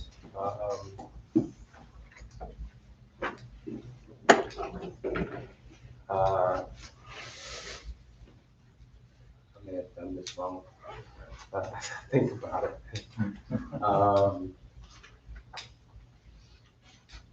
On Friday, we had a motion to go into closed session. And I didn't approve today's agenda because it was, in my mind, a continuation of Friday. So, it was. Y'all made an adjustment at the beginning of today Good. to add a closed session. All right, so, So long ago. thank you. You're welcome. he's getting punch drunk, he's getting punch drunk. At this time, can I get a motion to go out of open session, budget to closed session? Clarification at first, I think at the last time of that, since this is all being live streamed, we're gonna have to say, do you expect any action after this? Say what it is or not. Thank you for asking. There will be no action expected, unless council makes a decision. But the action actually, if there is any, And we have to bring it up. Yeah, that's all they need to know, the public, they'll shut down, then it has to come back up. Okay. Alright. So, then there will be action taken, after this, and we will bring it back up. Can you put that on pause? Is there a motion to go into closed session? So moved. Motion is made to go into closed session. Is there a second? Second. Motion is made, received, a couple of seconds. All those in favor say aye. Aye. Any opposition?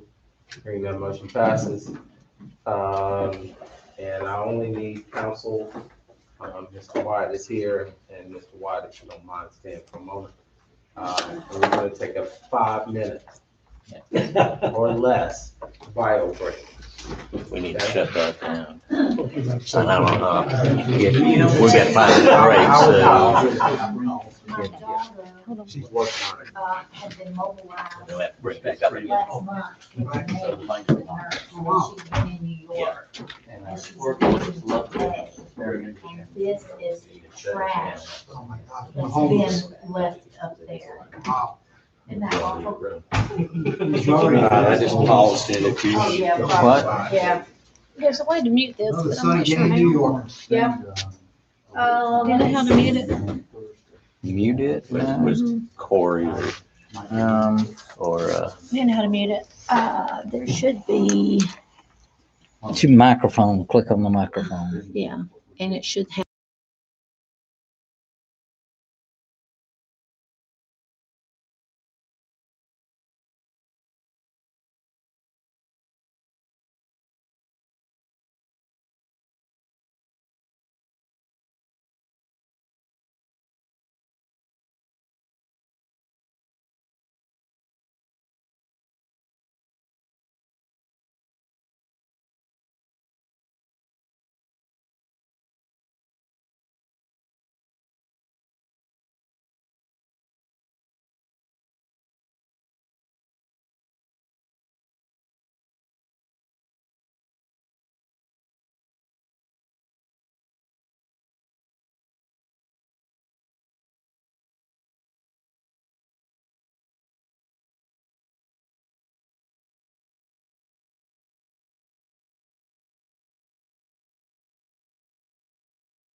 Okay.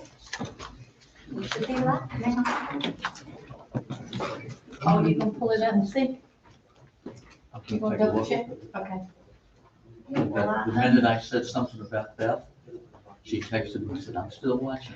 Have we got this? I've already Yeah, unmuted that's my it, yes. All right. And do you Do need you to- need your, Yep, sorry.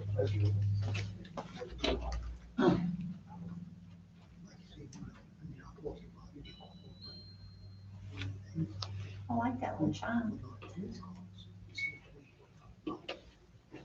Okay, we are back into open session. Um, Again, it's been a good day to cover our budget. It's even better day that council is prepared to announce that our new town manager has accepted the position. And that will be Mr. Ron Wyatt. He will be our new town manager. He will start on July 1st, full-time with us. He will be part-time starting on June 1st. And so we look forward to working with him and the staff and how we move our town forward. So with that, we will look forward to upcoming conversations around how we will continue to build our town, and that will be coming from Mr. Wyatt. In the interim, Mr. Freeman will continue to be our interim, and look forward to the two of them transitioning and working together to make sure that we have a smooth transition here. But again, it's a great day for the town of Troutman. Mr. Wyatt, any comment? I would just like to thank council for your process. It was a lengthy process, and I appreciate the opportunity to go through. Being a resident of Troutman, of course, I'm eager to come back home. I'm saddened to leave the position with the county, but this opportunity to come back here in Troutman, I still get to serve the citizens and my neighbors. And I'm looking forward to doing so. Thank you all very much for the confidence that you have shown in me. Great, thank you. With that, I'll entertain a motion to adjourn. Are you gonna accept the contract? Are you gonna accept the contract today? Yes. We can, I'll accept the motion Okay. to accept the contract for Mr. Wyatt.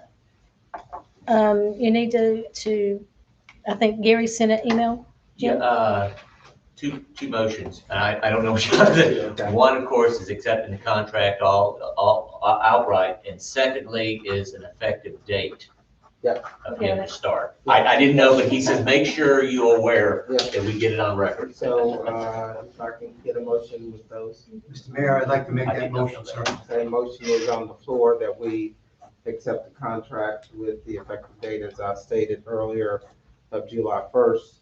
Is there a second? I'll second. Motion is made, received a second. Any question or comment? Okay. Hearing none, all those in favor say aye. Aye. Any opposition? Okay, motion passes. I think the second part of that separate motion really is that we'll have a contract in place as Ms. Webb will be the interim starting June 1st, and starting a transition with Mr. Freeman. Is there a motion to accept that contract, which will reflect same provisions as Mr. Freeman? I'll make that motion. Motion is on the floor. Is there a second? Second. Motion is made, received a second. All those in favor say aye. Aye. Any opposition? Hearing none, motion passes. Okay. I'll accept the motion to adjourn. One more. Which I don't understand, a motion to appoint. From Gary. That's what we just. You did a contract, the effective date, So. and a motion to appoint him Yeah, as the so the town motion manager is- for that time. The motion will, For if I July. can get a motion to appoint Mr. Wyatt as the interim town manager on June Whatever. first. I think it may be what he's. Get to and not Yes. phase out, there's only should be one manager. Is there a motion to appoint Mr.? So move you, Mr. Mayor, make that motion, sir. Okay, the motion is that Mr. Wyatt will be the interim town manager, appoint Mr. Wyatt as the interim town manager on June first. Is there a second? Second. Motion made, received a second. All those in favor say aye. Aye. Any opposition? Hearing none, motion passes. I think we'll do the official swearing in ceremony. Probably could do that at our June meeting, if that'll work, but, again, welcome. Thank you, for participating in the process, and I look forward to it. Now, I will accept the motion to adjourn. So moved. All right, motion is made. I'll second. All right, see the second. All those in favor say aye. Aye. Any opposition?